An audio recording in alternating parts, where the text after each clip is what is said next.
Long live the Dragon Kingdom's 207 hospital. As the new recruitment season commenced, the corridors of the 207 hospital were bustling with activity. Inside the examination room, a voice echoed, "It's merely a physical examination. What is there to be embarrassed about? Remove your hands." The military doctor adjusted her gold-rimmed glasses, her expression revealing displeasure as she observed the bashful young recruits. Could I request a male doctor instead?" A prospective recruit swallowed hard, casting an awkward glance at the female doctor. "Absolutely not." The female doctor firmly rejected the request without hesitation. "Doctor, I just remember my pet dog at home hasn't eaten. I need to rush back to prepare his breakfast." I just recalled my mother is giving birth to her second child today.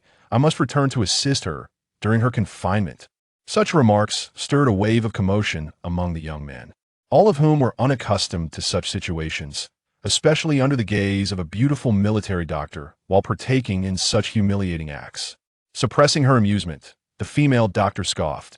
"You all seem quite unruly. Do you think this is a place you can come and go as you please? This cohort of recruits displays the worst discipline I have ever encountered during physical exams. Once you reach the army, your squad leader will teach you what it means to maintain military decorum."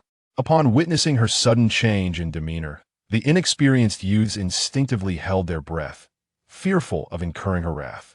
Satisfied with the effect she had achieved, the female doctor smirked. "Humph, do you truly believe Sun Shaoran can be trifled with?" Observing the awkwardness of the young men, all appearing like novices, she decided to select a fortunate individual to experience the examination first. By chance, a young man whose eyes betrayed a sense of foolishness caught her attention. Glancing at the examination form in her hand while comparing it to the photograph, she murmured, "Zhang Mingyang, is it? Let's begin your examination." As she spoke, she elegantly strode towards Zhang Mingyang, her high heels clicking on the floor. With each echoing step, Zhang Mingyang's expression shifted from bewilderment to clarity. "Where am I? And why does it feel so cool here?" As his gaze inadvertently drifted downwards, he felt a rush of embarrassment, nearly wishing to disappear into his trousers. "Who the hell stripped me of my clothes? Haha, buddy, how much fake liquor did you consume last night to be spouting nonsense? Of course, you're in the hospital for a physical examination. Goodness, with that foolish expression, you still think of joining the army?" Ignoring the surrounding jeers, he trembled as his memories swiftly merged. In an instant, he comprehended the situation. The good news was he was alive. The bad news was that he was clothed. He had found himself on a planet strikingly similar to Earth. On Earth, he had been a border narcotics officer, tasked with infiltrating a drug trafficking organization. Zhang Mingyang consistently relayed crucial information to the Dragon Kingdom's police, raising the suspicions of the drug lord, who orchestrated a trap aimed at exposing the undercover agent. Unbeknownst to him, Zhang Mingyang's true identity was discovered, and despite his desperate resistance, he was outnumbered and outgunned by a horde of armed traffickers. Even his extraordinary marksmanship could not save him from such overwhelming odds. As his firearm approached its final bullet, Zhang Mingyang chose to take his own life rather than face capture and endure punishment. "Now, lower your hands." A fragrant breeze wafted towards him as the female doctor, Sun Shaoran, stood before him. Her melodious voice resonated, and the scent emanating from her filled his nostrils, causing his face to flush. Although he recognized this was a military recruitment physical, he felt an undeniable warmth. This. Isn't it inappropriate for a man and woman to be so close?" Zhang Mingyang instinctively took a couple steps back, shielding himself. His playful remark elicited laughter from the other recruits. Taking a deep breath, the female doctor suppressed her rising anger and furrowed her brow, stating, "It is a soldier's duty to obey orders. I command you to comply with my instructions immediately." The already attractive female doctor, with her frosty demeanor, possessed an alluring quality that made it difficult for Zhang Mingyang, a novice in both lives, to resist. A flicker of respect ignited within him. Clenching his teeth, he sensed an awakening of untapped potential within him, a burgeoning inclination towards defiance. "Since you insist, I shall not hold back." With that, he boldly lowered his hands. The surrounding recruits gasped in shock, as if they had witnessed a great horror, contributing to the phenomenon of global warming. Are you all reptiles? What's with the hissing? Sun Shaoran shot a glare around the room before casting a disapproving look at Zhang Mingyang, her cheeks flushing as she muttered, "Pervert." Zhang Mingyang frowned in discontent. Was it not she who instructed him to lower his hands? Now, upon seeing something she deemed inappropriate, she turned the blame on him. Ahem, please understand his reaction. Zhang Mingyang pretended to be serious. Understand what? Sun Shaoran asked, perplexed. It's merely a normal, physiological response. Get lost. The beautiful doctor's face turned crimson as she cursed and turned to leave. At that moment, she resembled a powder keg, ready to explode at any moment. Sun Shaoran, where are you going? An elderly military doctor with graying hair called out. I'm feeling a bit unwell. Please have Director Zhang check me first. Director Zhang shook his head inwardly. The military district was currently conducting exercises, and most male doctors from the 207 hospital had been reassigned, leaving Sun Shaoran to handle the new recruits alone. All right, everyone line up. I'll examine each of you individually. Director Zhang approached the crowd with a thick stack of examination forms. As the young men observed the departure of the beautiful doctor, they finally exhaled in relief. At that moment, a rather unsavory-looking young man beside Zhang Mingyang gave him a thumbs up and chuckled. You usually seem so honest today. Why do you lose control in front of a woman?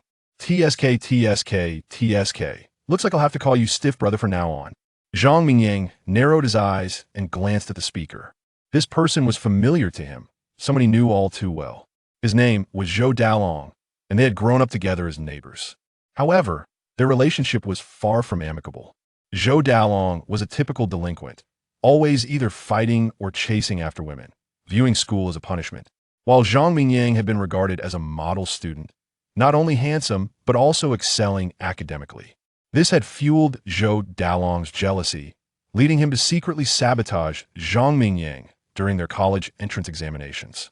Ultimately, Zhou Dalong found himself without a university placement, compelled to enlist in the military. Shaking his head in dismay, Zhang Mingyang thought that for someone like Zhou Dalong, joining the army was undoubtedly the best path forward. Noticing Zhang Mingyang's indifference, Zhou Dalong felt a twinge of annoyance. But seeing the once studious Zhang Mingyang enlisting alongside him diminished his sense of superiority, even igniting a flicker of excitement within him. The elderly doctor conducted a thorough examination of Zhang Mingyang's body with professionalism. Teasing, young man, your health is quite good, though your temper seems a bit fiery. Goodness, is this never-ending? Zhang Mingyang felt utterly speechless. Ha! Stiff brother, remember to find a massage parlor to cool off after you're done. Zhou Dalong added with a smirk. Chapter 2. System Activation. Zhang Mingyang cast a cold glance at the exuberant Zhou Dalong. With that single glance, Zhou Dalong felt as if he had plunged into an icy abyss, the smile on his lips freezing in place. For reasons unknown, he sensed a transformation in the previously timid Zhang Mingyang. A shiver ran down his spine, and he felt the temperature in the room drop several degrees. Damn, is the air conditioning set so low to freeze someone alive? Zhou Dalong grumbled, attributing his discomfort to the chill in the air. Little did he realize, the Zhang Mingyang before him was no longer the same.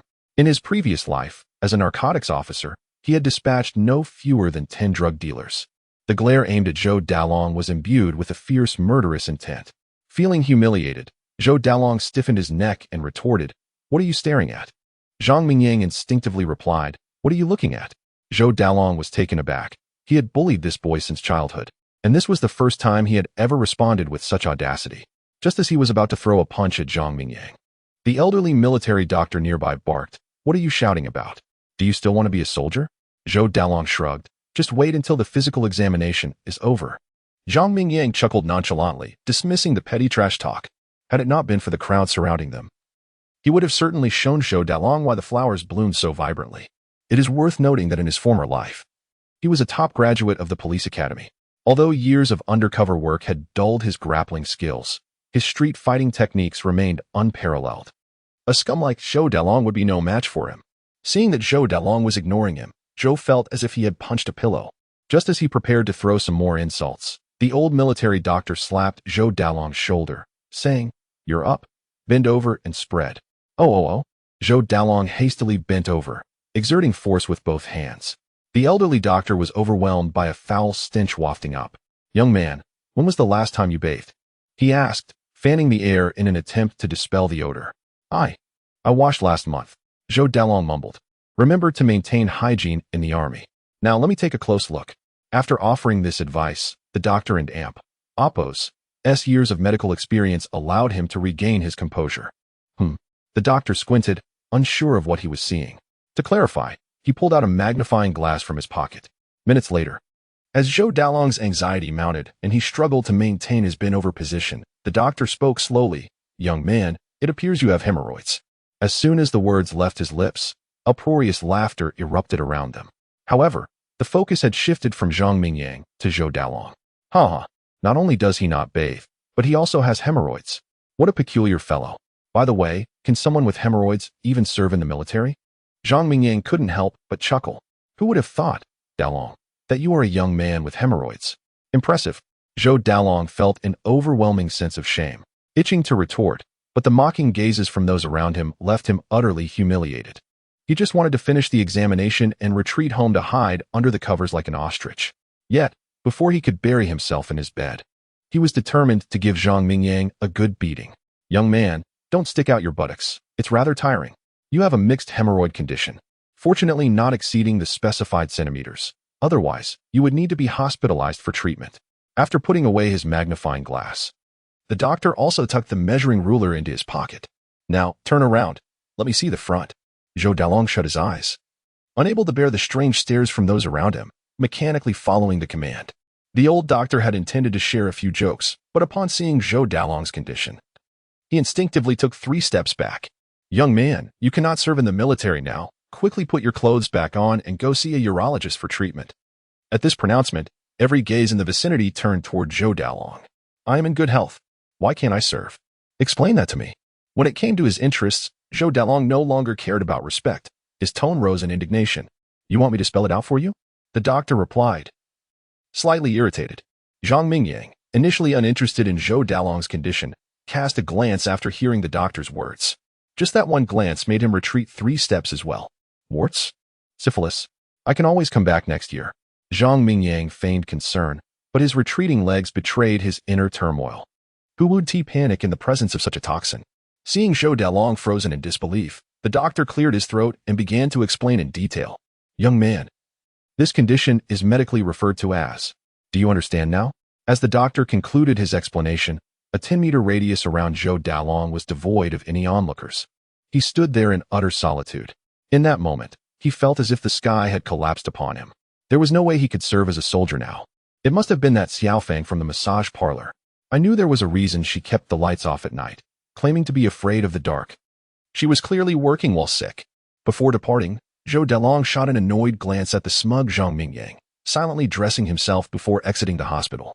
He was left bewildered, especially by the glint of resentment in Zhang Mingyang and Appo's eyes as he left. Shaking his head in disbelief, he thought, "What a freak. Your illness is none of my concern."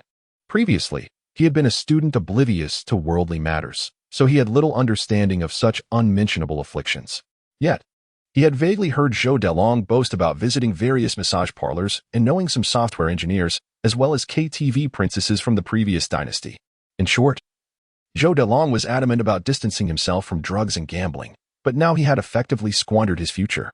As the physical examination concluded, Zhang Mingyang felt a profound conflict within. In his past life, he had been a police officer, and now he was to become a soldier. He felt a pang of reluctance. If he lacked the right opportunities, he would merely be a soldier for life, even if he became a soldier king. When faced with a second lieutenant, Wu Ti, he still have to salute. Just as he pondered how to reset his path and consider reapplying to the police academy before officially enlisting, a notification chimed in his mind.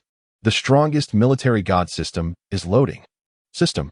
Zhang Mingyang and Appo's heart surged with joy.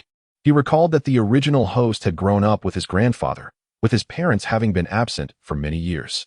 His grandfather had passed away a few years ago, leaving him a genuine orphan. Indeed, the notion that an orphan starts with a terrifying setup was confirmed. A system was a standard for the protagonist. However, what on earth was the strongest military god system? Couldn't it have been a strongest scholar system, a sin exterminator system, or an urban tycoon system? I am already contemplating desertion and you present me with the strongest military god system? My aspirations lie elsewhere. What use do I have for this iron rod? Chapter 3. What use is this iron rod? Zhang Mingyang and Apos. S incessant muttering echoed in the corridor, while the system and Apos, as progress bar stubbornly lingered at 99. Refusing to budge despite his fervent outcries. Damn it, you malfunctioning system. How can you freeze at such a critical moment? Ding, the system has detected that the host has not officially entered the military camp. Thus, the system is temporarily unavailable. Zhang Mingyang felt a wave of helplessness wash over him, but a spark of inspiration struck him. System, since you have yet to fully activate, might we negotiate a change in system attributes? I'm not asking for too much, just grant me a wealthy system. In my past life, I lived in constant anxiety. But in this life, I intend to revel in opulence and extravagance. Would you be open to having a different host instead? The system's unexpected response left Zhang Mingyang utterly speechless. Hey, I'm not joking here. My heart is dedicated to the nation's defense. How could I settle for mere pleasure? If the host fails to enter the military camp, the host will be forcibly erased. What? Erased? You Don and Apos, to even regard me as human. Just like that, you threaten erasure? Zhang Mingyang stood in the corridor, cursing silently for a long while, but the system remained unresponsive. He could only gaze at the ceiling, clenching his fists in determination. I am destined to be a soldier. In that moment, his resolve to serve was unwavering, not born from fear of forced erasure, but from a deep-seated desire to contribute to national defense. The previously silent system then mocked him in a mechanical tone. If it weren't for my ability to perceive your innermost thoughts, I might have believed your absurd claims. Zhang Mingyang. Before long, the ailing Sun Shaoran returned, wordlessly taking the health examination form from Director Zhang and scrutinizing it. Moments later, he extracted the health form bearing Zhang Mingyang's 2-inch photo. As he examined the details, Sun Shaoran murmured, Zhang Mingyang, is it? I'll remember you. Just wait. Director Zhang raised an eyebrow, but offered no advice regarding Sun Shaoran's behavior. Young girls can be tempestuous. Their anger flares quickly and dissipates just as fast. Perhaps she and Apos, LL forget about this young man after a good night and Apos' sleep. Besides, once this batch of recruits enters the military, they will be scattered far and wide, making it nearly impossible to encounter him again, like searching for a needle in a haystack. And considering their roles as military medics, though they hold officer status, attempting to undermine frontline soldiers would be a fool and Apos' errand, unless your father is a military district leader. In Damon Town, self-defense village, at the village entrance, a group of matrons gathered in a circle, engaged in idle chatter. Hey, did you hear about old Zhao's family? Just now. Zhou Dalong returned looking like a wilted eggplant, head downcast. I suspect his military prospects are dim, pondered Li Dinyang. ISN and AMP, Apos, there only one spot for each of them? One went to Zhang Mingyang and the other to that good-for-nothing Zhou Dalong. How could he possibly still make it? And Zhao remarked, nonchalantly crossing her legs and munching on sunflower seeds. I heard that joining the military requires a health check, and if he passed, would he return in such a state? He practically buried his head in his trousers, afraid I might see him. I suspect he harbors some unspeakable secret. Li Dinyang recalled how Zhou Dalong had stolen her old hen years ago, seizing the opportunity to take a jab at him. Aunt Zhao's interest piqued. She stopped eating her seeds and said conspiratorially, I've heard that Zhou Dalong has a penchant for visiting massage parlors. Do you think he might have contracted something contagious? Wait, Zhou Dalong has a contagious disease. Li Dinyang exclaimed, taken aback. Aunt Zhao opened her mouth to explain. But the other women in the circle immediately began to whisper amongst themselves. Zhou Dalong is just like his father. Even at this age, he still indulges in reckless behavior. According to urban scientists, that and Apos is called genetic inheritance. I and Apos, VE heard Zhou Dalong has been getting close to Widow Wang at the village head. If Zhou Dalong is sick, do you think? Surely not. Widow Wang is already 40. How could she be interested in Zhou Dalong? TSK, you don't understand. A young man on a cold bed relies solely on his vigor. Besides, Widow Wang's husband has been dead for many years. When dry kindling meets a fierce flame. Could you imagine? The group of gossipers instantly conjured vivid images in their minds. Among them, Sundama listened with rapt attention. When the mention of Widow Wang arose, she gasped and slapped her thigh, exclaiming, oh no, if Zhou Dalong passes his illness to Widow Wang, what will happen to the men in our self-defense village? Sundama's sentence trailed off as she hastily stood up. Cough. I just remembered I haven't fed the pigs at home. I must be off. You all continued chatting. My husband needs his lunch. A gust of wind swept through. After the impromptu gossip session concluded, only the instigators, Aunt Zhao and Li Dinyang, remained in the now empty space. They exchanged silent glances and quickly gathered their stools, making their way home. Especially Aunt Zhao, who transformed her leisurely walk into a brisk run. If her memory served her right, her husband had recently gone to visit the young widow bearing rice and flour. Upon returning, he had leaned against the wall, claiming he had hurt his back. No, she had to take him for a checkup. Not long after the gossip exchange center disbanded, a dusty yellow taxi came to a halt at the village entrance. After paying the fare, Zhang Mingyang stepped out of the vehicle. Why is it so deserted at the village entrance today? He looked around in confusion. The village women loved to gather at the entrance to exchange information. What could have happened today? Had someone hosted a feast? Just as he was about to head home, Aunt Zhao and Appo's voice called out from behind him. Mingyang, stop that taxi. Oh, sure. Zhang Mingyang waved to halt the taxi that was about to leave. Auntie, are you and Uncle heading to the city? He inquired, noticing Aunt Zhao pulling at her husband. Her expression seemed somewhat unnatural as she stammered. Well, I'm just going to the city with your uncle to handle some matters. At that moment, Uncle Zhao shrugged off Aunt Zhao's grip and exclaimed, What a waste. Why spend that money at the hospital? I've told you countless times, I have nothing to do with that young widow. Last time, I genuinely twisted my back by accident. I bet you were at Widow Wang and Appo's house, slaving away. You must go to the hospital today, or we'll get a divorce. Aunt Zhao glared, hands on her hips, resembling a fierce warrior. Uncle Zhao, feeling helpless, gave Zhang Mingyang an awkward smile, his towering frame expressing profound grievance. He swore he had just visited Widow Wang with the purest of intentions. Chapter 4. The mysterious military medal. Recently, the leaders of the town visited low-income households, and he received a portion of the aid. As a successor to socialism, he was naturally reluctant to accept charity, so he decided to lend a hand to the workers by carrying some supplies. When they all headed to Widow Wang's home, Uncle Zhao strained his back while lifting rice. Zhang Mingyang initially paid little attention, as he seldom involved himself in others and Appo's affairs. However, Aunt Zhao's family had treated him with kindness since his grandfather and Appo's passing, even representing his parents at school meetings. Reflecting on this, he felt a pang of warmth and quickly spoke up. Auntie, Uncle did indeed hurt his back while lifting. Besides, look at Widow Wang. She can't compare to you at all. She is practically a shadow of a person.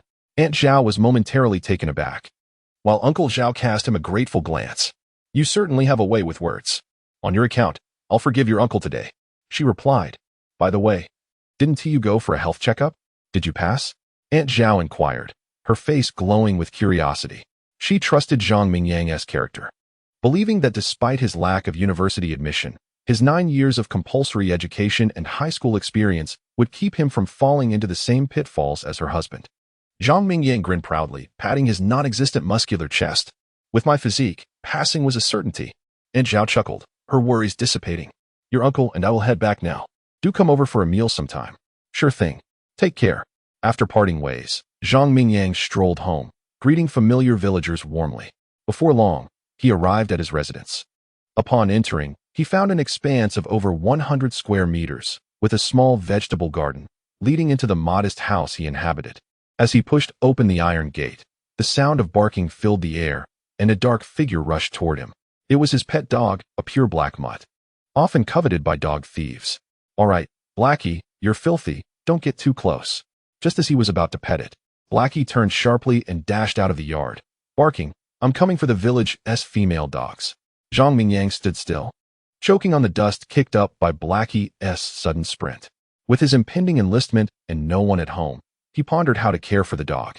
He had initially thought of making a name for himself in the army and perhaps training Blackie as a police dog, but given the dog's fixation on female companions, he reconsidered. Entering the house, Zhang Mingyang made his way to his grandfather's former room. After lighting a few incense sticks before the portrait, he knelt in sincere reverence, hands clasped together. Before his journey through time, he had been a staunch atheist. Even now, he remained a committed materialist. The origins of the system he had encountered were unknown to him, but he dismissed the idea of it being supernatural, suspecting it to be a product of a higher dimension. His tribute to his grandfather was merely a reflection of the guilt he felt for inhabiting the original owner's body. After the ritual, He couldn't shake the feeling that the kind-faced elder in the portrait was smiling at him. Rising to examine the room's simple furnishings, he noticed a layer of dust covering the bed and table, likely due to the long absence of visitors. The original owner had been inseparable from his grandfather, and since the elder and Apo's death, he had rarely entered the room aside from necessary tributes. Gazing at the familiar surroundings stirred a wave of nostalgia. Rolling up his sleeves, he fetched some water and began a thorough cleaning. 20 minutes later, he found a small iron box in his hands.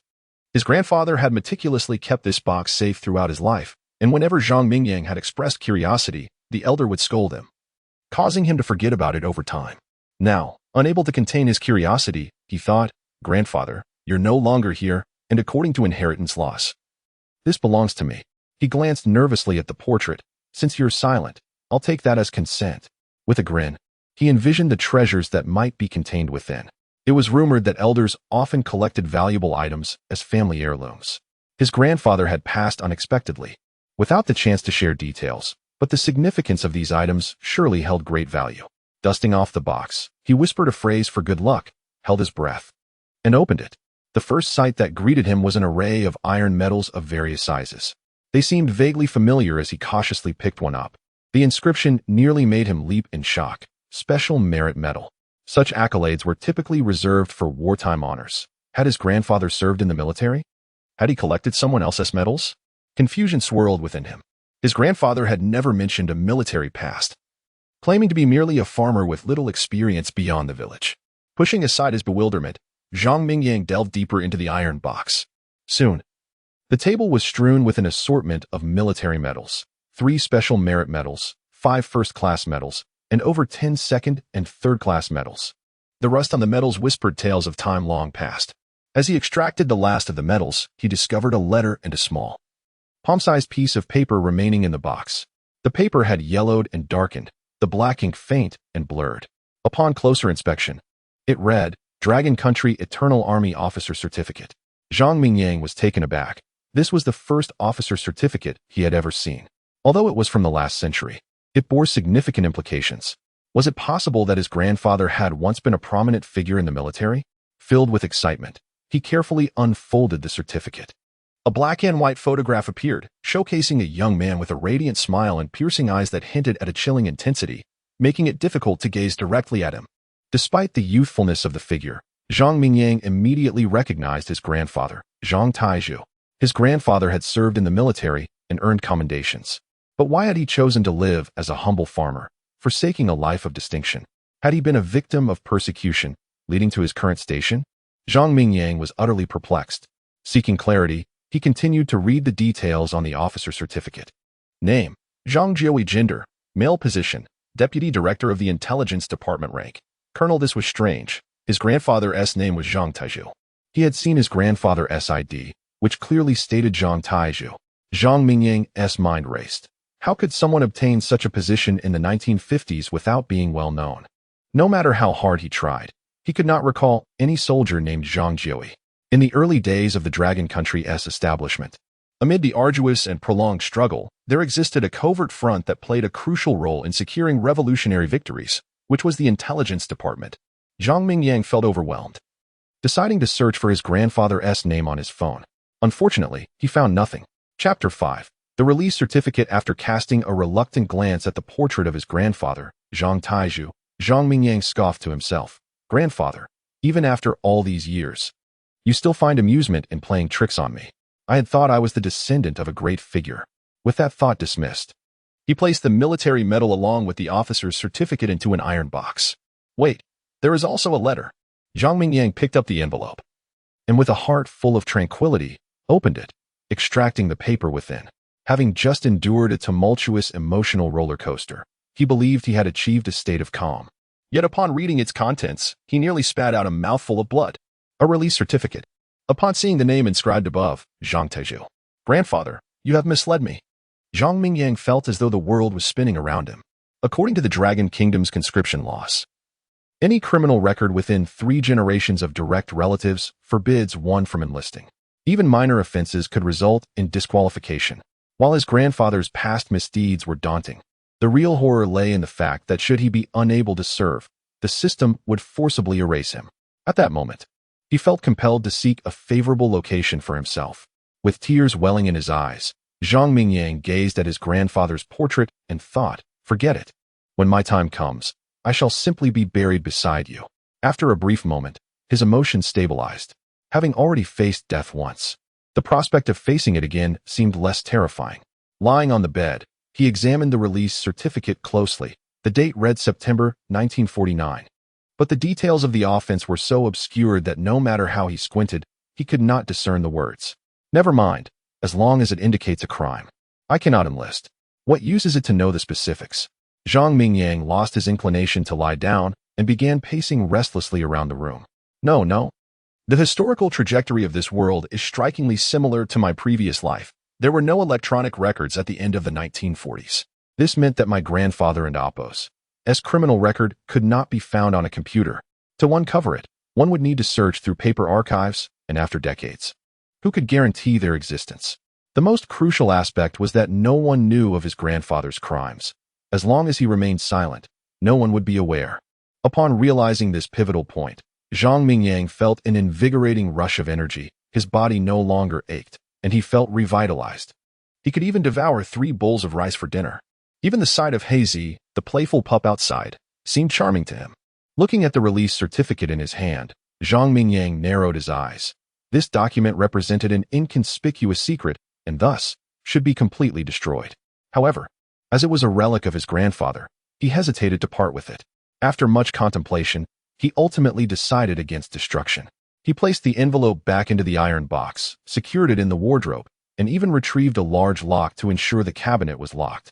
Dusting off his hands, he felt a significant weight lift from his heart. Soon, officials from the armed forces would come for a political review, and once cleared, it would signify his official status as a prospective recruit.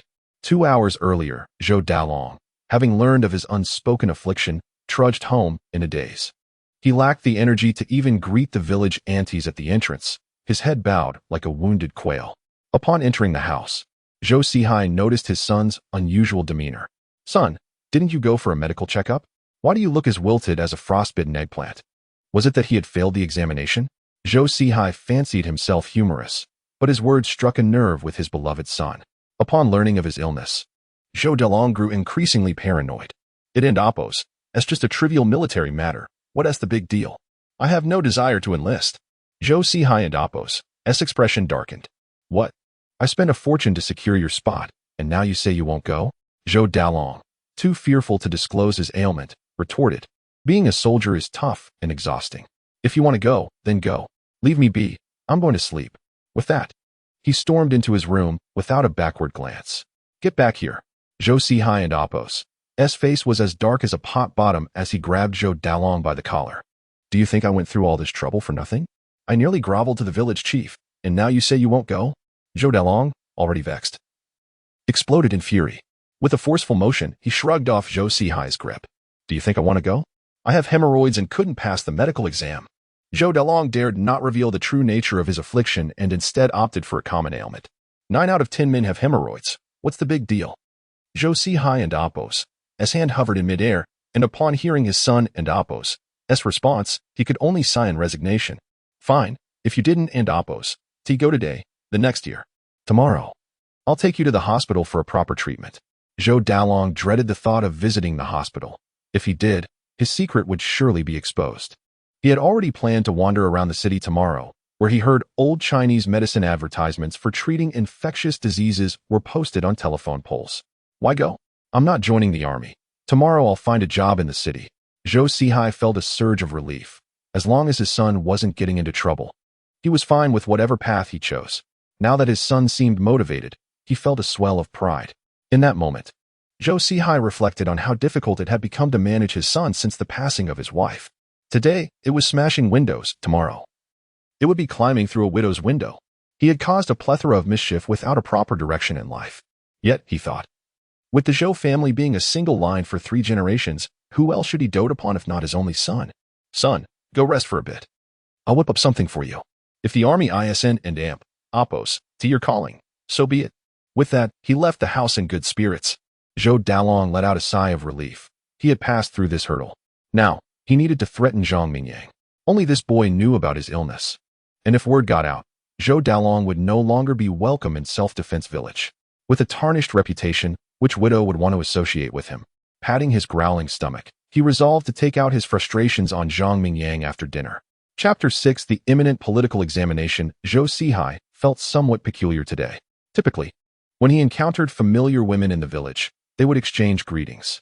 However, for some inexplicable reason, today, these women averted their gazes and hastily departed upon seeing him. Could it be that they learned of Zhou Dalong's failure to enlist? Curse it, they truly are a bunch of snobbish eyes. Zhou Sihai spat in frustration, feeling deeply unsettled. Upon arriving at the village supermarket, he was drawn to the sounds of gossip emanating from within. Have you heard? Zhou Dalong, Zhou Sihai's son, went for his military physical today and was diagnosed with an infectious disease. Apparently, he didn't even pass the examination. The Zhou family has nothing but misfortune from top to bottom. Just look at Zhou Dalong's father. He is a disgrace. And his grandfather, Zhou Bapi, was no better. Rumor has it he committed numerous misdeeds in his youth. What kind of misdeeds? I'm not quite sure, but that is what everyone says. Zhou Sihai and Appo's anger flared as he contemplated confronting the gossiping women, but he hesitated, realizing that the truth of the matter could only be confirmed by his son. With that thought, he hurried back home. Upon entering, he was met with the chaotic sounds emanating from the television. Yamiya Dai, hearing the door creak, Zhou Dalong, his face flushed, scrambled to turn off the television. Zhou Sihai's expression darkened as he swiftly delivered a resounding slap.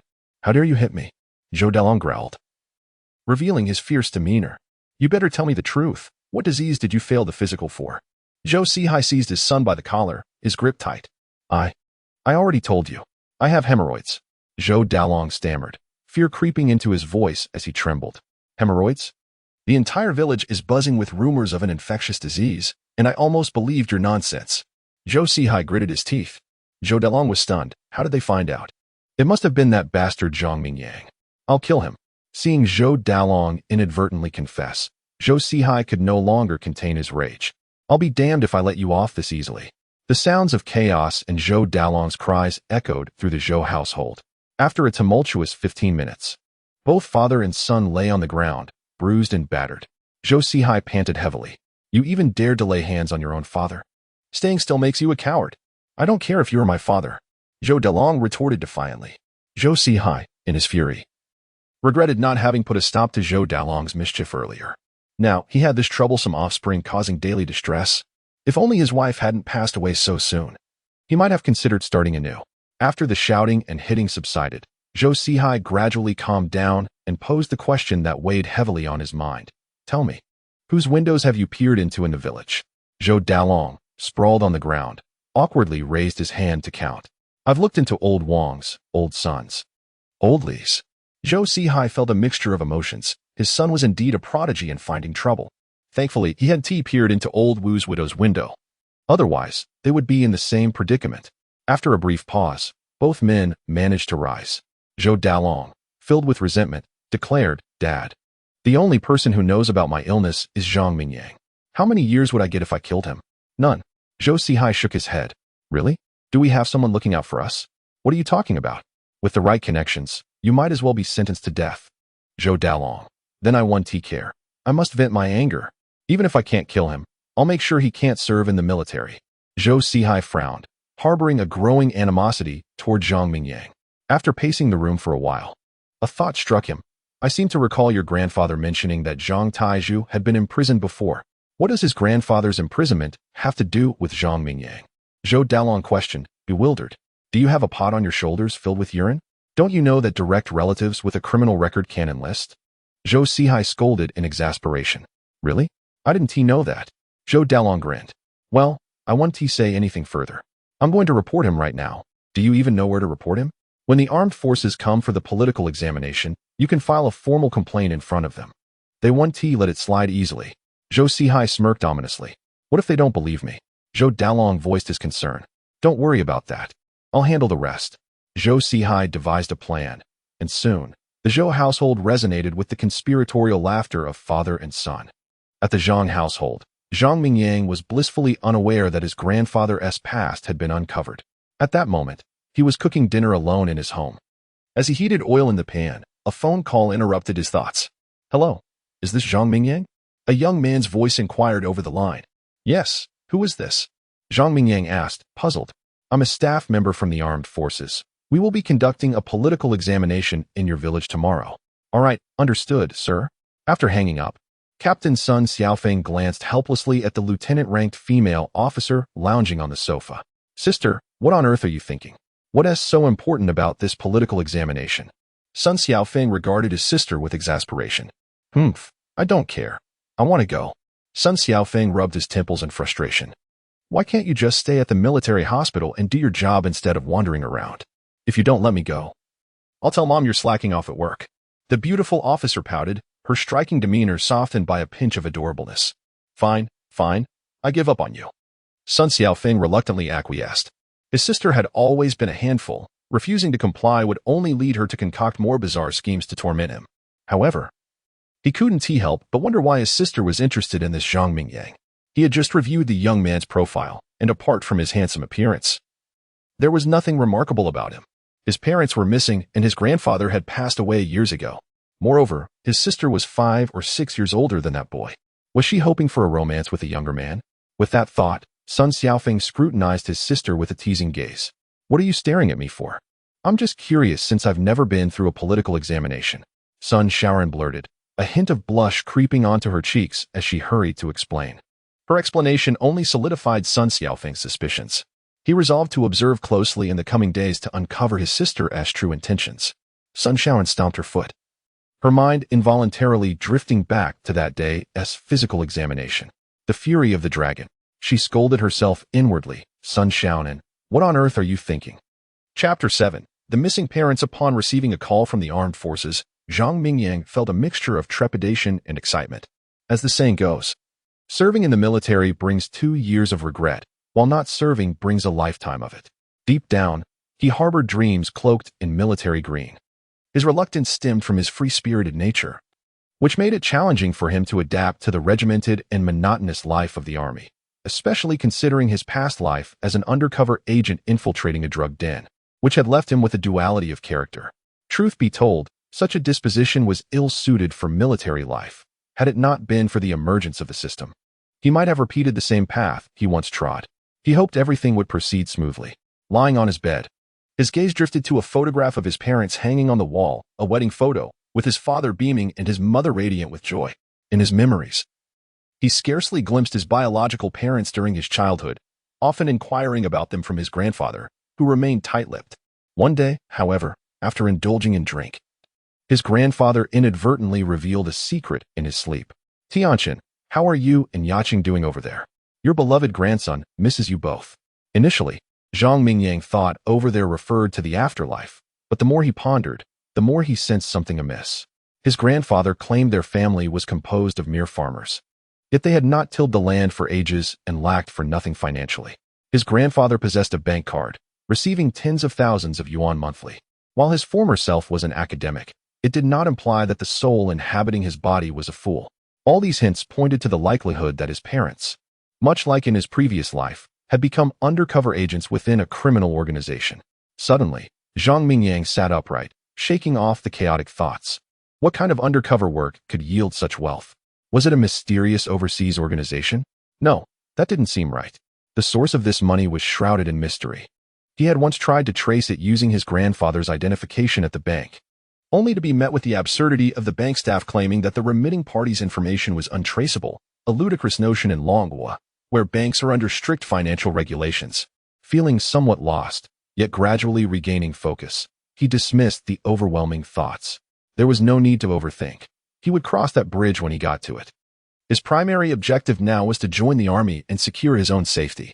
If opportunities arose in the future, he would seek the truth on behalf of his predecessor, thus doing a small kindness for his former self. Enough of this. Time to turn off the lights and sleep. Outside, the sound of cicadas accompanied Zhang Mingyang into a deep slumber. In the doghouse, the black dog, Haizi, also concluded its laborious day and drifted into a blissful dream. At the old Zhou family residence, Zhou Dalong, after sharing a few beers with his father, felt somewhat unsatisfied and decided to inform Zhou Sihai of his intention to seek out some friends to indulge in revelry. Where are you off to? Zhou Sihai asked sharply. I'm just going to hang out with the guys for a bit. Zhou Dalong replied, a hint of guilt in his tone. That is fine, but be careful not to get into trouble, Zhou Sihai cautioned. Zhou Dalong, feeling irritated by the lecture, snapped, I know, just give me some money. All right. Zhou Sihai pulled out 200 yuan, but before he could impart further wisdom, Zhou Dalong snatched it away. This amount won't suffice. Give me 500. Zhou Sihai clenched his fists, guilt washing over him again. Okay, just be careful with it. Zhou Dalong seized the wallet, chuckling at the 700 or 800 yuan inside before striding out. Watching his son depart, Zhou Sihai quickly changed clothes, planning to take advantage of his son and Amp Appo's absence to sneak into a widow and Amp Appo's home. Both father and son shared a similar disposition. At Damontown and Amp Appo's old Lou barbecue, Zhou Dalong, seated on a makeshift stool, called out coldly, Boss, bring me 20 skewers of kidney and 10 lamb eggs. Coming right up.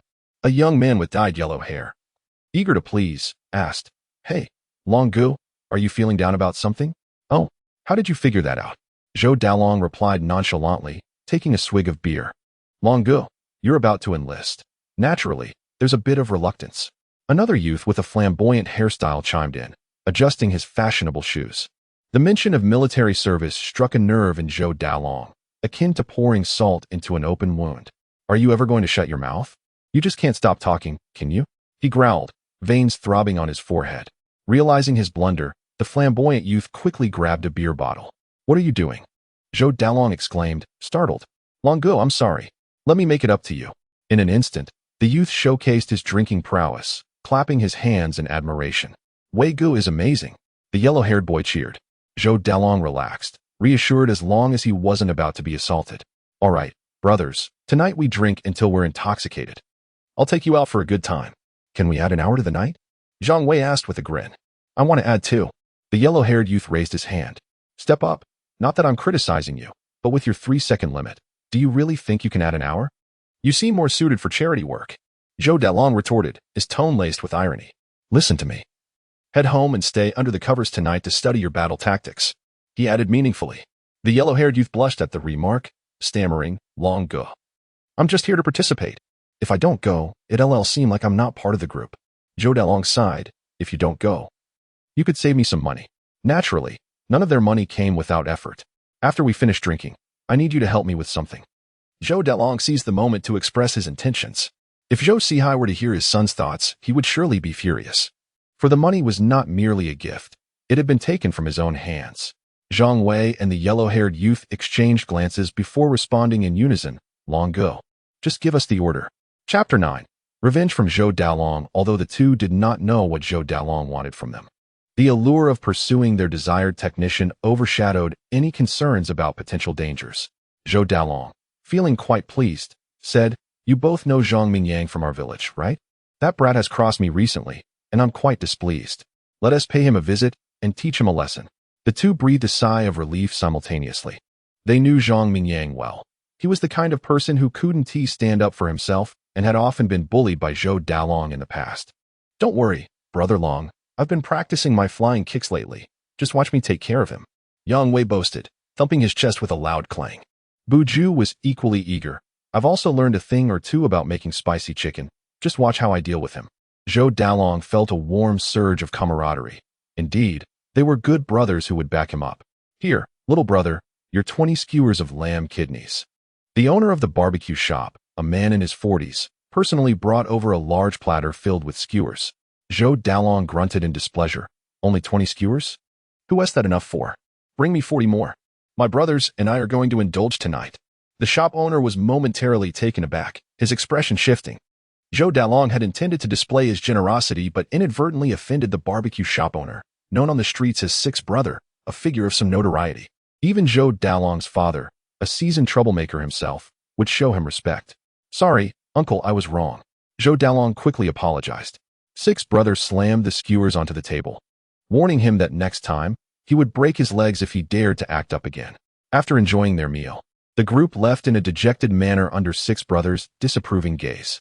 Before departing, Zhou Dalong felt compelled to clarify, He's a good friend of my father's. I'm just giving him face. If you dare show any teeth next time, I'll see what I can do.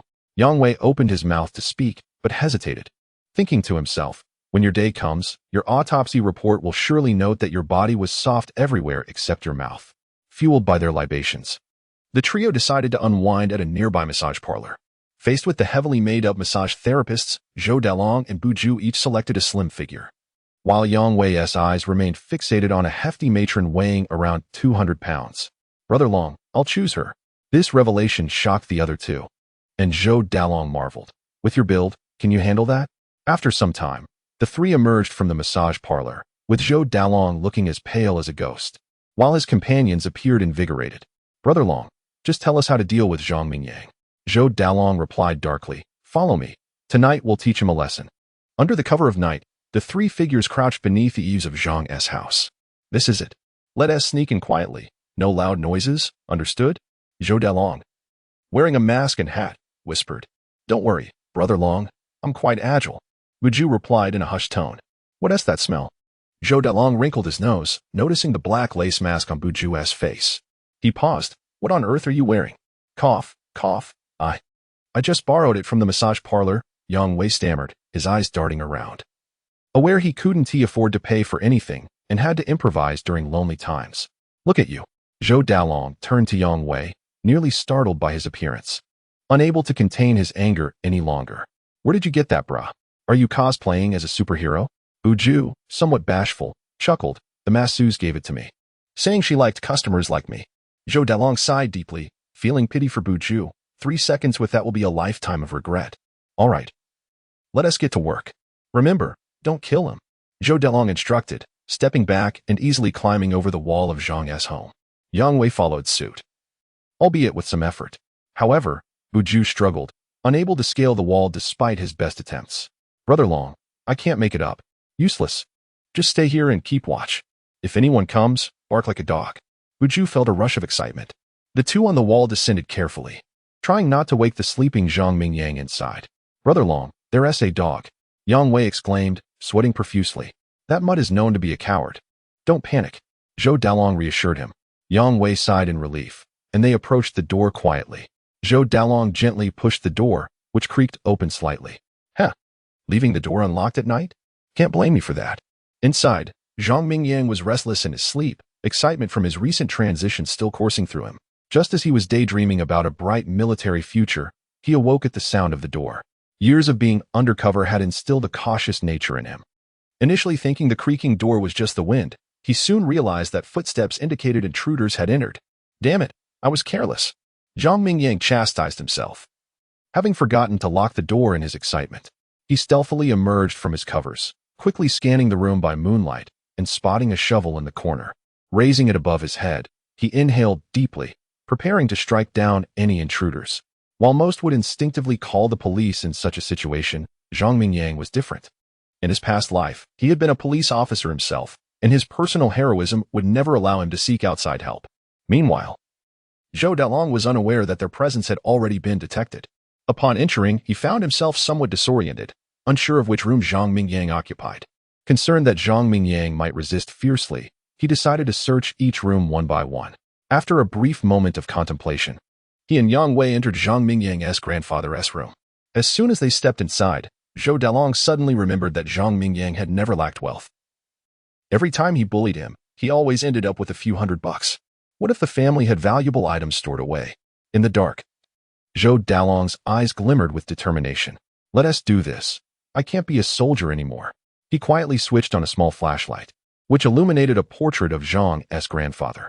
Zhou Dalong's face contorted, while Yang Wei fell to the ground in shock. Brother Long, that's a portrait." "I can't believe you're so cowardly," Zhou Dalong exclaimed, shifting the light away from the portrait and scrutinizing the room and Oppo's layout. The furniture was old and seemingly worthless. But one detail caught his attention. The wardrobe was locked. "Why is the wardrobe locked?" Zhou Dalong pondered. Chapter 9. The dim-witted thief trio. 2 individuals stepped onto the Kong and approached the cabinet. "Brother Long, could there be valuable items inside?" Zhou Dalong remained silent, feeling the lock before shaking his head. "It ain't Oppo's. It's locked. There ain't Oppo's. There's no way to open it. If we make noise, that mutt will wake up." However, Yang Wei wore a mysterious smile. "Brother Long, watch me." "What do you mean, watch you?" Just as the words left his mouth, Yang Wei produced a paperclip from his pocket, straightened it, and inserted it into the keyhole. Moments later, with a satisfying click, the lock sprang open. Zhou Dalong widened his eyes, swallowed hard, and sincerely gave a thumbs up. "You truly are skilled." Yang Wei chuckled. "It's a family heirloom." Zhou Dalong carefully removed the lock and cautiously opened the wardrobe. Inside were merely old garments. Undeterred, he reached beneath the clothing, only to encounter a hard, unyielding box. "Damn it, there's nothing here. What a waste of excitement." He then retrieved the box. As he slowly opened it, a collection of military medals came into view. He had expected rare treasures, but found only rusted insignias and a sealed envelope. What is so special about these rusty pieces of metal? I can't leave empty-handed. Zhou Dalong tucked the envelope into his pocket, replaced the iron box, and thoughtfully locked the cabinet again. "Let us go to that room and deal with Zhang Mingyang." "Brother, is there a check in the envelope?" "A check? Do you even know what that is?" "Hurry up and get to work," Yang Wei replied, feeling somewhat dissatisfied. Zhou Dalong was indeed trying to hoard the spoils. Although he didn't know what was in the envelope, the principle of splitting the loot equally should go without saying. Yang Wei resolved to take action to secure his share and strode toward another room. Having stolen everything, why bother with caution? Zhou Dalong frowned but said nothing more. He clenched his fists, a smile creeping onto his face. "You mock me today, just wait and see." As the footsteps from within grew closer, Zhang Mingyang gripped his shovel tightly, ready to deliver a crushing blow to the intruders.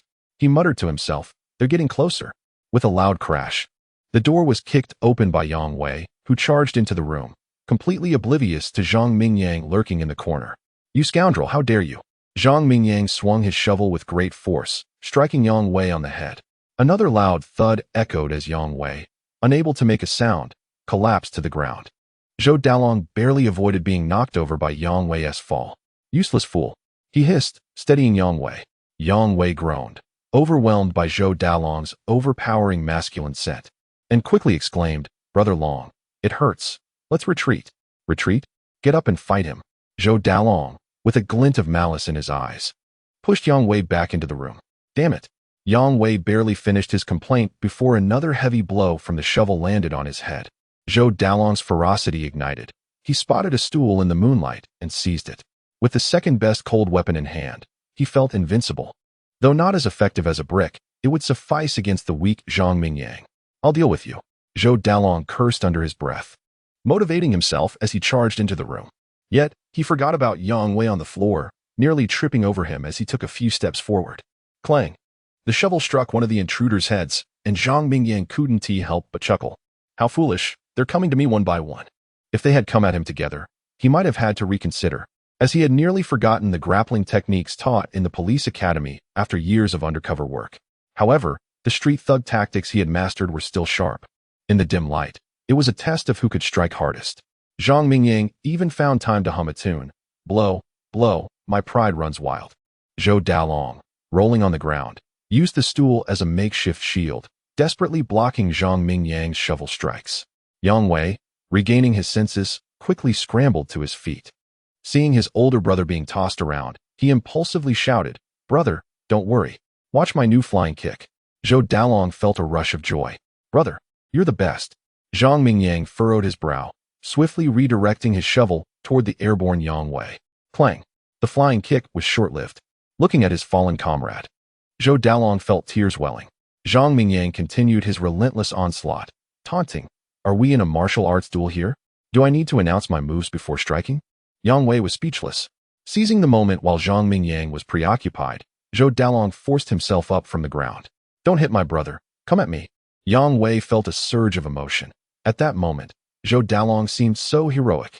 He vowed to protect him for life whenever the opportunity arose. Just as he finished speaking, Zhou Dalong hurled the stool toward the formidable Zhang Mingyang. "Brother, let us get out of here." Yang Wei exclaimed, "I'm on it." Zhang Mingyang attempted to block the stool with his shovel, but was still knocked back 3 steps. Yang Wei seized the opportunity, enduring the pain as he climbed to his feet. Zhang Mingyang kicked the stool aside and swung the shovel at Yang Wei. He landed several blows before Yang Wei managed to roll and crawl out of the room. Wary of ambushes outside, Zhang Mingyang cautiously stepped out of the room. Meanwhile, the lookout outside, hearing the commotion within, smirked. This is what happens when you cross Brother Long. At that moment, Zhou Dalong was in a daze, having attempted to scale the wall twice without success. Just then, Yang Wei rushed out. Having dabbled in lockpicking before, Yang Wei had already mapped out his escape route. The iron doghouse in the corner was just the leverage he needed. He envisioned his graceful escape and, after a brief sprint, leaped onto the top of the doghouse. Clang! Arg! The dog and Amp, Appo's anguished yell pierced the night. Blackie, newly awakened, found a pair of unfamiliar human feet upon him, lacking the familiar scent of his owner. His eyes glowed eerily in the dark like emerald jewels. What just happened? My home is collapsing? Disturbed from his dreams, Blackie, despite his normally amiable disposition, bared his teeth in irritation. Zhang Mingyang, intending to scold the foolish dog, was suddenly bitten on the thigh. Ouch, my leg. Hearing the cry, Zhou Delong instinctively turned back. What are you doing? Run. Though Zhang Mingyang and Appo's leg throbbed with pain, his mouth was unscathed. Brother, I've subdued the dog. Don't worry about me, just flee. Chapter 10. The Great Justice of Family Betrayal. Zhou Dalong was taken aback. His little brother was even more stubborn than he was. Run quickly, he is coming out. Yang Wei cried out in pain. Upon catching sight of Zhang Mingyang wielding a shovel, he forcefully yanked away, flinging He Zi off. He immediately began to scale the wall. However, after enduring a barrage of blows from Zhang Mingyang, coupled with He Zi's affectionate nibbles, he found himself lacking any strength to continue. Zhou Dalong, feeling anxious, realized that if they were caught, he would surely be implicated. With urgency, he shouted, "Stop climbing. Use the front door." Yang Wei promptly ceased his wall-climbing antics, only to feel He Zi sink his teeth into him again. Zhang Mingyang, thinking to himself that the dog was quite commendable, charged forward once more with the shovel in hand. Zhou Delong opened the iron gate, and the two of them bolted out into the night. At the entrance, Buju, who was on lookout, heard the commotion of barking and growling from within the courtyard, and he couldn't help but be astonished by Dragon Brother's ruthlessness. Not even sparing the dogs, truly, Dragon Brother and Wei Brother are real men. Just as he was lost in thought, the two emerged, and upon seeing their tattered state, Buju's mouth dropped open. The battle must have been fierce. Brothers, don't kill Zhang Mingyang, he exclaimed. What are you standing there for? Run, Zhou Dalong urged. Oh. Buju immediately joined their fleeing ranks. Under the moonlight, three masked and disheveled youths sprinted ahead, pursued by a stylish young man clad in shorts and a tank top, wielding a shovel with fervor. Following closely behind him was a jet-black dog. Oddly enough, despite its speed, the dog could not outpace the young man. He Zi thought, bite 3? I'm not foolish, for paws cannot contend with 6 hands. Unbeknownst to Zhang Mingyang, who was panting slightly from exertion, the dog had its own thoughts. He had exercised much and his arms were beginning to ache from swinging the shovel so vigorously. Just as he contemplated giving up the chase, a figure suddenly appeared in front of the 3 fleeing individuals. Zhang Mingyang's eyes lit up, and he shouted, "The 3 ahead are thieves. Stop them, don't let them escape." Zhou Dalong's heart sank. The figure ahead immediately picked up 2 bricks from the ground, cursing, "How dare you thieves come to our self-defense village?" At that moment, the trio realized it was too late to change direction, and they could only brace themselves. Buju, didn't you learn that trick with the roasted chicken? It's your time to shine. Zhou Dalong gasped. Only Buju remained unscathed, and it was only fair for him to contribute now. Watch and learn, Dragon Brother, Buju declared. In a flash, he sprinted faster, his shoes nearly sparking as he dashed forward. The figure grew closer, and he leapt, aiming his right foot at the shadow blocking their path. Whoosh! A brick hurtled towards Buju's face at 50 miles per hour. Crash! Buju leapt high but fell hard. Ouch! You're not playing fair, he lamented, blood spilling from his mouth as he hit the ground. The shadow had aimed well, striking him right on the mouth. He could barely speak now. His front teeth surely lost. Fairness? What fairness is there to discuss with thieves like you? The shadow retorted, weighing the remaining brick in hand and eyeing the 3 thieves before him. Of all things to steal, you dare to take women's intimate garments? The shadow smirked coldly, now advancing directly towards Zhou Dalong. With danger looming ahead and pursuers behind, Zhou Dalong gritted his teeth, knowing bloodshed seemed inevitable this night. Brothers, charge! He rallied. Leading the charge, Yang Wei followed closely. The shadow sneered, "Come, then." Just as Zhou Dalong closed the distance, a brick struck his head, adding another bump to his already bruised scalp. Now that he was closer, he finally recognized the figure before him, his own father, Zhou Sihai. Relief washed over Zhou Dalong. But before he could explain, another brick flew toward him, hitting him squarely in the mouth. Ouch! Father, it's me, it's Dalong. Zhou Dalong protested. Father? Huh? You calling me grandpa won't save you. Zhou Sihai, just back from a widow's house, was seething with anger, having just learned she intended to remarry. Encountering a few petty thieves, he felt compelled to teach them a lesson. "Stop hitting me, it's me, Dalong," Zhou Dalong exclaimed, desperation rising as Yang Wei, seeing the ferocity of their assailant, could only silently apologize before sprinting away. As for his loyal brother, survival took precedence.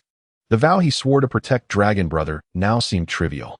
Bu Ju, witnessing Yang Wei's flight, abandoned his pretense and scrambled to escape, running faster than even Yang Wei.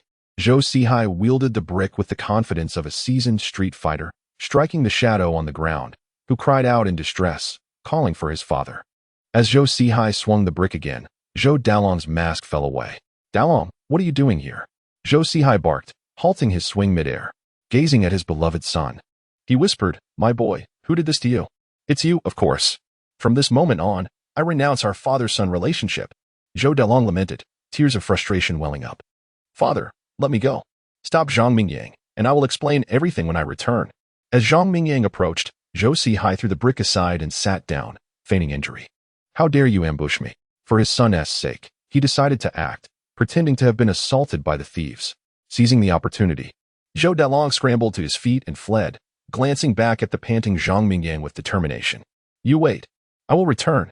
Zhang Mingyang halted his pursuit, understanding the wisdom of not chasing a desperate foe. "Are you all right?" he asked, helping the shadow up. Under the moonlight, he realized it was Zhou Sihai. "Uncle, what brings you here?" Initially suspecting Zhou Dalong was among the thieves, Zhang Mingyang's doubts dissipated upon recognizing Zhou Sihai. If that were his son, then Zhou Sihai was truly formidable. The bricks he wielded could easily have crushed the thieves' skulls. If this were a performance, Zhou Sihai would surely be a contender for the next Oscar. "Oh, it's Mingyang. I couldn't sleep tonight. Just out for a stroll when I heard you shouting about thieves." Zhang Mingyang pondered silently. "A stroll? More like sneaking through the widow's window," he mused. Chapter 11. Extortion. "Thank you, Uncle Zhou.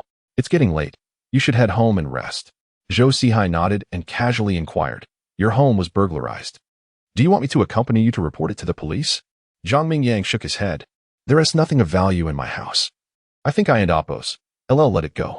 "Oh, that and Appos. That's good to hear." Zhou Sihai sighed with relief upon hearing Zhang Mingyang and Appos' decision not to pursue the matter. He had initially anticipated needing to persuade the young man, but it turned out that this lad was either quite sensible or, perhaps, simply timid.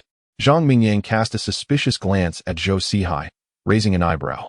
Zhou Sihai's response made him question his motives. Initially, he thought the elder and Appos' aggression towards the petty thieves had nothing to do with him, but the elder and Appos' nervous demeanor raised doubts. "Uncle Zhou, I and Appos' reconsidered, and I must report the burglary. Those thieves broke into my home in the dead of night, causing severe harm to my property and my peace of mind. They must face the judgment of the law." "What? You don't seem to be injured at all." Zhou Sihai was taken aback.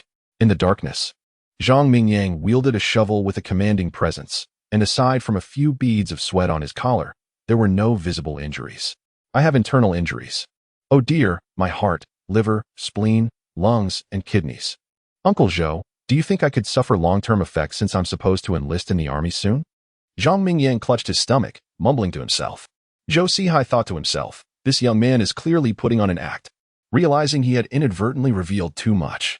Zhou Sihai felt a wave of anxiety. If this boy truly reported the incident, his foolish son would end up in jail. With this thought in mind, Zhou Sihai hastily remarked, "Nephew, our village lacks surveillance cameras. I suspect even if you report it, catching those thieves would be challenging. Besides, they are just kids. They might not have intended to cause serious harm. If they find out you reported them, I believe it's best to let this matter rest," he concluded. Zhang Mingyang understood. The elder was threatening him. He was now completely convinced that the masked thief was Zhou Dalong. No wonder the scream he heard in the house had sounded familiar. However, with Zhou Dalong in the mix, as long as the elder insisted he wasn't the one Zhang Mingyang had struck with the brick, the police would have no recourse. Zhang Mingyang narrowed his eyes and said meaningfully, "Uncle Zhou, you aren't in cahoots with those thieves, are you? What kind of talk is that? What kind of character do you think I have? My reputation in this area is well known. How could I possibly engage in such underhanded dealings? Besides, our families have been close for generations. My father, Zhou Fugui, and your grandfather were old friends. After your grandfather passed, My father often shed tears in private. Zhang Mingyang was taken aback, wondering how Zhou Sihai could claim any sort of good character. In his youth, he was no better than Zhou Dalong, notorious for mischief and debauchery. As for the relationship between Zhou Fuguei and his grandfather, Zhang Mingyang had no recollection of ever seeing Zhou Fuguei visit their home. Yet, upon hearing Zhou Sihai mention his grandfather, Zhang Mingyang felt a slight softening in his heart. Noticing Zhang Mingyang lost in thought, Zhou Sihai added, "All right, Zhang, listen to your uncle. I've lived longer than you've walked this earth." Zhang Mingyang was left speechless. How could one eat so much salt without fear of choking?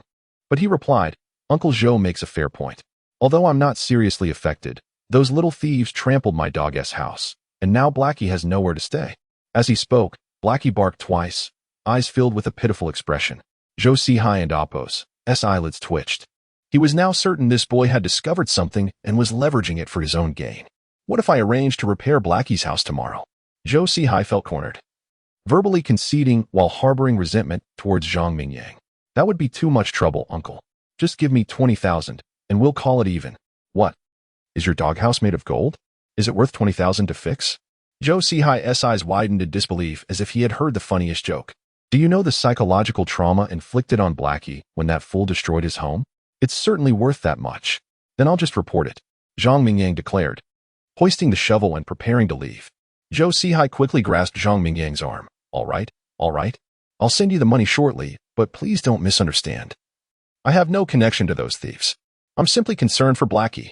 "Then allow me to thank you on behalf of Blackie, Uncle Zhou. You truly are a good man, showing kindness to animals." Zhang Mingyang kicked Blackie, who was panting beside him. Blackie immediately knelt, performing a comically human-like gesture. Zhou Sihai's face darkened as he turned to leave. "Don't forget to bring the money.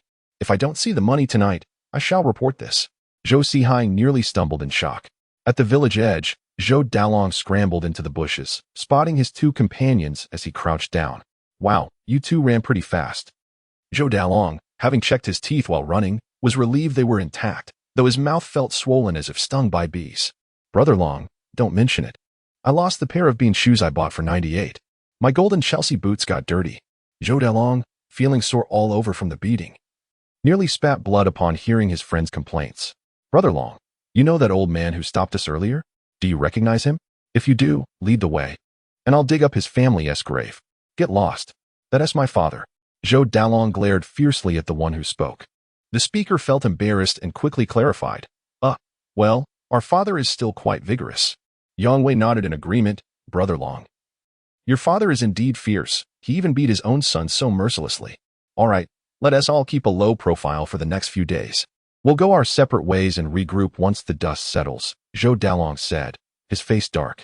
After surveying the calm village entrance, he prepared to head home when his younger brother Yang Wei piped up. "Brother Long, could you reimburse me for the bean shoes?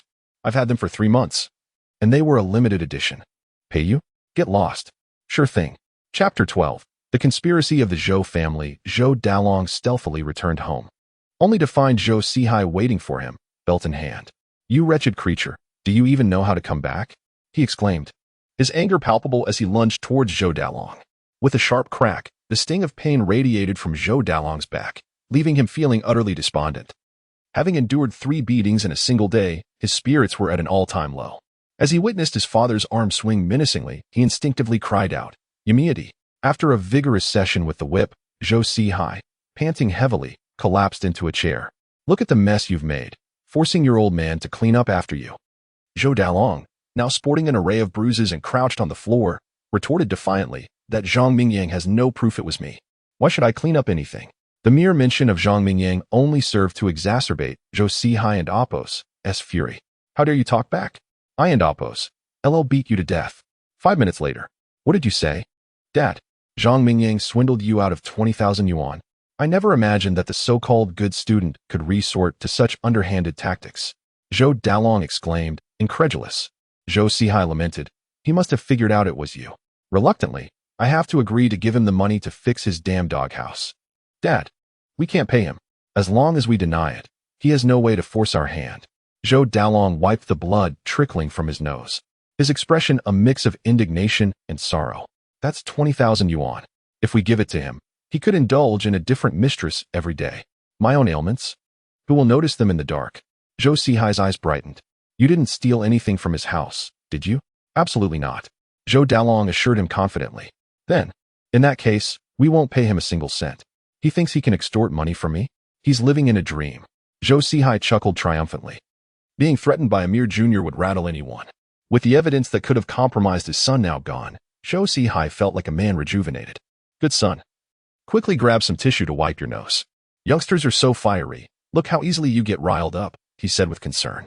Zhou Dalong dared not retort, wiping his nose only to discover that his father had indeed left him bloodied.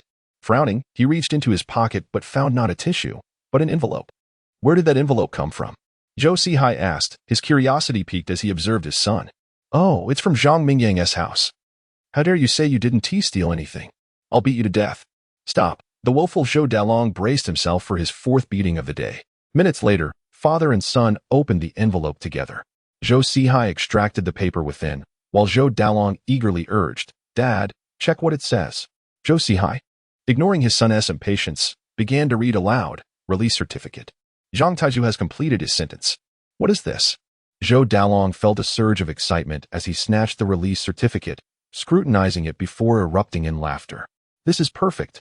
With this release certificate, we have undeniable proof that old Zhang has been imprisoned. Now, let's see how Zhang Mingyang can enlist in the army.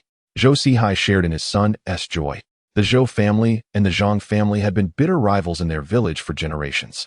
Zhou Dalong recalled how his father, Zhou Fugui, held deep disdain for Zhang Taiju, with their encounters often turning hostile. Growing up, he frequently clashed with Zhang Mingyang's father, Zhang Tianxin, until the latter vanished from the scene. The prospect of finally getting the upper hand against the Zhang family filled him with exhilaration. By the way, son, call the village chief's daughter later. Isn't she a live streamer? When the armed forces come for their political review, let her broadcast it live. Zhou Dalong, caught up in his mirth, winced as the corner of his mouth throbbed with pain. Yet, hearing his father's plan, the pain seemed to dissipate. Dad, that's a brilliant idea. If this goes public, Zhang Mingyang will be socially ruined. Get going, contact her. All right. At the Zhang residence, Zhang Mingyang returned home, first tidying up Haizi's doghouse to ensure the dog would have a cozy, albeit drafty place to rest. Hang in there tonight, Haizi. Tomorrow, I'll get you a stainless steel doghouse. After patting Haizi's head, Zhang Mingyang entered the house. He turned on the lights and quickly surveyed his grandfather's room. The lock on the wardrobe was intact, and aside from some scattered footprints on the bed, there was nothing unusual. Feeling drowsy, he decided against tidying up and retreated to his own room. Upon switching on the light, he noticed a shoe on the floor. After scooping it up with a shovel, he squinted. It was a pair of size 40 yellow loafers, typical footwear of the local tough guys. Such individuals often shared three defining traits: tight pants, loafers, and cringeworthy street slang. This indicated that the culprits were likely quite young, leading Zhang Mingyang to conclude that the intruders were Zhou Dalong and his accomplices. How audacious they are to attempt a home invasion. Who knows what further crimes they might commit in the future. After tossing the loafers into the trash, Zhang Mingyang settled down to watch television, only to grow weary without a sign of Zhou Sihai's return. At that moment, he realized he had been duped by Zhou Sihai. It seems I've been too trusting, he chuckled to himself, fully aware of the Zhou family's reputation, yet still choosing to believe Zhou Sihai's deceitful words. To command respect, one must be ruthless. The only way to instill fear in others is to harden one's own heart, thereby ensuring that those with ulterior motives keep their distance. After reflecting on this, Zhang Mingyang could no longer resist the tide of sleep that washed over him and drifted off in his clothes. Chapter 13. The Influencers Franchise Under the Cover of Night.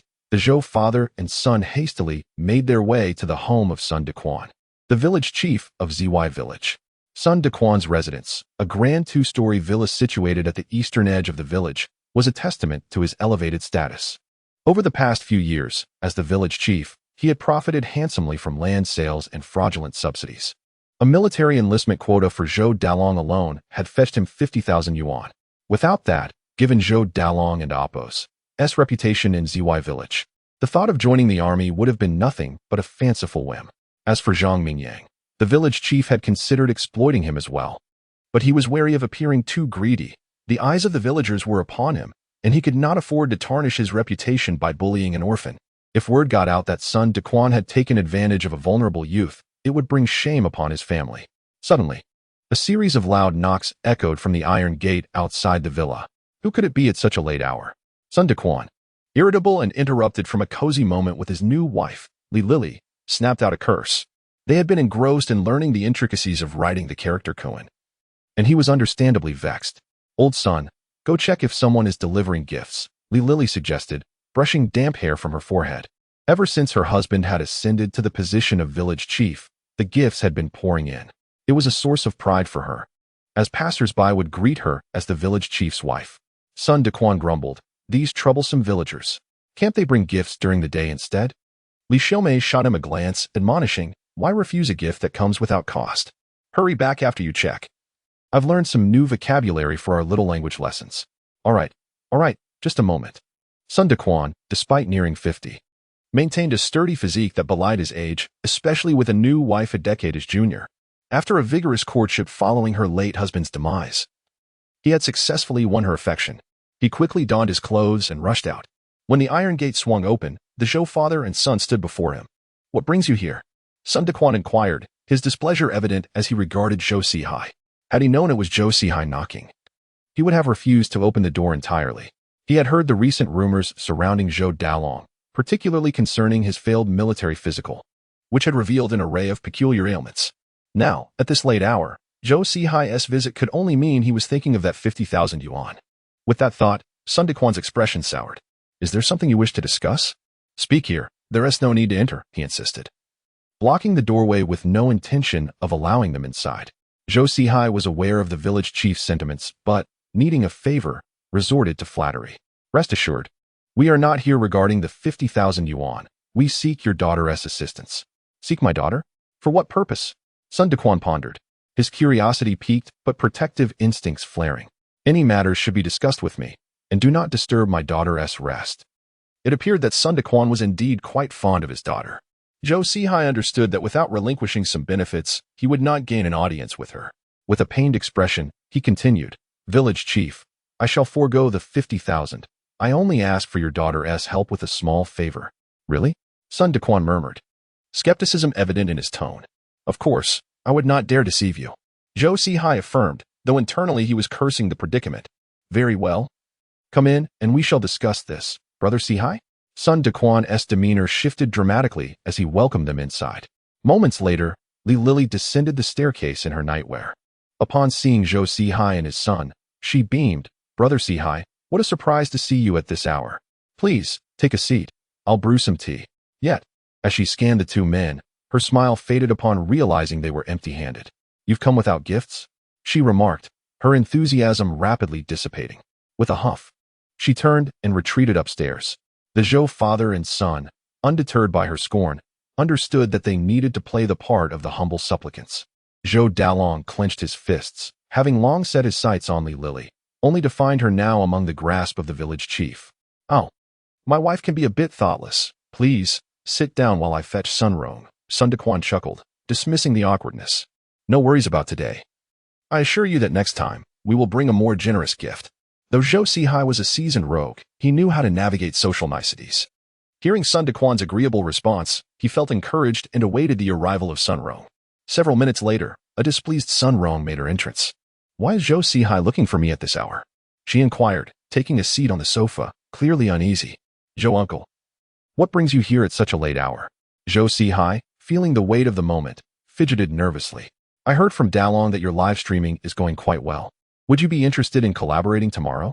Sun Rong raised an eyebrow, glancing at Zhou Dalong, nearly bursting into laughter at his disheveled appearance. Dalong, did you get caught sneaking around your wife's house? You look terrible. Zhou Dalong wished for nothing more than to sink into the ground, realizing that his impulsive visit had led to this embarrassing moment. It's nothing, Sister Rong. I just had a bit too much to drink and stumbled, he explained, carefully omitting the details of his altercation with Zhang Mingyang and his father. Sun Rong dismissed Zhou Dalong and focused on Zhou Sihai. You wish to collaborate with me? What exactly do you propose? As an eating broadcast host on Douyin, Sun Rong had developed a passion for food, and her weight had ballooned to nearly 250 pounds at a mere height of 5 feet. If one were to see her walking along the street at night, they might mistake her for a particularly large potato. However, the current trend favored personalities like her, where the ability to eat copiously garnered attention regardless of appearance. With her recent rise, she had amassed 500,000 followers, despite some backlash regarding staged eating and video edits. Well, my dear niece, Zhang Mingyang from our village is preparing to enlist. The armed forces will conduct a political review tomorrow. Perhaps you could live stream it? Zhou Sihai suggested, anxiety lacing his words. What? Are you joking? Sun Rong scoffed, incredulous. Uncle, I'm quite busy. If you have nothing urgent, I suggest you head home and get some rest. Sun Rong was no fool. Having achieved such a following, she was well aware of what captivated online audiences. An event lacking any sensational element would hardly attract viewers. Chapter 14. A pitiful background evokes sympathy. Disappointed by the unsatisfactory response, Zhou Sihai felt a twinge of dismay. At that moment, Zhou Dalong suddenly interjected, Father, at this hour. There's no need to keep anything from Sister Rong. Sun Rong, who was about to leave, halted her steps, intrigued. What are you hiding? Pray tell. Sun Dequan, observing the unfolding drama, also grew curious. The Zhou family had a long-standing reputation for being troublesome. The old Zhou Fugue, nearing 90, still rose early to pilfer vegetables from the villagers' gardens, treating their plots like his own personal QQ farm. He took whatever he fancied, and the villagers dared not protest. For if they did, he would dramatically collapse to the ground, leaving them to decide whether to assist or ignore him. To help was to invite deceit, while to leave him there meant enduring his lamentations. This tactic had left the residents of Jiwei village utterly confounded. Rumor had it that the Zhou family had not purchased vegetables in years, relying solely on Zhou Fugue's early morning thefts. With the late-night visit of Zhou Sihai and his son, it was clear they bore ulterior motives. Well, since there are no outsiders, speak plainly. Zhou Sihai nodded in agreement. Seeing his nod, Zhou Dalong organized his thoughts before speaking. Sister Rong, I know your live stream needs a sensational highlight, so I found one for you. It's a political review from the armed forces. Sun Rong's temper flared. She felt an urge to slap Zhou Dalong, lamenting the loss of her beauty sleep. A prominent admirer had just showered her with gifts during a gala, hoping to woo her with his affection for chubby girls. Zhou Dalong nodded mysteriously, but this political review is different. How so? Is it possible that Zhang Mingyang can enlist? I've heard you didn't even pass the physical examination, and now the village is buzzing with rumors of a contagious disease. Sun Rong suddenly had a realization, screaming, Get off my sofa. Who knows if your illness is contagious through clothing? If I catch it, how will I ever get married? She anxiously dove into Sun Dequan's embrace, nearly sending him reeling. Calm down, dear daughter. Let Dalong finish. Sun Dequan, wise from experience, sensed there was more to Zhou Dalong's words. Indeed. The next revelation left the Sun family in stunned silence. Zhang Mingyang could not serve, for his grandfather Zhang Taizhu had been imprisoned in his youth. What? How can he possibly enlist then? Sun Rong's skepticism was palpable. Zhou Dalong chuckled, and there lies the highlight. I've already crafted the content for your live stream. A young recruit attempting to deceive the political review, only to have his family's criminal past exposed, leading to a public disgrace. Imagine how explosive that would be for your viewers. Sun Rong's eyes sparkled with excitement. She had long desired to transition into an entertainment news anchor and now had the perfect scoop. Following a discussion on the details, the Zhou father and son took their leave. After they departed, Sun Dequan pondered while lighting a cigarette. I wonder why the old Zhou family and the Zhang family are at odds. They all seem to share the same troublesome traits. I can't help but feel there is something more to this. Unfazed, Sun Rong replied, I couldn't care less about any hidden agendas, as long as it boosts my following. Father, your daughter is on the verge of becoming a social media sensation. Once I strike it rich, I'll buy you a luxurious G-Class to drive around. Sun Dequan beamed with joy. His daughter was finally growing up and showing appreciation. He had heard of the G-Class vehicle, and her intention to gift it to him hinted at a new life of luxury. That night, the Sun and Zhou families were ablaze with light, while the protagonist Zhang Mingyang remained blissfully asleep. In his dreams, he transformed into a military god, commanding modern warfare, striking down adversaries, and forcing foreign leaders to consume tainted water before an audience. In the family quarters of the 207th Army Hospital, Sun Shaoran tossed and turned, her mind plagued with troubling images. How dare Zhang Mingyang insult her vision? She would make him pay. She puzzled over her fixation on this infuriating boy. Eventually succumbing to sleep, her eyes heavy with fatigue. Little did Zhang Mingyang realize that, now an orphan, he had captured the thoughts of many within a single day. The following day dawned bright and breezy. Zhang Mingyang brushed his teeth in the courtyard when Aunt Zhao rushed in without knocking, flustered. Spitting out toothpaste, he asked, "What is it, Aunt?" "Quickly, Mingyang. The armed forces are at the village chief's house. They'll be looking for you soon. Get ready," she exclaimed, excitement bubbling within her. Having watched Zhang grow since childhood, Aunt Zhao had cared for him after Zhang Tieju's passing, treating him like a son. Had her daughter not just entered high school, she might have even considered an arranged marriage. As the news of the armed forces' arrival reached him, Zhang Mingyang hastened his preparations. Meanwhile, the armed forces personnel, accompanied by village chief Sun Dequan, made their way to Zhang's residence. Before setting off, Sun Dequan discreetly messaged Zhou Sihai and his daughter. "Sun Dequan, the armed forces have arrived. Proceed as planned." Zhou Sihai. "Received, Sun Rome. Ready to go. Just waiting for the live stream to commence." "Village chief's son, what can you tell us about Zhang Mingyang's situation in your village?" asked Sun Xiaofeng, adopting a formal tone. "Oh." Zhang Mingyang graduated high school with distinction but unfortunately did not gain admission to college. "I am truly delighted that he is enlisting now. After his grandfather's passing, he has essentially become an orphan." Sun Dequan spoke candidly. Though he had agreed to collaborate with Zhou Sihai, he felt no need to distort the truth. With numerous villagers observing, he knew any falsehoods would soon be exposed. That doesn't seem right. His records indicate his parents are alive. How is he an orphan? Sun Sharon questioned, trailing behind. "I'm not entirely sure. Zhang Mingyang's father, Zhang Tianchen, has not returned since coming of age.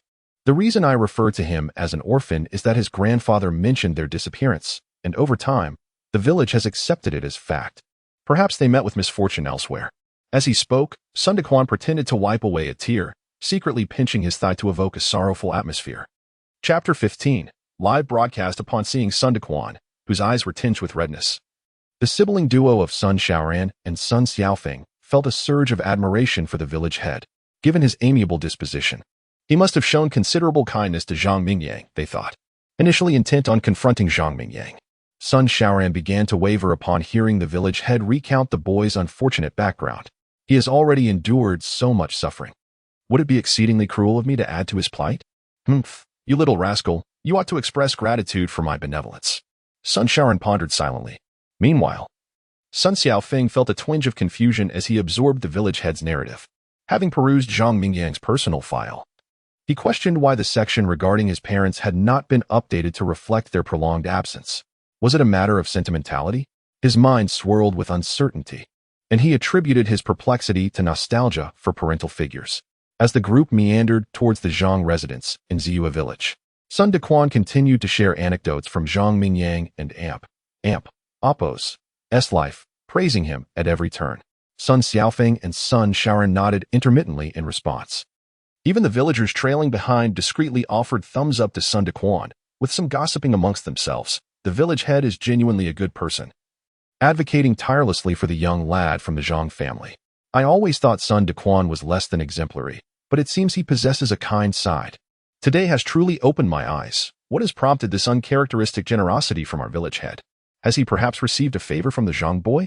Sun Dequan, engrossed in detailing Zhang Mingyang and Appo's familial circumstances, quickly darkened at the whispers behind him. Were these gossipy women not aware that their words could lead to misunderstandings? The armed forces personnel accompanying him were not inclined to lose their composure easily, but he cast a glance at Sun Xiaofeng's expression and felt a wave of relief. Though they belonged to different systems, neither wished to have their shortcomings exposed in public. "Humph, these troublesome villagers. Just wait and see how I will deal with you in the future." Sun Dequan had mentally noted the names of these gossipers. Sun Xiaofeng remained unperturbed. As an active duty soldier, he held no authority over the village head and Appo's misdeeds. In contrast, Sun Shaoran and Appo's gaze filled with disdain as she regarded Sun Dequan. "We all share the surname Sun. How could you conduct yourself so poorly?" Had it not been for her awareness of her status, the spirited young lady would have unleashed a verbal onslaught upon him. Unbeknownst to Sun Dequan, his reputation had shifted in the eyes of the two soldiers. After a lengthy monologue, the siblings merely huffed in response, their initial enthusiasm having dissipated. Feeling the chill of their indifference, Sun Dequan fell silent, bowing his head as he led the way.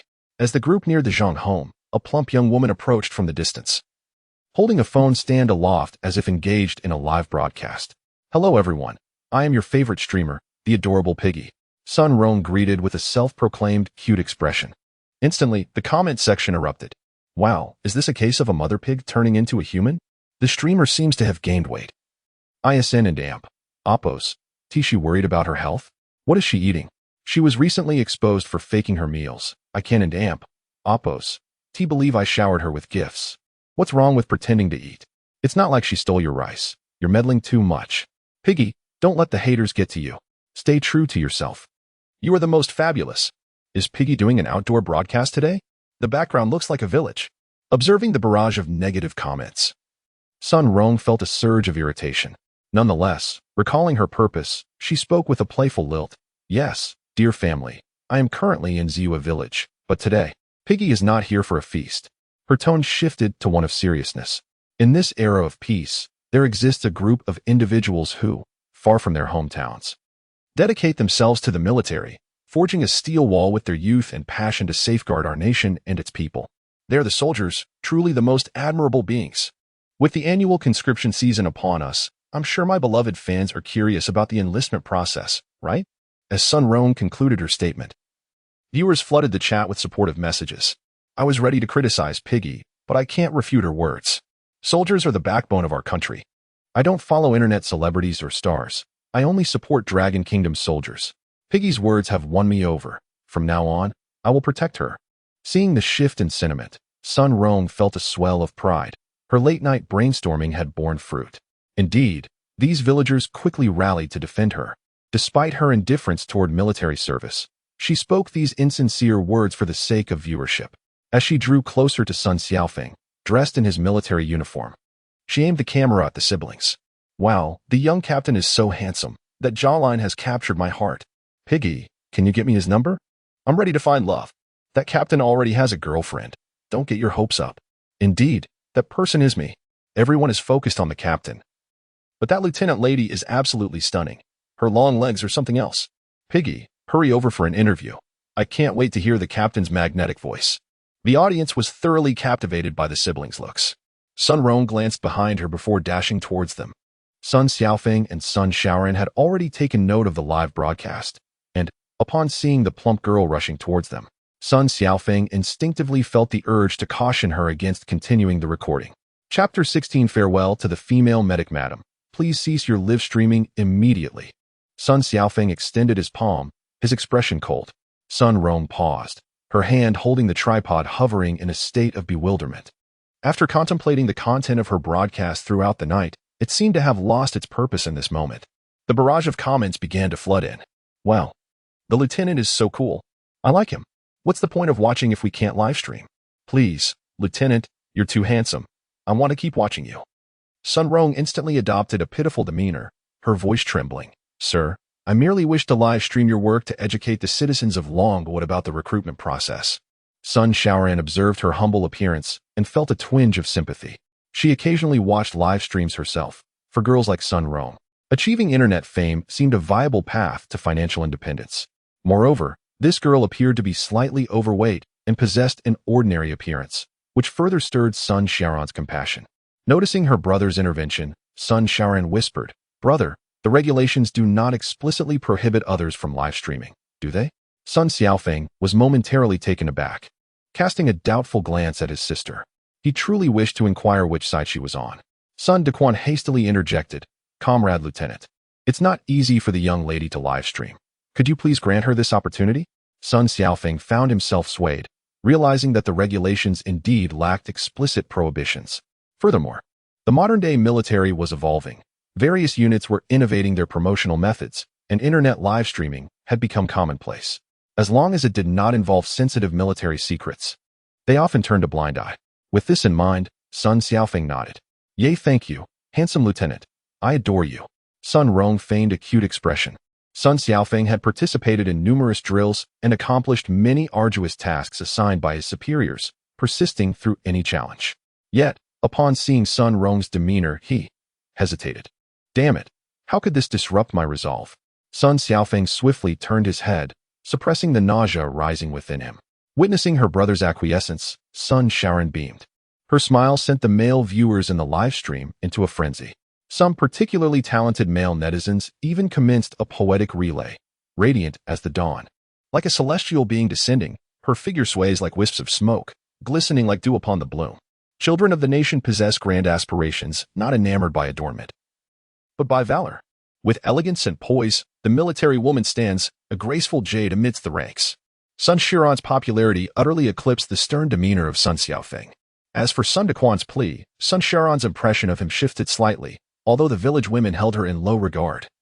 His willingness to advocate for the girl revealed a glimmer of conscience. Thank you, beautiful officer sister. Thank you, handsome officer brother, and thank you, father. Being addressed as beautiful officer sister made Sun Xiaoran beam with delight. Women are inherently drawn to beauty, and such compliments invariably uplift the spirit. However, what was this about father? Just as Sun Xiaoran pondered this, Sun Dequan remarked, "It's nothing. We are all family, and you are my dear daughter. There's no need for such formalities." Sun Xiaoran, I must have overthought it. Farewell. Her fondness for Sun Dequan plummeted once more. At that moment, within the courtyard, Zhang Mingyang had heard the commotion and quickly changed into a clean outfit before opening the door. Whether he could successfully navigate the situation and enlist depended on today. As the door swung open, he was met with Sun Xiaofeng, clad in military uniform. After noting the lieutenant insignia, Zhang Mingyang politely greeted him. "Hello, sir. I am Zhang Mingyang." "Ah, you too?" Sun Xiaofeng replied blandly. Zhang Mingyang stepped aside, preparing to allow Sun Xiaofeng entrance, when a cool female voice interjected. "Why didn't you greet me?" The voice emanated from behind Sun Xiaofeng, and Zhang Mingyang's heart raced with confusion. This voice seemed oddly familiar, yet he couldn't recall where he had heard it. Until Sun Xiaoran emerged from behind her brother, it dawned on him. "It's you. Aren't you the medic? What brings you here?" Zhang Mingyang cursed inwardly, worried that her presence might obstruct his enlistment. He could swear that his impulse during the medical examination was merely a moment of frustration. "What? Not welcome? Please, enter, Madam Leader." Zhang Mingyang remembered how this woman had once told him to get lost, had it not been for his life at stake. He would have relished the opportunity to teach her a lesson. Much better. "Please, proceed, Officer Sun." Sun Xiaoran cheerfully addressed her brother. Addressing by rank during work is a military regulation. "Very well, Dr. Sun." Sun Xiaofeng reciprocated. As the two entered the room, a throng of villagers surged in, quickly filling the courtyard. The timid dog, Haizi, instinctively began to dig a hole in the ground, wishing to bury himself to avoid detection by the sudden influx of humans. Among the crowd, the only person Zhang Mingyang noticed was Sun Rong, who was live streaming. It wasn't just her peculiar physique that caught his attention, it was the ongoing live stream. At that moment, the broadcast held no benefits for him and posed potential risks. A slight mishap during his political review could lead to disastrous consequences. Such worries often materialize into reality. Zhang Mingyang sought to intervene, but was at a loss for words, hoping against hope that she was merely seeking to gain some attention. Little did he know, Sun Rong was there for her own reasons. Meanwhile, a malicious plot against Zhang Mingyang was quietly unfolding. Outside, Zhou Dalong hid near the door frame, secretly observing every movement within the courtyard, waiting for the right moment to act. "Comrade Zhang Mingyang, I am here on behalf of the organization to conduct a home visit. It is necessary for me to clarify this. Home visits are also a form of political review. I've heard that your parents are no longer around, so I will be asking you a few questions shortly." Chapter 17. The popularity of Zhang Mingyang. Zhang Mingyang nodded. Prior to the arrival of the political evaluation personnel, he had already acquainted himself with the process of political scrutiny through the internet. The political evaluation process in this world bore a striking resemblance to that of his previous life, the only distinction being that the evaluation was conducted simultaneously with home visits. Military enlistment process, registration, physical examination, political evaluation, home visit. After the home visit, the staff from the armed forces would proceed to the archive storage to review records, as well as visit the local police station to inquire about any criminal records concerning himself and his immediate family. "Leader, you may ask anything without reservation." Sun Xiaofeng nodded but hesitated, pondering how to broach the subject given Zhang Mingyang and Appo's family background. In past home visits, he would typically inquire about family members and their attitudes towards military service, yet Zhang Mingyang was different. This young man was an orphan. He feared that probing too deeply might unearth painful memories for Zhang Mingyang. As he wrestled with his thoughts, he noticed Sun Rong, who was live streaming. He realized that if he spoke hesitantly, it could inadvertently cast a negative light on the esteemed army in the eyes of the audience. Apologizing silently, Sun Xiaofeng regained his usual composure. Comrade Zhang Mingyang, how many family members do you currently have? Only myself, Zhang Mingyang replied, a hint of sorrow in his voice. Upon hearing this, the audience in the live stream momentarily halted their barrage of comments. A few seconds later, the compassionate viewers flooded the chat with comforting emojis, expressing sympathy for the seemingly sunny and handsome young man. Oh dear, the poor boy is all alone after just turning 18. It's heartbreaking. How could the lieutenant be so cruel? ISNT this question reopening his old wounds? This is the standard procedure. To enlist, one must endure this process. If this lad cannot even pass this basic hurdle, perhaps he should reconsider his military aspirations. I fear it may tarnish the reputation of our esteemed army. Don and Apos, TB sad. Young man, I'm 48 this year. If you don't mind, come and be my godson. Your godmother will give you a monthly allowance of 20,000.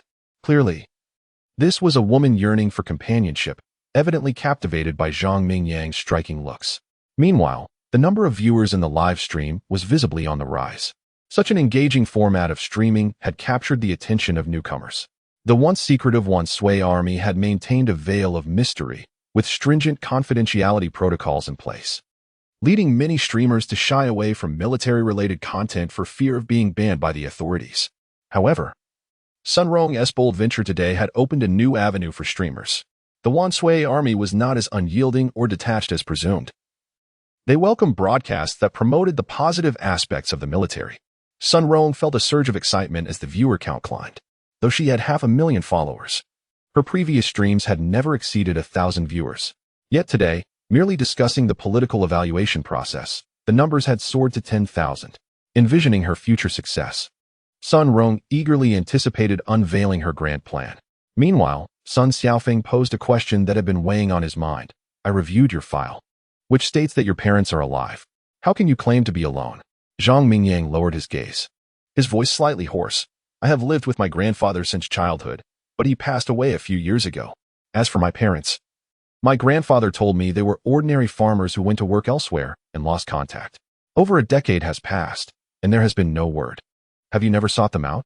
Sun Shaoran interjected eagerly. Shaoran, do not speak out of turn. Sun Xiaofeng shot a sharp glance at his sister. Shaoran, realizing her faux pas, playfully stuck out her tongue, but quickly adopted a serious demeanor. Zhang Mingyang dismissed Shaoran's inquiry, instead offering a self-deprecating smile. All parents love their children. If they are still alive, I believe one day they will return to me. The siblings exchanged a glance, both reflecting a shared sense of empathy. The audience in the live stream expressed deep sympathy for Zhang Mingyang's tragic background. Stay strong, young man. Your grandfather will always watch over you from above. Enlisting is the greatest tribute you can pay him. Your parents have been missing for over a decade. They likely faced misfortune. I pray for a chance for this aspiring soldier to reunite with them. Trials often befall those who endure hardship. Enlisting is a new beginning for you. Work hard. You can do it. At that moment, Sun Xiaofeng furrowed his brow, pondering Zhang Mingyang's disclosure. He recalled that Zhang had mentioned his parents were farmers. Yet their names, Zhang Tianchen and Ouyang Qingya, seemed far from ordinary. Are those names truly befitting of farmers? Sun Xiaofeng mused, unable to comprehend the contradiction. He decided to push the thought aside and continued his inquiry. I initially intended to ask about your family's attitude towards your military service, but given the circumstances, I believe your own decision reflects their sentiments. Zhang Mingyang and Apos' eyes lit up with fervor as he replied, I have been instilled with patriotic values since childhood, and my dream has always been to become a true soldier. Now that I have this opportunity to fulfill my dream, I intend to seize it wholeheartedly. I implore the Wanshui army to grant me this chance. His declaration was met with resounding applause. The villagers instinctively clapped in unison. Aunt Zhao remarked with nostalgia, the child has grown up. The viewers in the live stream, moved by Zhang Mingyang's passionate words, generously showered the broadcast with gifts. Thank you, dear brother, for the carnival. Grateful for the sports car from the wonderful sister. Sun Rong, with her distinctive voice, expressed her gratitude to the viewers. Sun Shaoran, initially immersed in emotion, was jolted back to reality by Sun Rong's exuberance. She frowned, feeling that the host was disrupting the poignant atmosphere of the moment. Realizing all eyes were on her, Sun Rong offered an awkward smile while covering her mouth. Sun Dequan, sensing the collective discontent directed towards his daughter, seized the moment to interject. Ahem, this child, Zhang Mingyang, is someone I have watched grow up. During the time when his family was absent, I provided him with support. As the village head, I must express my stance as well. Allow me to say a few words. Zhang Mingyang's expression soured at son Daquan's words. He recalled how, when his grandfather passed, the village had assisted with the arrangements.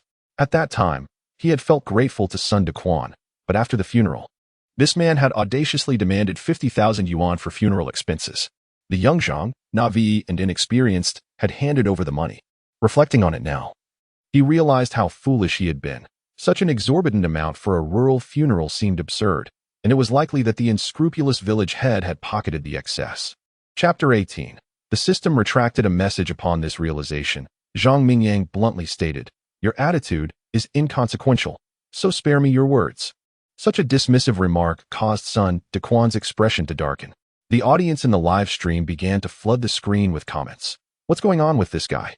Wasn't the village chief just speaking in his favor? Why is he now confronting him? Truly ungrateful. This lad has narrowed his path. There must be a reason for his words. Don't speculate without understanding the situation, regardless of the reason. It is improper to speak to an elder in such a manner. Sun Rong, holding a phone stand, felt a surge of displeasure as she heard Zhang Mingyang rebuke her father. Were it not for the live stream, she would have rushed over to silence him. As Zhang Mingyang and Apos' words echoed through the courtyard, villagers began to murmur among themselves. Ha ha ha. This is hilarious.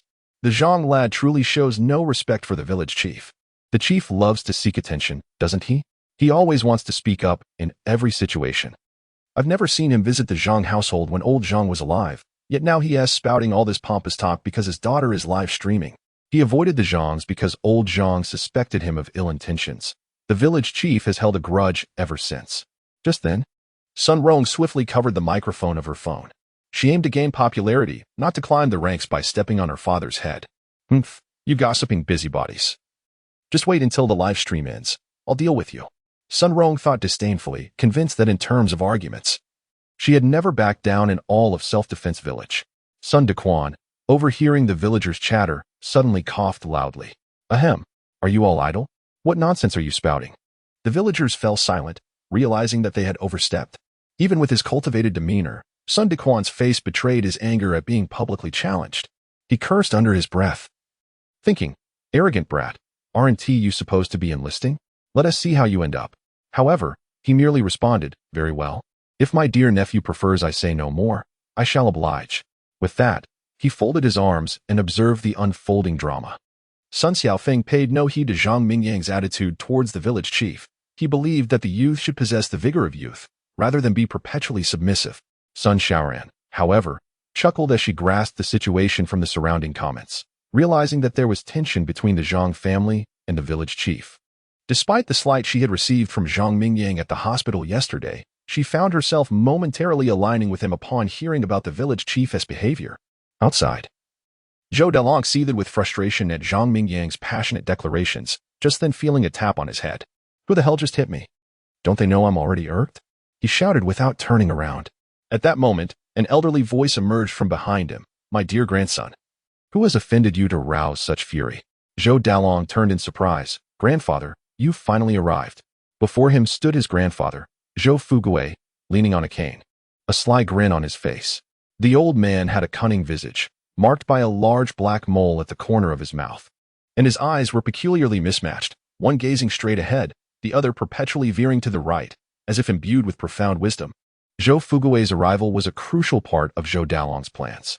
Today's scheme against Zhang Mingyang resembled a game of poker. The revealing of evidence was akin to playing a trump card. Who would start a poker game by throwing down two kings? His grandfather's testimony would serve as a powerful leverage against Zhang Mingyang. Oh, so the little rascal is feeling bold enough to insult even his grandfather? Zhou Sihai glared at him reproachfully. Zhou Dalong shuddered at the memory of the punishment he received the previous night, his back still aching.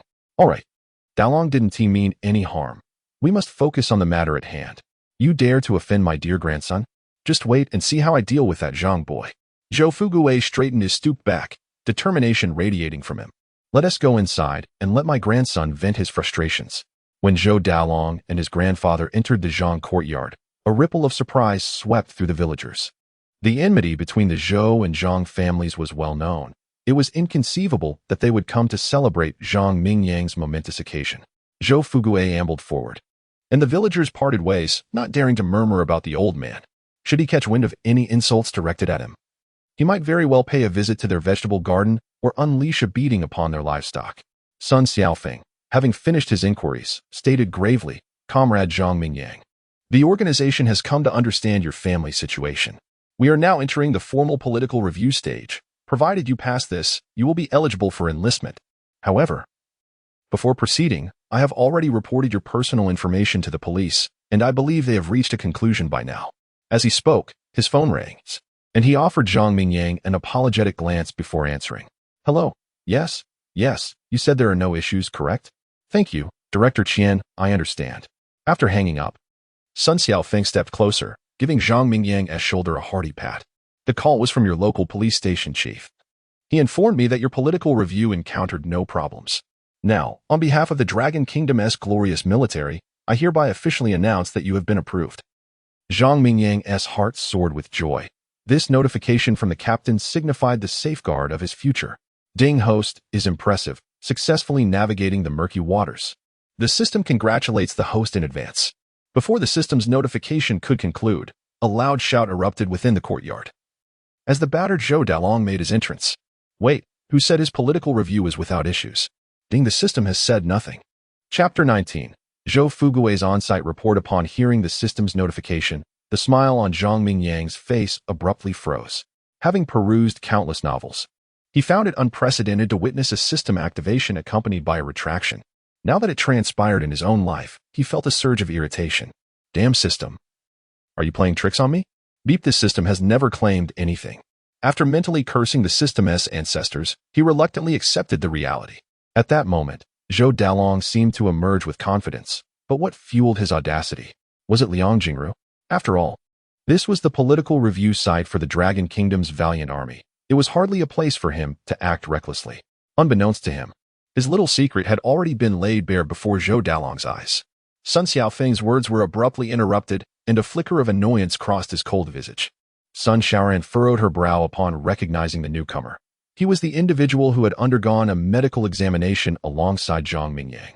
According to Director Zhang from the hospital, this lad was nothing short of a viral amalgamation. What was his purpose here? Sun Xiaoran was puzzled. Sun Xiaofeng cast a glance at Zhou Dalong, noting the young man's pallid countenance, and spoke in a stern tone. Who are you? What evidence do you possess to claim there are issues with his political review? I just received notification from the police station that his medical examination passed.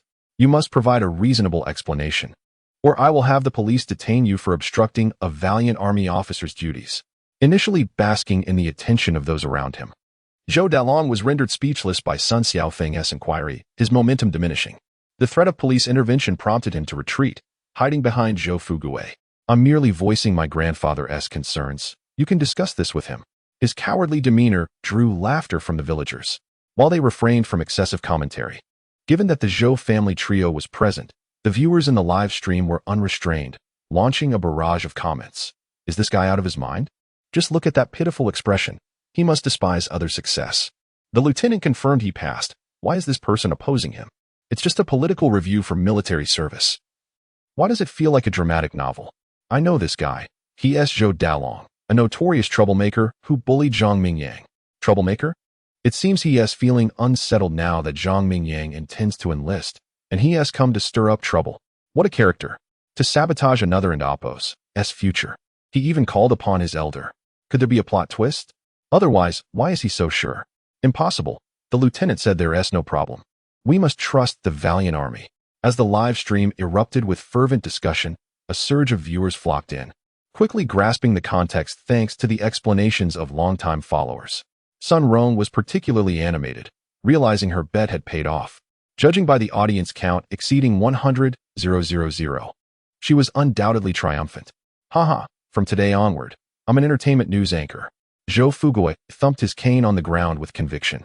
It was I who instructed my grandson to speak up. I'm too old to raise my voice. Upon witnessing such wisdom emanating from the elder, Sun Xiaofeng's expression softened slightly. Sir, do you have any evidence? If so, please present it. For someone of his age, Sun Xiaofeng extended the bare minimum of respect. Evidence? My words are evidence. Zhou Fugui, despite his frail appearance, exuded an unexpected forcefulness at that moment. Sun Xiaofeng's respect for Zhou Fugui waned. My respect for you does not grant you the privilege to wield age as a weapon. What is your standing to speak to me in such a manner? Sir, if you cannot provide evidence, then I must ask you to leave. I shall consider today's events as if they never transpired. He was acutely aware that this was a live broadcast, and his words represented the valiant army. He could not afford to be disparaged. Hold on. Allow me to share a story. Zhou Fugui, feeling fatigued, saw Zhou Dalong hastily bring over a chair. Sun Xiaofeng remained silent, tacitly accepting the situation. He had already resolved that if the story failed to satisfy him, he would not hesitate to educate the elder, regardless of his age.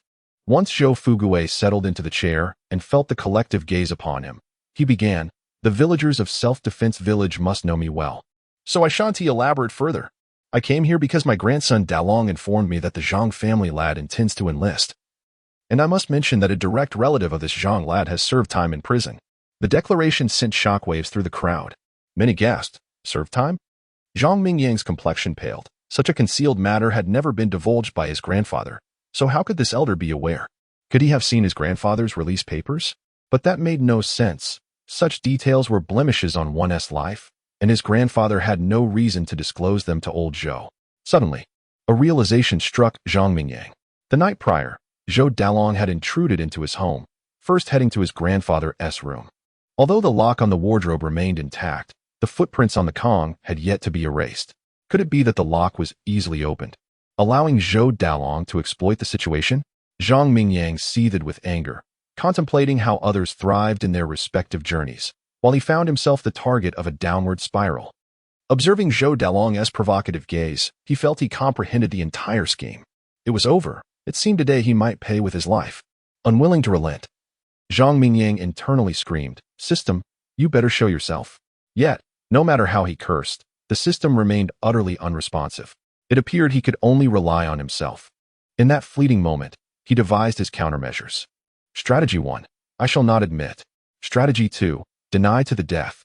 Meanwhile, the villagers resumed their chatter. I've never heard of old Zhang serving time. Could Zhou Fugui be fabricating this?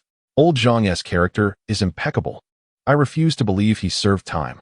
The relationship between the two families has never been cordial, now that old Zhang is gone. Zhou Fugui has lost all shame and dares to utter such nonsense. Lower your voice. Are you not afraid old Zhou will lie down at your doorstep tonight? Curse it. I'm scared. The villager who was about to speak fell silent as Zhou Fugui cast a glance in his direction. At that moment, the live stream exploded with fervor as Zhou Fugui claimed old Zhang had served time. I told you, things have taken a turn, haven't they? This old man's confidence suggests there's a strong likelihood it's true. Zhou Dalong, this little troublemaker, is indeed up to no good. Chapter 20. What? My grandfather was a traitor? Sun Xiaofeng did not take Zhou Fugui's words at face value. Instead, he turned to Zhang Mingyang. Is this true? I can't believe it. You mean to say your grandfather never mentioned such an important matter to you? He never did. I really don't know. Sun Xiaofeng furrowed his brow in frustration. Well, asking was pointless. Sun Shaoran had originally approached Zhang Mingyang to cause trouble, but she was moved by his tragic backstory. However, upon witnessing Zhang Mingyang's feigned ignorance, her goodwill evaporated once more. When it comes to your own interests, even if you know, you wouldn't tell us. What are you talking about? I truly have no idea. If I had known, I would have confessed by now. Besides, didn't you have the police investigate me? Don't you know whether I've been imprisoned? The series of questions from Zhang Mingyang left the atmosphere momentarily suspended. Sun Shaoran stamped her foot, feeling that the boy's words were somewhat implausible. Yet lacking evidence to disprove him, Zhang Mingyang let out a sigh of relief. At this point, as long as he staunchly denied it, there was still a glimmer of hope. If he naively chose to admit it, next year on this day would mark his demise. Having been an undercover agent for many years in his past life, he firmly believed in the adage, confess for leniency, resist for severity. Sun Xiaofeng turned his gaze back to Zhou Fugui, knowing the old man and Appo's story was far from finished. Please, continue, old sir. Zhou Fugui desired precisely this scenario. Every time he recalled the years he was bullied by Zhang Taizhu, he would wake up in anger from the dreams. Now, at long last, he could turn the tables and bully Zhang's grandson. Clearing his throat, Zhou Fugui seemed to drift into reminiscence, and the crowd waited silently for his next words. After a moment, Zhou Fugui organized his thoughts and spoke slowly. In the late 1940s, the nation had just been established, and everything was in disarray. The remnants of Japanese imperialism were still present, attempting to gather intelligence by courting certain individuals. The fleeing Zhang Guangtou also left numerous spies on the mainland. In my youth, Zhang Taizhu was a close friend, a brother by life and death. One night, I intended to visit him for drinks, but upon arriving at his doorstep, I heard a ticking sound from within. I recognized it as the sound of a radio. Both Zhang Taizhu and I were farmers. How could he have a radio? I remained cautious and didn't alert him. The next day, while he was farming, I stealthily entered his home and, through a stroke of luck during my search, discovered a hidden compartment in his wardrobe. When I opened it, I was shocked to find military uniforms. Everyone held their breath, silently awaiting Zhou Fugui's subsequent revelations.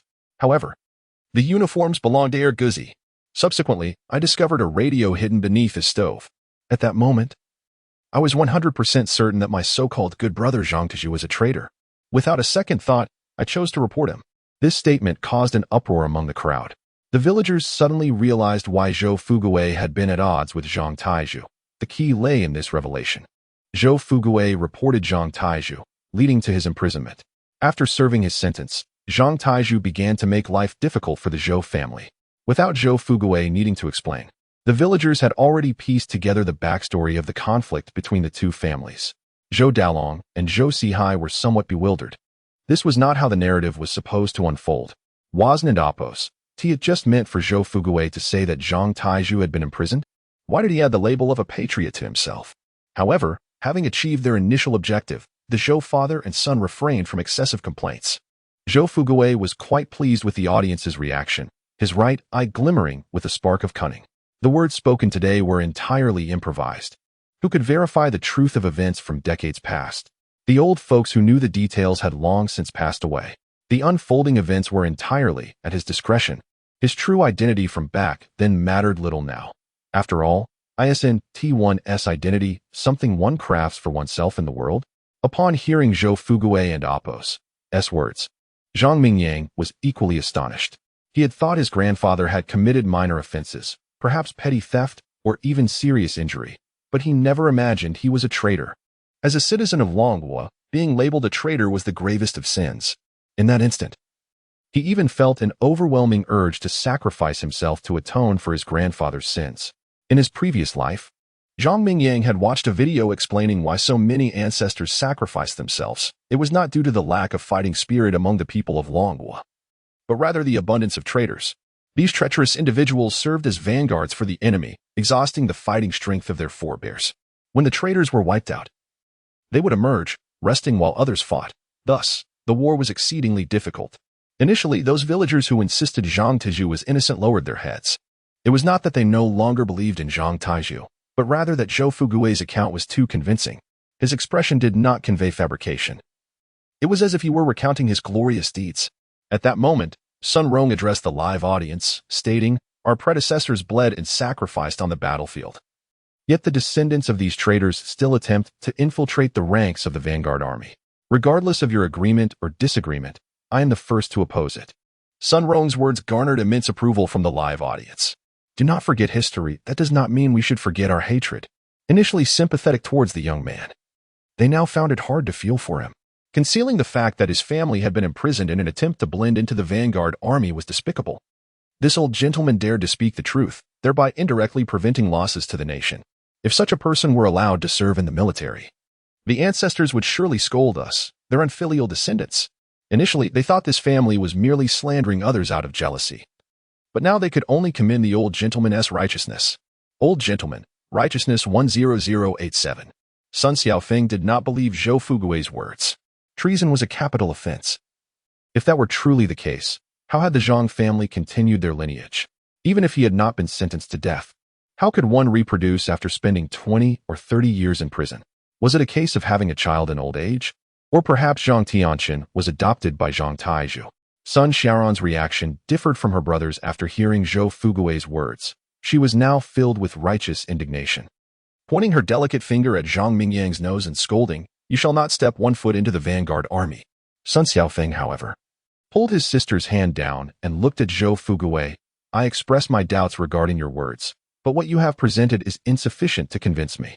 In essence, this translated to, produce the evidence. Zhang Mingyang cast a grateful glance at Sun Xiaofeng, but the latter merely shot him a cold look. It seemed the weight of the term traitor was indeed formidable. Chapter 21. The release certificate. Zhou Fugui, wise and seasoned, naturally grasped the insinuation behind Sun Xiaofeng's words. With a slight wave of his hand, he summoned his large grandson, Zhou Dalong. Dalong, present the item to this officer. Officer? Sun Xiaofeng furrowed his brow. Quickly present it to this. Zhou Fugui hesitated, unsure of how to address Sun Xiaofeng. Leader, Zhou Dalong reminded him. Right. Present it to this leader. Zhou Dalong grinned at Zhang Mingyang, slowly reaching into his inner pocket. In no time, a yellowed piece of paper appeared in his hand. From a distance, Zhang Mingyang's pupils trembled with shock. If he wasn't mistaken, that was his grandfather's release certificate. That scoundrel. Zhou Dalong's smile widened, frequently casting provocative glances at Zhang Mingyang. Clenching his fists, Zhang Mingyang felt a surge of anger. This despicable person had truly become arrogant. He had already resolved that if he couldn't enlist, he would take this villain down before the system erased him. After receiving the document, Sun Xiaofeng noticed that Sun Shaoran had drawn near. As the paper unfolded, both siblings gazed at its contents. A release certificate? Name, Zhang Taizhu. They exclaimed in unison. Sun Xiaofeng sighed. With this evidence, Zhang Mingyang could never enlist. He even scrutinized the official seal, confirming its authenticity from the last century. Such documents could not be forged. Nor would anyone dare to attempt it. Sun Shaoran, her suspicions confirmed, crossed her arms defiantly and cursed, traitor. Aunt Zhao quietly wept, while Uncle Zhao spoke out with righteous indignation. This is all from the previous generation. How can you unjustly burden the children? What wrong has he done? Just because he was born into this family, must he bear such a weight? It's unfair. What crime did Zhang Taizhu commit that concerns Zhang Mingyang? I watched that lad grow up. His character is beyond reproach. Can't you give him a chance? Zhang Mingyang, touched, relaxed his clenched fists. The original owner had maintained good relations in the village, and now so many were speaking up for him. However, as he awaited the system and Appos' erasure, he had already begun to seek a weapon to send Zhou Dalong to his demise. Upon hearing the villagers' words, Sun Dequan voiced his opposition. The laws of the nation must be followed. If everyone pleaded like this, it would lead to chaos. Without rules, there can be no order.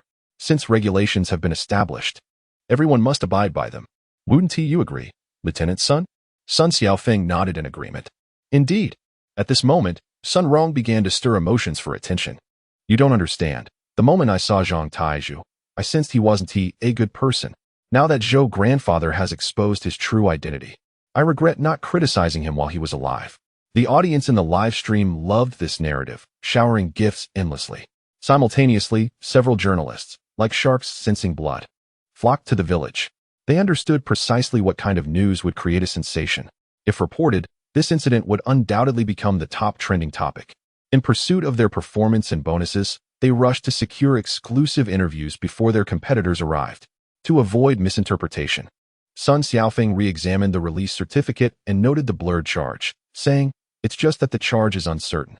Zhang Mingyang pursed his lips, standing in the center of the courtyard, lost in thought.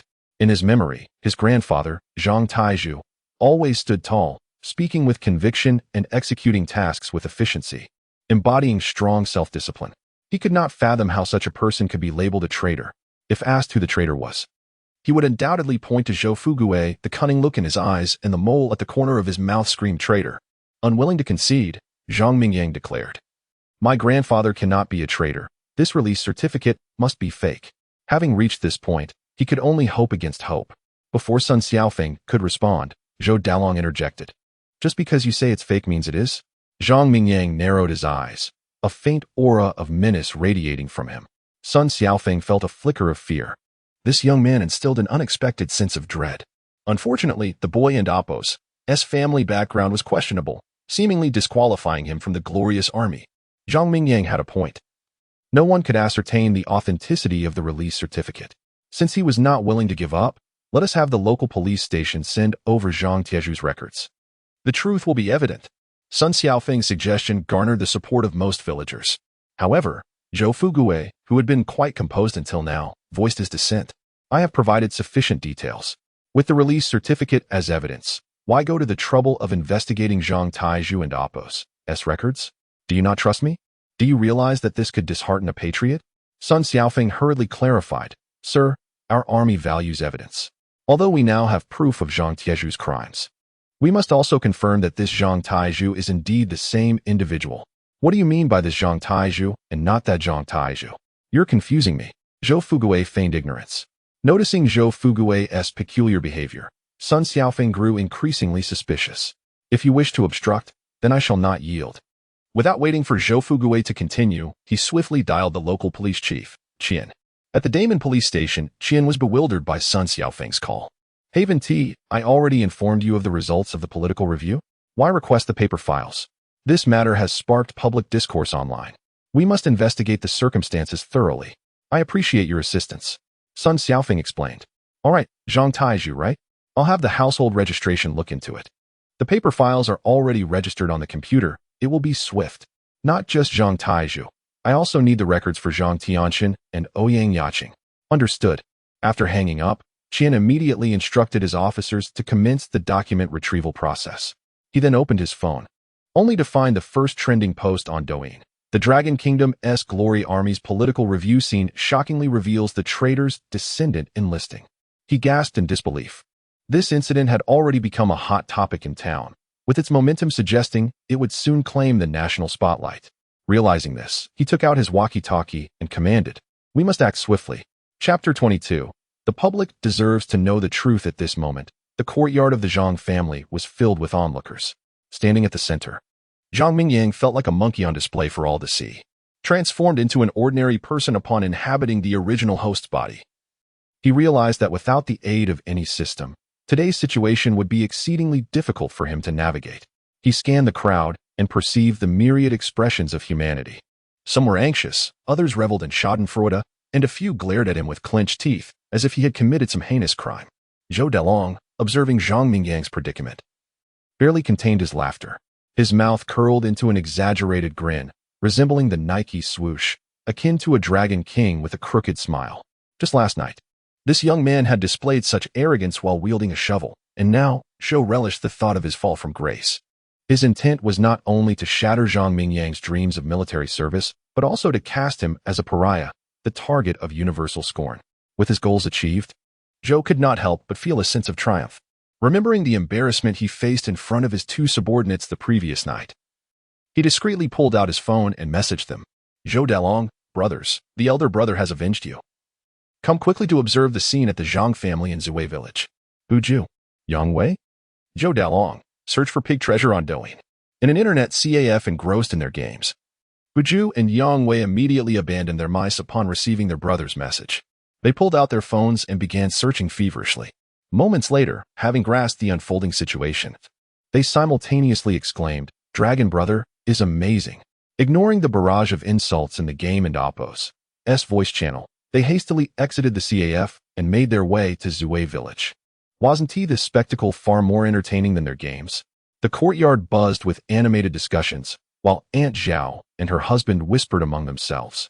Aunt Zhao tightened her grip on her husband's robust hand, sobbing, "Husband, now that Ming Yang is the subject of public scorn, should we make that call?" Uncle Zhao, who typically exuded a demeanor of sincerity, revealed a flicker of resolve in his eyes as he replied in a low tone, "It's not the final hour yet.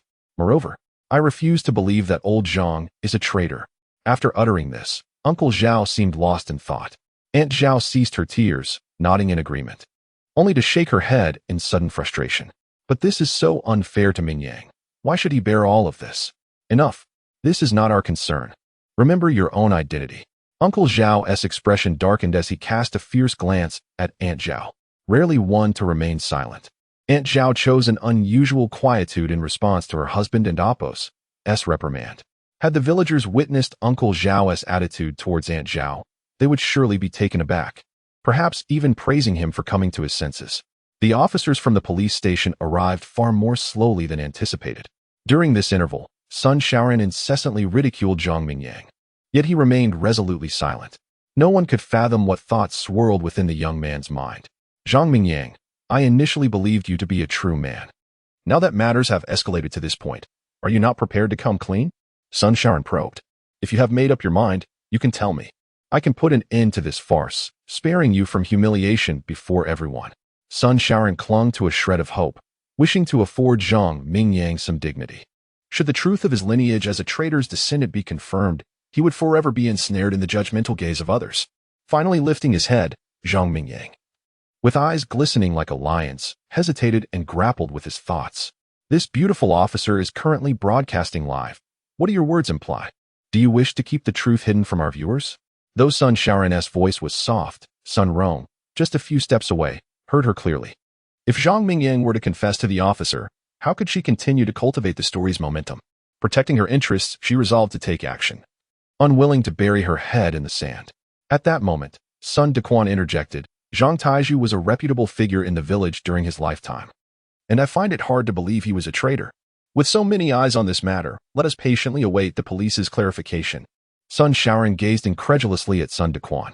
Although he appeared to defend Zhang Mingyang, he was, in fact, pursuing his own daughter's interests, his intentions transparent. Following Sun Dequan's statement, a collective chorus of boos erupted from the villagers. Here goes that scoundrel again, up to no good. Yet, amid the discontent, some villagers began to cheer, reveling in the chaos. Truth will emerge unscathed from the flames. Young Zhang, do not yield to that female officer. Old Zhang and Amp, Oppos, boy, fear not. If military service is unattainable, come learn farming from me. I'll ensure you reap a bountiful harvest for a year. These raucous voices sought to prolong the excitement. Sun Rong, undeterred, continued, I know you find this lad pitiable and wish to give him a chance. But who offers that opportunity to those who bled and sacrificed? I refuse. And my 32,000 viewers will echo my sentiment. The weight of her accusation drained the color from Sun, Shaoran, and Oppos' face. Sun Xiaofeng, aware of the rapid spread of information in the digital age, cast a regretful glance at Zhang Mingyang before stepping protectively in front of his sister. Gritting his teeth as he declared, Our dragon country's army is the people's army. Since the public desires the truth, we shall wait here. He vowed, I guarantee that whatever I uncover will be disclosed fairly and transparently. In response to Sun Xiaofeng's remarks, Sun Rong scoffed. In this internet age, even soldiers of the dragon country cannot evade the power of the web. As Sun Shaoran attempted to persuade him, Zhang Mingyang felt a flicker of temptation. But the closed-off escape routes only heightened his resolve. Coupled with Sun Dequan's remarks, his fragile pride flared anew. Although aware of the trap, he felt compelled to take a gamble. In his moment of contemplation, Zhang Mingyang realized something significant. The iron box left by his grandfather contained not only a release certificate but also numerous medals for military merit. If the release certificate were genuine, then what of the officer's credentials and the medals? Could it be that his grandfather, Zhang Taiju, was imprisoned for counterfeiting military documents? Such a notion was logically untenable. With this newfound clarity, he felt an unexpected calm wash over him. He even began to contemplate how he might entertain those gathered to witness his plight. Step aside, step aside. Why are you blocking the way? Let us through. At that moment, two boisterous voices from outside the courtyard broke the tension. Chapter 23. The God of War and Amp, Oppos' impotence, two unruly youths, one with golden hair and the other with a rainbow-colored mane, suddenly barged into the Zhang family and Oppos' courtyard. Observing their lewd demeanor, a few villagers opted to retreat. It is best to avoid provoking such ruffians. Who dares to speak to your grandfather in such a manner? A man in his 40s scolded the two while showcasing his robust biceps. Hey, my brother is Long Go Zhou Dalong. Who do you think you are talking to? Buju sneered, adjusting his polished Chelsea boots and tossing his head back, showing no fear of the individuals before him. You little brat. Do you believe I will knock out your other front tooth?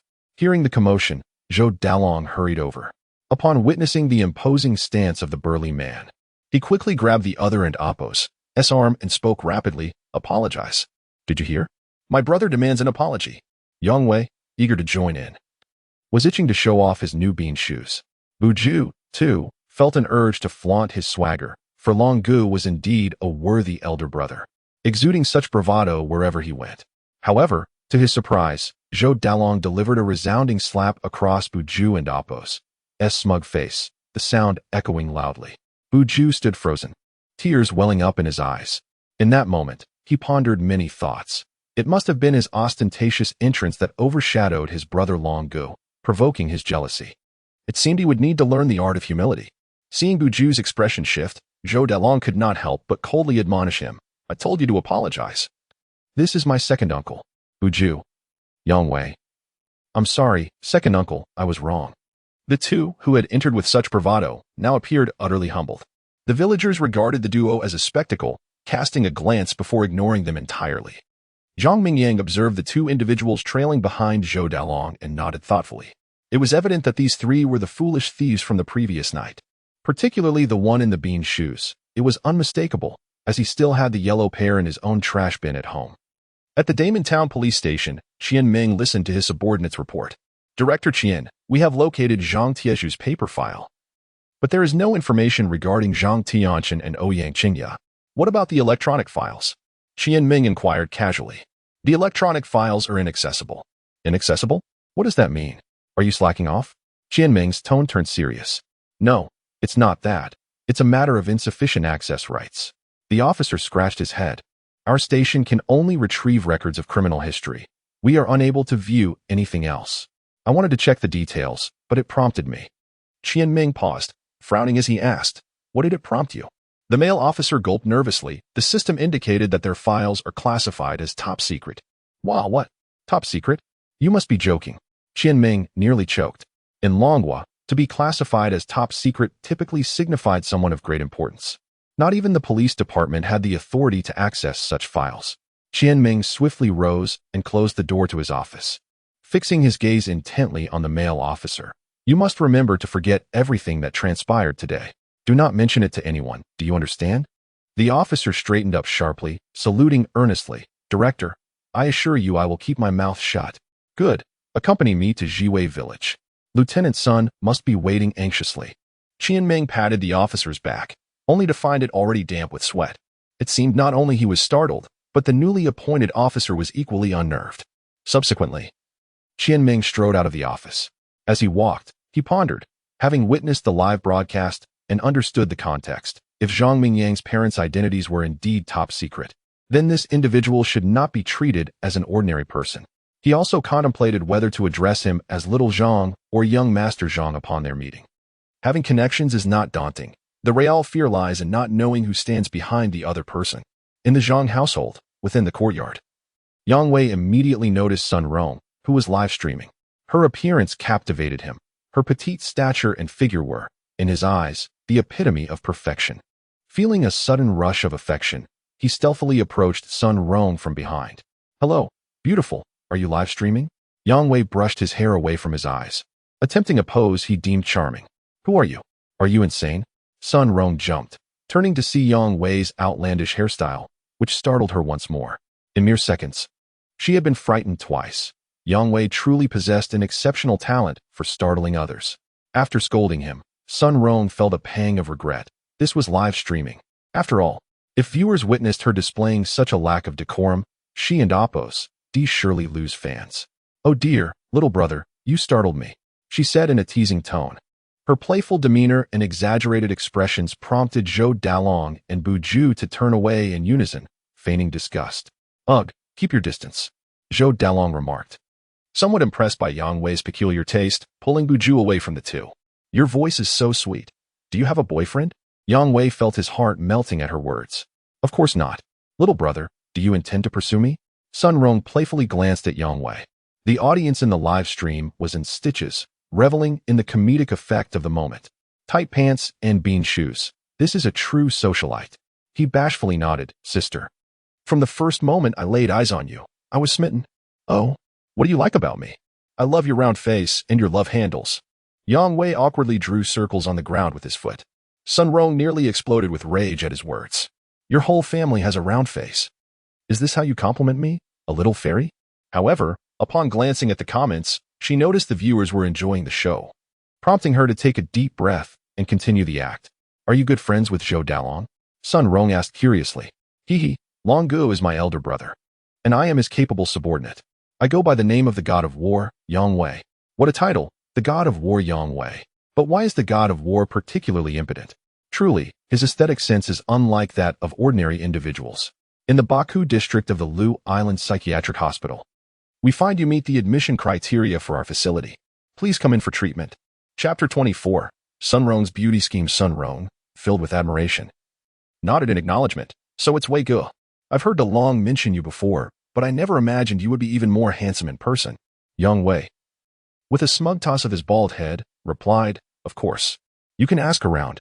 Everyone knows who I am in this area. Sun Rong bit her lip, her eyes shimmering. Since you are a good brother of DeLong, he must have confided everything to you, right? Absolutely. I share a bond with Long Gu that is inseparable. He tells me everything, and it's a secret between us. Sun Rong's eyes flickered as she noticed Yang Wei was intrigued. After ensuring that Zhou DeLong was not paying attention, she hesitantly asked, then, you must know how this release certificate came about, right? Huh, release certificate? Although he had stolen it with Zhou DeLong, he was unaware of its specific contents. You don't know? Sun Rong pointed towards the paper in Sun Xiaofeng's hand, her disappointment evident, her tone now impatient. When the Zhou father and son had approached her the previous night, she had been plagued by a question. How had they obtained something as secretive as the release certificate? She had asked Zhou DeLong, but he had refused to divulge a single word. How could she not be curious? Moreover, shouldn't such a document be kept in the most concealed location at home? Even if disregarded, it should at least be locked away, right? Yang Wei followed her finger and, upon seeing the paper in Sun Xiaofeng's hand, suddenly realized that the paper was not a check but the release certificate. With a proud smile, he declared, of course. I know how it was obtained. Sun Rong and Appo's expression brightened. But why would I tell you? Yang Wei teased. Do you no longer like me, my dear? Sun Rong pouted, her tone playful. Oh, I do like you. Yang Wei hurriedly replied. So how did you get it? If you don't tell me, I might just ignore you. Yang Wei hesitated. He was a man of integrity, and betraying Long Ge felt wrong. Wait, Long Ge hadn't explicitly asked him to keep it secret. Yang Wei suddenly realized. Come here secretly, and I will tell you, he said mysteriously. Just say it. Sun Rong urged, leaning in closer. Yang Wei, with a sly grin, leaned in to whisper close to the goddess's ear, greedily inhaling the scent of her hair. Ugh. What's wrong? Sun Rong asked, puzzled. Nothing. I just drank a bit too much last night and haven't fully recovered. Yang Wei refrained from mentioning that the scent of her hair oil had overwhelmed him. Yet, for some reason, he felt an unexpected thrill. Was this the essence of the goddess? Are you going to tell me or not? If you don't, I won't pay you any attention. Sun Rong teased. But Yang Wei waved his hand. I know you're live streaming. If you want to know, you need to turn it off. Huh? Turn off the live stream? Sun Rong was taken aback. She was eagerly anticipating the increase in followers and popularity. There was no way she would turn it off. How about I just turn off the microphone? Then you can speak freely, she suggested, proposing a compromise. Yang Wei, eager to win her heart, agreed. Soon, Sun Rong pretended to make adjustments while keeping the microphone on. Now, can you speak? She feigned impatience. All right. The release certificate. I found it in old Zhang's wardrobe. What? In the wardrobe? Did you steal it? Sun Rong and Appo's expression shifted. She had not anticipated such a surprising revelation. Stealing? No, it was borrowing. Yang Wei retorted. The audience in the live stream erupted in excitement. Wow, this kid's perspective is shocking. Claiming borrowing when it's clearly theft. Who is this little fool? Admitting his crime in front of hundreds of thousands. How can you call him a fool? If he hadn't stolen the release certificate, how would he have exposed Zhang Mingyang? Exactly. Without the release certificate, Zhang Mingyang would have successfully enlisted. Are you all out of your minds? He is a thief. Come on, this is called righteous indignation. You're thinking too narrowly. Haha. Didn't he say he would turn off the microphone? Why is it still on? Sun Rong couldn't help but smile inwardly. She had long perceived that this person lacked sharpness, but she never expected him to be so naive. She had merely pretended to be serious. And he innocently thought he had turned off the microphone, unaware that it was a trap she had set to enhance the live stream's entertainment value. Watching the viewer count soar, she was already elated. I heard from old Zhou that there's a hidden compartment in Zhang and Appo's wardrobe. Did you find the release certificate there? Sun Rong coaxed. Yang Wei shook his head. No hidden compartment. It was just under the wardrobe. When I entered the room, I nearly got a fright. It startled Long Ge too. There was even a portrait of a deceased person on the table. A portrait? Sun Rong discreetly glanced at the comments. The viewers were urging her to enter Zhang Tieju's room. She hesitated. This was a daunting task. With so many people watching, how could she enter? Meanwhile, Yang Wei continued to chatter away. Let me tell you, there were also many broken iron pieces in that little box. I have no idea what they are. Even if sold as scrap metal, they wouldn't fetch 2 coins. Broken iron pieces? Not only was Sun Rong curious, but the viewers were even more intrigued. Driven by their curiosity, fans generously showered gifts. Carnival X10, Sports Car X20. As long as you satisfy our curiosity, I'll send you 100 carnivals. Then a comment appeared that ignited Sun Rong's greed. One carnival is worth 3,000. That's 300, 000 for 100. Let us do this. Sun Rong gritted her teeth and looked at Yang Wei. Take me in now and show me where it is. Isn't that inappropriate? Yang Wei scratched his head.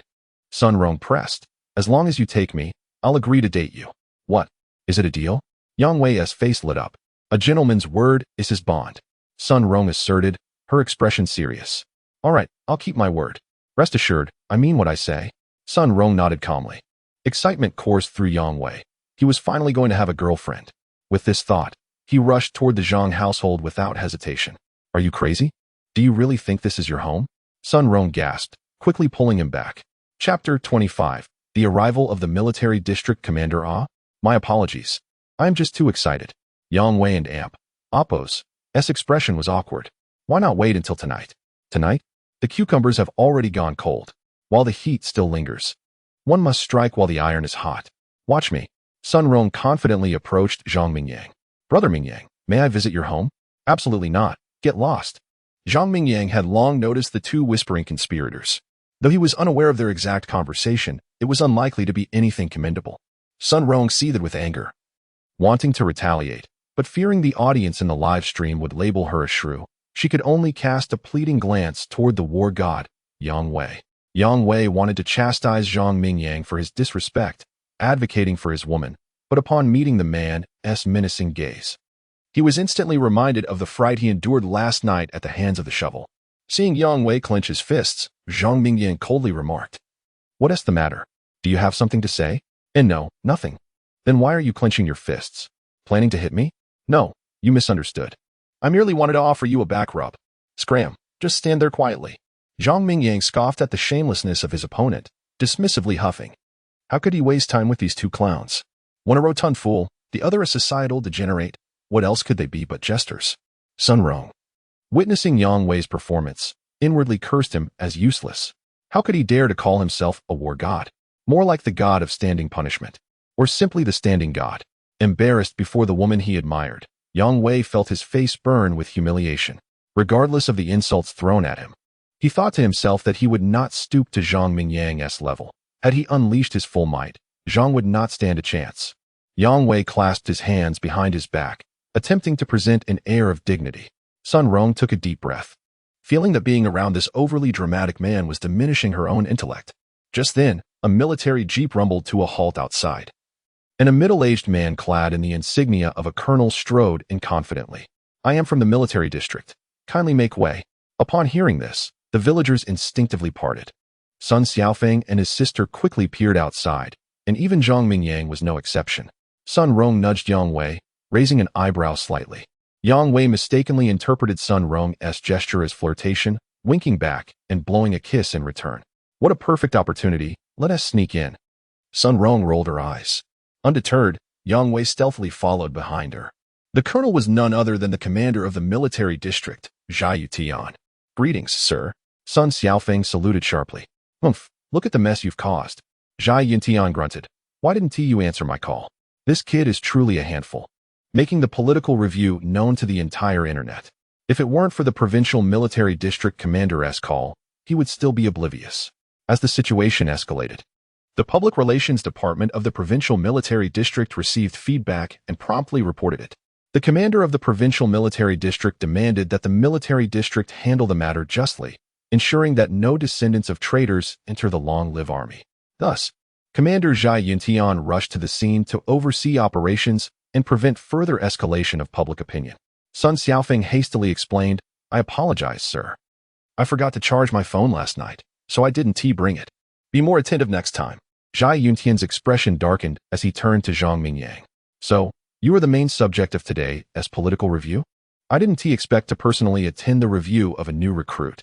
Rest assured, if your grandfather is innocent, I will provide you with an opportunity to join the long-live army. However, if your grandfather is indeed a traitor, then I advise you to abandon the thought of enlisting." Zhang Mingyang was taken aback by the imposing presence of the middle-aged officer, managing a wry smile as he nodded. Zhai Yutian's words garnered applause from the crowd. Sun Xiaofeng, however, wore a bitter smile.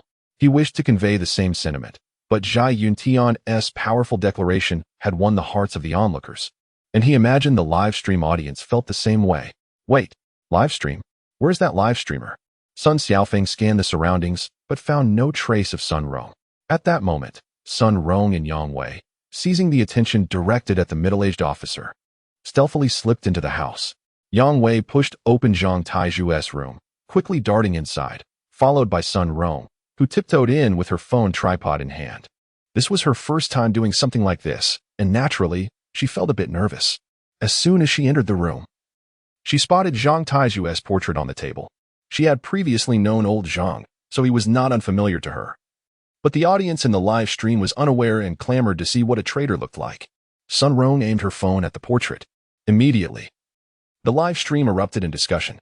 This old man looks a lot like that Zhang Mingyang. Must be a hereditary trait. I wonder if the traitorous essence runs in the family? This old man appears to have a righteous demeanor. How could he commit such treachery against the people? Truly, one cannot judge a book by its cover. Old Zhou may resemble a traitor, but his actions were those befitting a true man. What are you saying upstairs? Old Zhou is a master of wisdom disguised as foolishness. Don't spout nonsense if you don't understand. Seeing the barrage of comments flood the live stream, Sun Rong could no longer suppress her smile. Family, it and Oppos. It's time for your promises to be fulfilled, whoosh, audience. My dear father sends a Carnival X100. Oh my, thank you. Big brother, for the gift. My dear father. Didn't that little punk say there were iron pieces? Hurry and check what treasure it is. Upon hearing her brother's call to action, Sun Rong quickly replied, Brother, I'll go right away, but before I do, I need to get some revenge. With that, she swiftly grabbed the incense burner from the table and flung the ashes onto Zhang Taiju's portrait. This act was considered highly disrespectful in Dragon Country. Following that, Sun Rong angrily shouted, Zhang Mingyang dares to openly worship a traitor. I shall not permit this. The audience in the live stream was left stunned. Even the wealthy patron, my dear father, chose to remain silent. Is this streamer perhaps deranged? Noticing the live stream had fallen silent, Sun Rong quickly added, I apologize. I was simply too enraged, and I've embarrassed everyone in the live stream. No worries. Pig Treasure, you did the right thing. It was utterly satisfying. Go, Pig Treasure. Be careful that the traitor doesn't come to reason with you tonight. The streamer is truly brave, but I like it. Following, seeing her performance receive accolades, Sun Rong smiled contentedly, and even Yang Wei seemed more pleasing to her eyes. Next, Pig Treasure will lead everyone to seek out that so-called Iron Piece. Chapter 26. Dear host, which founding general is your ancestor? At this moment, Yang Wei skillfully retrieved the iron box from the cabinet using his unique lock-picking technique. Sun Rong and Oppos' eyes sparkled, and she hurriedly approached Yang Wei, praising him. Wei Ge, you are truly remarkable. That thing is so solid, and you accomplished it in just a few seconds. I admire you immensely. Hearing the compliments from such a beauty, Yang Wei couldn't and Oppos' help but feel a bit elated. Brother, quickly open the box and see what and Oppos' inside. Sun Rong directed her phone and Oppos' camera towards the box, burning with curiosity about its contents. If they could find evidence of such a crime, what else might be hidden within? Yang Wei wasted no time and swiftly opened the box, aiming it at the camera. What greeted their eyes was a pile of tarnished metal. Sun Rong's expression soured. She picked up a particular piece and showcased it in front of the camera, exclaiming, a third-class merit medal? At this moment, most of the viewers in the live stream were utterly bewildered once the inscription on the metal plate became visible. No way. Is this a third-class merit? As far as I know, such honors are only awarded for meritorious service during wartime. Observing the rust on the metal, it seemed to have a significant history. Oh no. Do you think this old Zhang might be a hidden war hero? Have we misunderstood him? Impossible. Have you ever seen a soldier who participated in battle being sentenced? I suspect this medal is either fake or belongs to someone else. Sun Rong frowned as she rummaged through the iron box, discovering, in addition to the medals, a small piece of paper at the very bottom. Finding the right angle, she displayed the contents to the live audience, reading aloud, Longwa Wants Wei Army Officer Certificate. At this moment, a flicker of fear washed over Sun Rong. She had just stolen a glance at the live stream's comments. If Zhang Tieju's true identity was indeed that of a third-class merit recipient, Her earlier irreverent behavior could invite unforeseen calamity. However, witnessing the viewer count soared to millions. She gritted her teeth and pressed on. Here goes. Fortune favors the bold. As the paper unfolded, the name and title on the officer's certificate came into view. Zhang Joshi? Intelligence Department? Luckily, it wasn't the familiar Zhang Taizhu, and she let out a sigh of relief. Yet, upon examining the stamped photograph on the back, she could faintly discern Zhang Taizhu's likeness. Her heart sank. Could it be that Zhang Taizhu was indeed Zhang Jiuji? Meanwhile, the audience in the live stream was engaged in fervent discussions.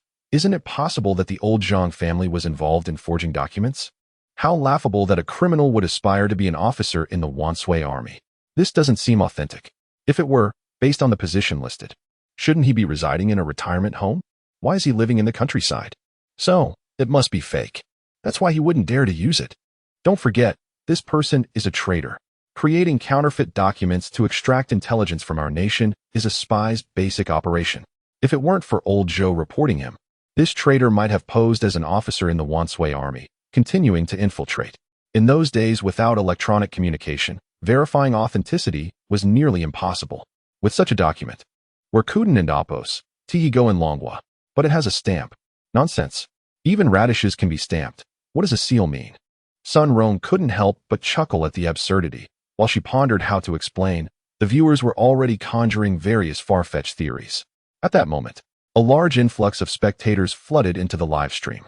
The sudden surge of viewers could either be due to Douyin and Oppo's algorithm or a prominent host and Oppo's surprise appearance. Just as she wondered, the comments in the live stream provided clarity. Ting Quan Jianbao, teacher, you've finally arrived. Please assess whether these items are genuine or not. This time, you needn't Oppo's argue. Just let teacher Ting Quan take a look to reveal the truth. Ting Quan Jianbao was a popular Douyin host with millions of followers, specializing in free appraisals. During his previous live stream, viewers had been fervently ing him to visit a channel called Love to Eat Pig Treasures. While conducting the appraisal, he refused to connect with others. Ting Quan pushed his glasses up his nose dismissively. What is this Love to Eat Pig Treasures? I've never even heard of it. Initially, he intended to decline until a prominent host named Wenun Dai generously gifted 10 festival rewards, prompting Ting Quan to bow in thanks. Wenun Dai, go to the Love to Eat Pig Treasures live stream for an appraisal. Got it? Got it. I'm on my way. Ting Quan decisively made his move. The 10 festival rewards amounted to a substantial sum, and previously he had jokingly referred to himself as the least profitable host. Now, with such a generous benefactor, he decided not to maintain an air of superiority. Ignoring the viewers' taunts, he quickly applied to connect with the Love to Eat Pig Treasures livestream. When Sun Rong saw Ting Quan's request to connect, she initially refused. However, as the comments continued to flood in, she gritted her teeth and decided to accept. Ting Quan soon appeared on the live stream. Upon entering, he was nearly taken aback by the overwhelming popularity of Sun Rong's stream. Upon seeing her appearance, he couldn't help but exclaim internally, is the audience on Douyin so accepting now? Is there a treasure in need of my appraisal? Ting Quan endeavored to keep his tone gentle. Sun Rong greeted him. Hello, teacher Ting Quan. What I want to appraise are these items in my hand.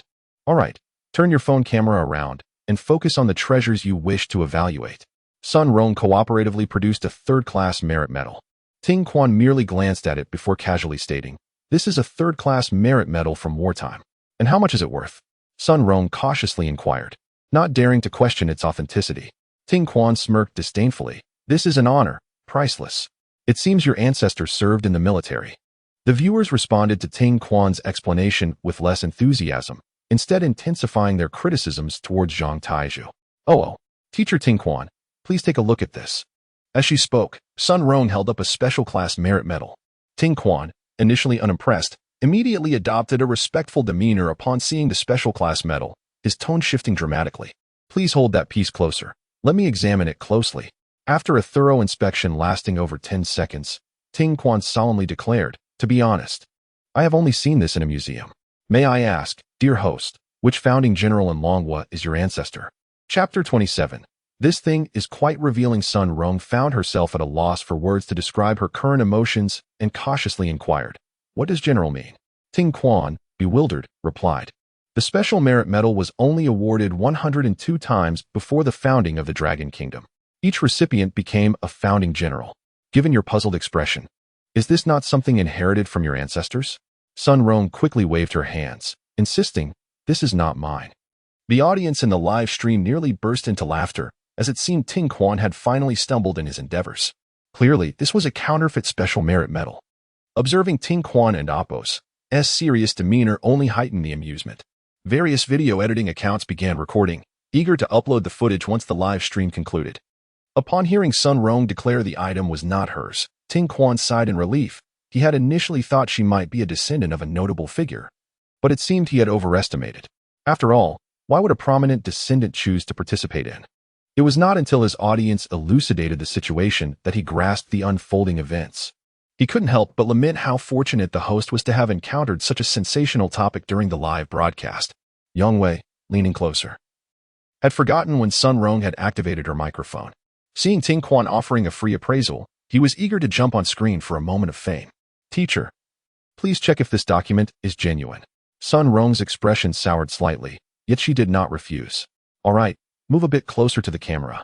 Let me take a closer look. Ting Quan adjusted his glasses. The document in question was an officer's certificate from the last century, presumably belonging to the special merit medals holder. Now, unfold it so I can see. As the paper was unfurled, Ting Quan's initial demeanor was one of disdain.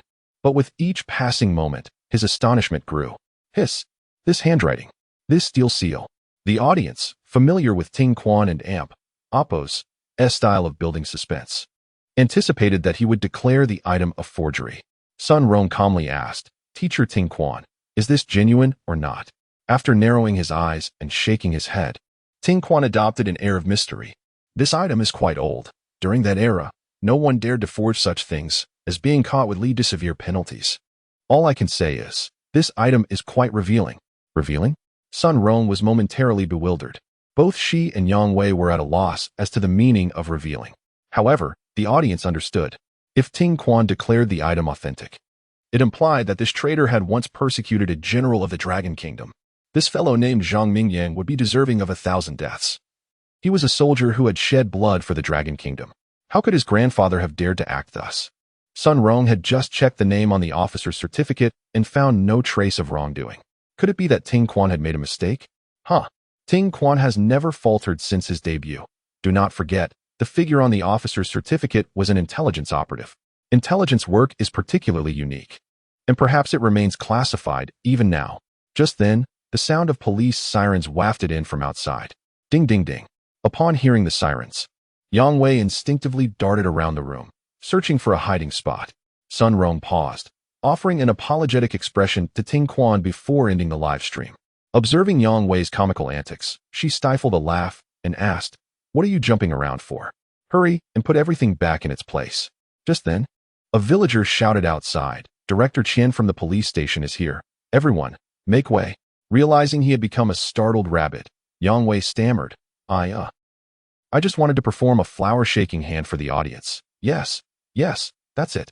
He raised his arms high above his head, prepared for an impromptu performance.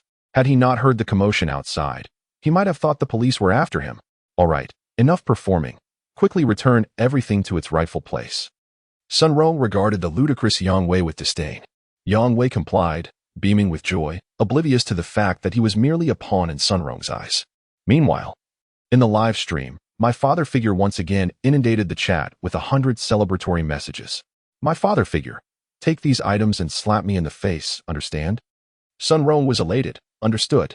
Brother, I'm on my way. She then called out to Yang Wei, bring the items and follow me outside. Outside. Director Qian stepped out of the police car, striding purposefully into the courtyard. Upon seeing Zhai Yuntian, he approached him and saluted. According to the Dragon Kingdom's protocol, the head of the district armed forces also serves as a member of the district standing committee. Thus, he was obliged to salute his superior. Zhai Yuntian calmly raised his hand in return. Minister Zhai, you are here as well. Yes, you are Xiao Qian, correct? I have seen you before. Qian Meng was thrilled that Minister Zhai recognized his name. Director Qian, have you brought the files? Sun Xiaofeng inquired eagerly. Nearby, Zhang Mingyang fixated intently on the paper file in Qian Meng's hands. He understood that the document Qian Meng held determined his fate. Life or death hinged on the moment at hand. Comrade Sun, here is the file you requested. As he spoke, He handed the file to Sun Xiaofeng, flashing a smile at Zhang Mingyang. Zhang Mingyang's expression shifted, and he felt a great sense of relief. He was already a pariah. There was no reason for a police station director to be unaware of the situation's context. If that were the case, did it mean he had already perused the file and knew his grandfather was innocent? His analysis was half correct. Qian Ming had not read the file, but he was certain Zhang Taizhu was innocent. Otherwise, how could his son and daughter-in-law be classified as top-secret personnel? Sun Shaoran clenched her fists, her heart in turmoil. She both hoped that the file contained nothing incriminating and wished to finally condemn Zhang Mingyang. Sun Xiaofeng took a deep breath, preparing to open the file, only to discover that Sun Rong had vanished from the live stream. Where's the host? Wasn't she supposed to provide a conclusion for the audience?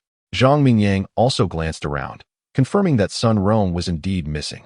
He cursed under his breath. That wretched girl must have entered his home. There you are. Sun Rong emerged, holding her phone, with Yang Wei trailing behind, carrying a box. Zhang Mingyang's eyes widened in rage. You scoundrel! How dare you? How are you cursing? Sun Rong retorted, unceremoniously. You entered my home without my permission, and you dare to take my belongings locked in the wardrobe? Who gave you the audacity?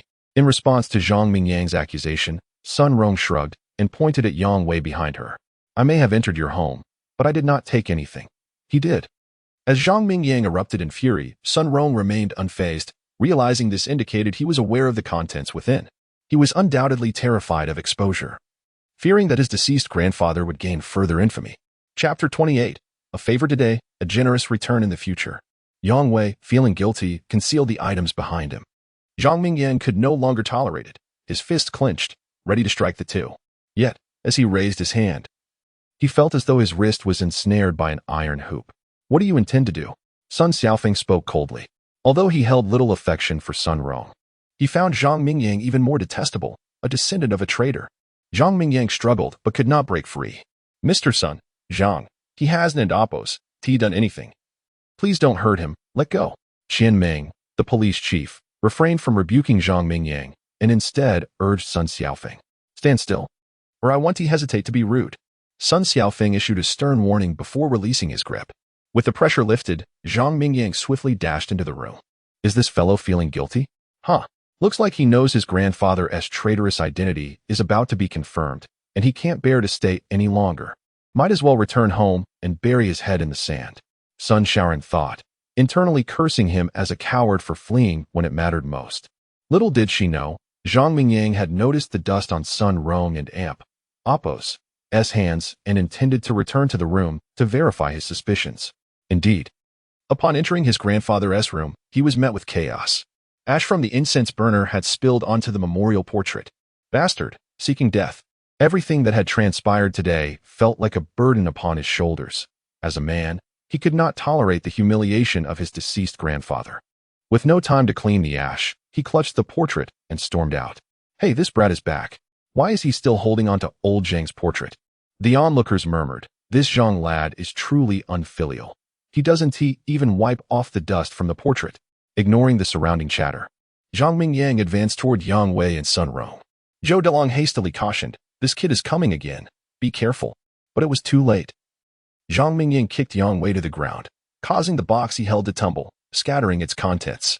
Sun Rong, terrified, sought refuge behind Sun Xiaofeng.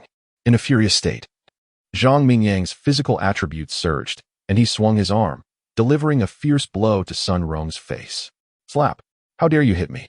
Sun Rong gasped in disbelief, clutching her face, which was now marred with panic. Since childhood, even her own father, Sun Dequan, had never laid a finger on her. How could this descendant of a traitor dare? Seeing his daughter assaulted, Sun Dequan roared, you little brat, how dare you hit my daughter? I'll kill you. Regardless of his status as village chief, he could not abide by his daughter's mistreatment. Yet, his response was met with Zhang Mingyang and Oppos' resounding slap across his precious daughter and Oppos' face. Realizing words held no weight, Sun Xiaofeng stepped forward, delivering a kick aimed at Zhang Mingyang's waist. Zhang Mingyang, unable to evade, braced for the impact. Pain. That was his immediate sensation. Was this the suppression of power? He now yearned more than ever to grow stronger. I will remember you. Zhang Mingyang gritted his teeth, uttering coldly. Qian Ming rushed to support him, concerned, Xiao Zhang. Are you all right? Why so impulsive? Zhang Mingyang cast a fierce glare at Sun Rong. She insulted my deceased grandfather and stole items from my wardrobe. Should I not retaliate? What? This happened too? Qianming glanced at the ash on the portrait and the scattered metal pieces on the ground, quickly grasping the situation. Mr. Sun, did you understand the circumstances before you acted? Qianming frowned and questioned. Sun Xiaofeng felt embarrassed, perplexed by Qianming's unexpected defense of an outsider. Zhai Yuntian could no longer remain silent. He admonished loudly. Sun Shaoran added, "Why did you act without thinking?" Sun Xiaofeng awkwardly scratched his head. You needn't say more. A favor today. I shall repay it generously in the future. Zhang Mingyang and Appo's eyes burned red as he clenched his fists, gritting his teeth. Sun Xiaofeng nearly exploded with anger. This brat had the audacity to threaten him? Fine, I shall await your generous return. Zhai Yutian coughed lightly, Xiao Qian. The political review is paramount. You will handle the assault matter fairly and justly. Xiao Sun, why not continue? Qianming opened his mouth but remained silent. Realizing Zhai Yutian was protecting his own, with the protagonist no longer pursuing the matter, what more could he say? Zhou Delong was somewhat bewildered, unaware of when his subordinate had grown so close to Sun Rong. Yet, recalling his subordinate's preference for the plumpest madam at the massage parlor, he understood. This lad was infatuated. The curvaceous Sun Rong and the frail Yang Wei were indeed a peculiar match. Following her beating, the live stream's viewers erupted in fervent discussion. This Zhang Mingyang is truly despicable. Such an adorable piglet has been turned into minced meat. He is merely a traitor. What does it matter if he is insulted? As an observer, I found it intolerable. Were they not going too far? Even if old Zhang was a traitor, he had raised Zhang Mingyang with great effort. Could his own grandson merely stand by and watch his grandfather be humiliated? If that were the case, then it was Zhang Mingyang who deserved my disdain.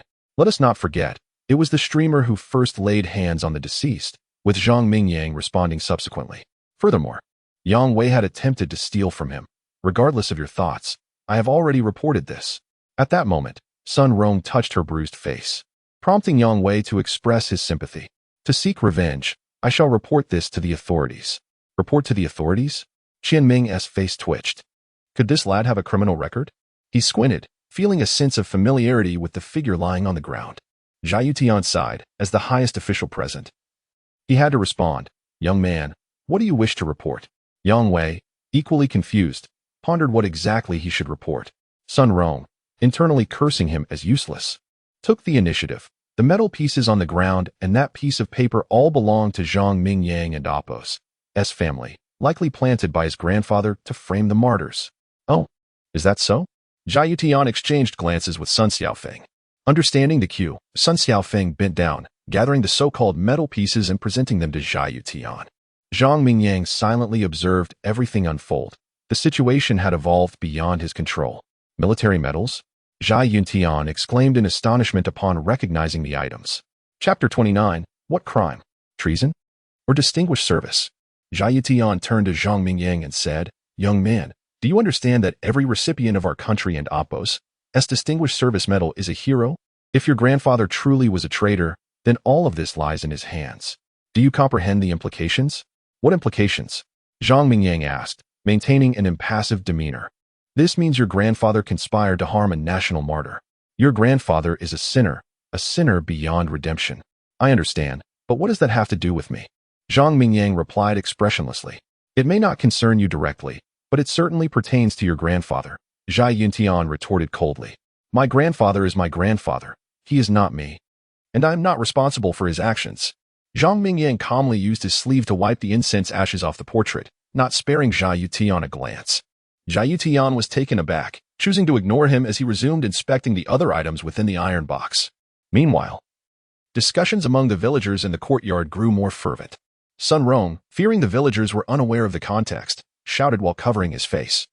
The items in that box are the relics of a prospective general, concealed after being murdered by old Zhang, this traitor, who sought to impersonate someone else and steal state secrets. Everything here is irrefutable evidence. To bolster his argument, he looked toward Zhou Fuguei. Grandfather Zhou, please say something. Zhou Fuguei, engrossed in the unfolding drama, hesitated before stammering, Yes, that and Appo's. That's how it is. With Zhou Fuguei and Appo's affirmation, the villagers immediately began to chastise Zhang Mingyang.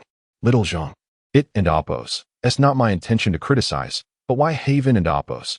You surrendered these items to the state? Exactly. Zhang family boy, your grandfather is beyond redemption. How can you dare to hide such things? Aunt Zhao could no longer contain her outrage, exclaiming, when Uncle Zhang was here, he took care of you all. Now that he has passed, you attack his descendants over baseless accusations? Do you not have a conscience? Aunt Zhao's words caused the crowd to lower their heads. Just then, Zhou Delong interjected, Aunt Zhao, what nonsense are you spouting? My grandfather has made it abundantly clear, Zhang Taizhu is a traitor. What is your point? Are you suggesting my grandfather is slandering him? Aunt Zhao was infuriated by Zhou Dalong's remark, wanting to confront him, but Uncle Zhao held her back. He noticed that the previously serious Zhai Yuntian now appeared quite agitated. The onlookers also took note of Zhai Yuntian's unusual demeanor, directing their gazes toward him. Zhai Yuntian was fixated on the military identification card, the steel-stamped portrait stirring deep emotions within him. This individual was none other than the man in the photograph with his father. It was an old picture, with the man standing at the center while his father stood at the back. To be in the center indicated a status that was anything but ordinary. Curiously, he had once asked his father, Shai Qingsong, Father, who is that uncle in the middle, and why have I never met him? Middle-aged Shai Qingsong seemed lost in reminiscence. Responding, he was the pioneer of our nation's covert operations, a top talent in the realm of global intelligence warfare. What was his name? Young Zhai Yuntian asked, his eyes filled with admiration. His name was Zhang Jiui, Zhai Qingsong said, gently caressing the figure in the photograph, his tone tinged with melancholy. And the others? Zhai Yuntian leaned against his father's leg, sensing the shift in his father's emotions, anxiously inquiring. I do not know. Perhaps he sacrificed himself or chose to live in seclusion. Do you miss him? Of course. How could I not? I yearn every moment to see him again, to share a drink and revel in this prosperous era together. Returning to the present, Zhai Yuntian murmured, Is it you, Uncle Zhang? He then quickly lifted his head, the excitement in his eyes replaced by a resolute determination. Little son, open Zhang Taizhu and Appos, S file. I must ascertain the nature of this sinner and Appos, S transgressions. He silently prayed that it was not murder, but rather the espionage charges as Zhou Fuguwei suggested. This way, Uncle Zhang might still be alive, and his father would hold on to the hope of reuniting with an old comrade. Sun Xiaofeng nodded. Under the watchful eyes of the crowd, he slowly opened the paper file. He began to search diligently. According to prior regulations, all crimes would be documented. He glanced at the file and noticed it was rather sparse, with almost no records prior to 1949. Soon, he discovered the criminal record at the bottom. To ensure those around him could hear, he read aloud. Upon receiving a tip-off, villagers in Damon Village were found exchanging telegrams at home. Our bureau immediately dispatched personnel to apprehend the criminal Zhang Taizhu. Sun Xiaofeng shook his head. It seemed that Zhang Taizhu's reality aligned with Zhou Fuguwei's claims. Old Zhou Fuguwei's expression shifted dramatically, his fear palpable as he gaped, his remaining tooth precariously hanging. All these years have passed. How could there still be records? Noticing his grandfather and Appos' distress, Zhou Dalong comforted him. Grandfather, you need not be overly elated. In my heart, you are a hero. Zhou Sihai chimed in cheerfully, Father. It appears your actions still have consequences. Now we, the Zhou family, are the descendants of heroes. Zhou Fuguwei felt a sharp pang in his heart. Medic, what's wrong? Zhou Delong raised an eyebrow. Zhou Sihai, sensing something amiss, quickly retrieved a fast-acting heart pill from Zhou Fuguwei's breast pocket and placed it in his mouth. The medication took effect swiftly. Zhou Fuguwei grasped his son Zhou Sihai's sleeve, exclaiming, Son, hurry. Take your father and run. Run? This is our family's moment of glory. I want to relish this. Zhou Sihai felt as though the air today was sweet. Zhou Fuguwei was about to chastise Zhou Sihai when Sun Xiaofeng's voice rang out again. Following our bureau's rigorous interrogation, criminal Zhang Taizhu resisted fiercely and refused to cooperate. After analysis, we have determined that Zhang Taizhu and Appos' crimes are substantiated. The court has ruled that Zhang Taizhu is guilty of treason, sentencing him to 18 years of imprisonment. September 1949, Gumingdang Police Bureau. Note: the above is purely fictional. Kindly refrain from applying it to real-life situations. Ha ha ha. I told you Zhang Taizhu was a traitor. Zhou Dalong cackled boisterously. But Sun Xiaofeng sensed something was off. What was the charge he had just read? Treason? He quickly looked again, and there it was. Boldly inscribed, treason. Below, the signature read, Gumingdang Police Bureau, September 1949. You wield a sword from the past to strike the officials of the present? Holding the file, Sun Xiaofeng's mind was a whirlwind. What had he just done? Had he just condemned the descendants of a hero? Chapter 30. What appears to be a dark spot is clearly a dried bloodstain. At that moment, Sun Xiaoran's furrowed brow relaxed, but upon seeing Zhang Mingyang's stern expression, she lowered her head in shame. She had not forgotten her earlier sarcastic remarks directed at him. Would he consider her a heartless and unreasonable woman? As soon as Sun Xiaofeng finished speaking, the villagers in the courtyard began to chatter. I and Appos, VE heard of the crime of espionage, but what exactly is this and Appos, communist crime and Appos? I've never heard of it before. What kind of unit is this Northeast Police Bureau? Isn't our national police force called the Public Security Bureau? When Zhang Mingyang first heard his grandfather and Appos, as paper records being read, his face turned pale. However, as he listened to the full content, his complexion gradually returned to a healthy hue, even transforming into one of delight. He suddenly turned to the convulsing Zhou Fugue and exclaimed, Old man, this isn't right. You're deceiving me. Zhai Tianlin swiftly approached Sun Xiaofeng, snatching the file from his hands to read its contents, which matched exactly what Sun Xiaofeng had just recited. Without the slightest deviation, it turned out that Zhang Taizhu had indeed been sentenced for a crime of communism, yet it was by the Gumingdang under Jiang Guangtou. The nation had not even been established in 1949. This is not a crime. It is clearly a mark of great merit.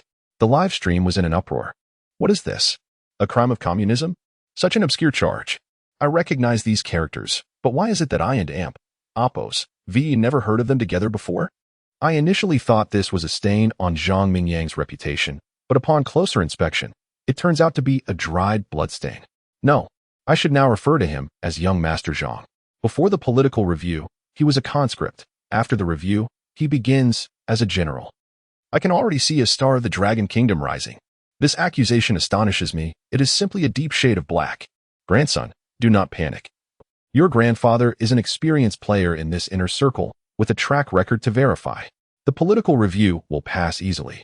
At that moment, Zhang Mingyang smiled. He understood that his life was spared. He scanned the crowd, finally focusing his gaze on Zhou Dalong, Sun Rong, and others. Sun Rong's face turned pale. She was not foolish and knew that what she dreaded most had indeed occurred. Just moments ago, she had glanced at the barrage of comments in the live stream, which were almost entirely condemning her. Sun Rong silently thought it and Appos over, and was about to end the broadcast quickly. However, before she could make a move, Sun Xiaoran snatched the phone from her hands. Did you not say you would provide the public with the truth? Why are you not broadcasting now? Sun Xiaoran, who had just moments ago threatened Zhang Mingyang, swiftly changed her allegiance and aimed her accusations at Sun Rong. Sun Rong was unwilling to relent. She knew that if she did not quickly pause the broadcast, the outrage against her would only intensify. To safeguard her future, she stepped forward to wrest the phone from Sun Xiaoran. Standing at around 5 feet tall, Sun Rong attempted to leap up to seize it from Sun Xiaoran, who stood a good few inches taller. Unfortunately, their height difference was too great. Even when she jumped, she could only reach Sun Xiaoran's knees. In desperation, Sun Rong cast a pleading glance towards Qian Meng. Director Qian, this woman is stealing my phone. Are you going to intervene? Qian Meng had initially turned his head away, but was suddenly caught in the crossfire of Sun Rong and Appos' plight, his expression becoming somewhat awkward. As a police officer, protecting the citizens and Appos' property was his duty. If he were to say he would not intervene, it would be dereliction of duty. However, Sun Xiaoran coldly interjected, this incident involves the Dragon Kingdom's valiant army. This phone has been requisitioned. Rest assured, I will return it to you intact after the live stream. Sun Rong. Qian Meng breathed a sigh of relief. If he had to arbitrate, he would find himself in a difficult position regardless of whom he chose to assist. Yang Wei wanted to support his goddess, but upon seeing Qian Meng's police uniform, he chose instead to continue feigning unconsciousness on the ground. Zhai Yuntian surveyed the area and sternly commanded, everyone quiet down. I will now announce the results of the investigation regarding the political review complaint against Zhang Mingyang. All present in the courtyard immediately held their breath, awaiting Zhai Yuntian's announcement. He cleared his throat before stating, upon investigation, it has been confirmed that the complainant Zhang Taizhu indeed served time in prison. However, this occurred prior to the establishment of the nation, with the charge being one of communist affiliation. Nonetheless, the imprisonment took place before the founding of the nation in 1949.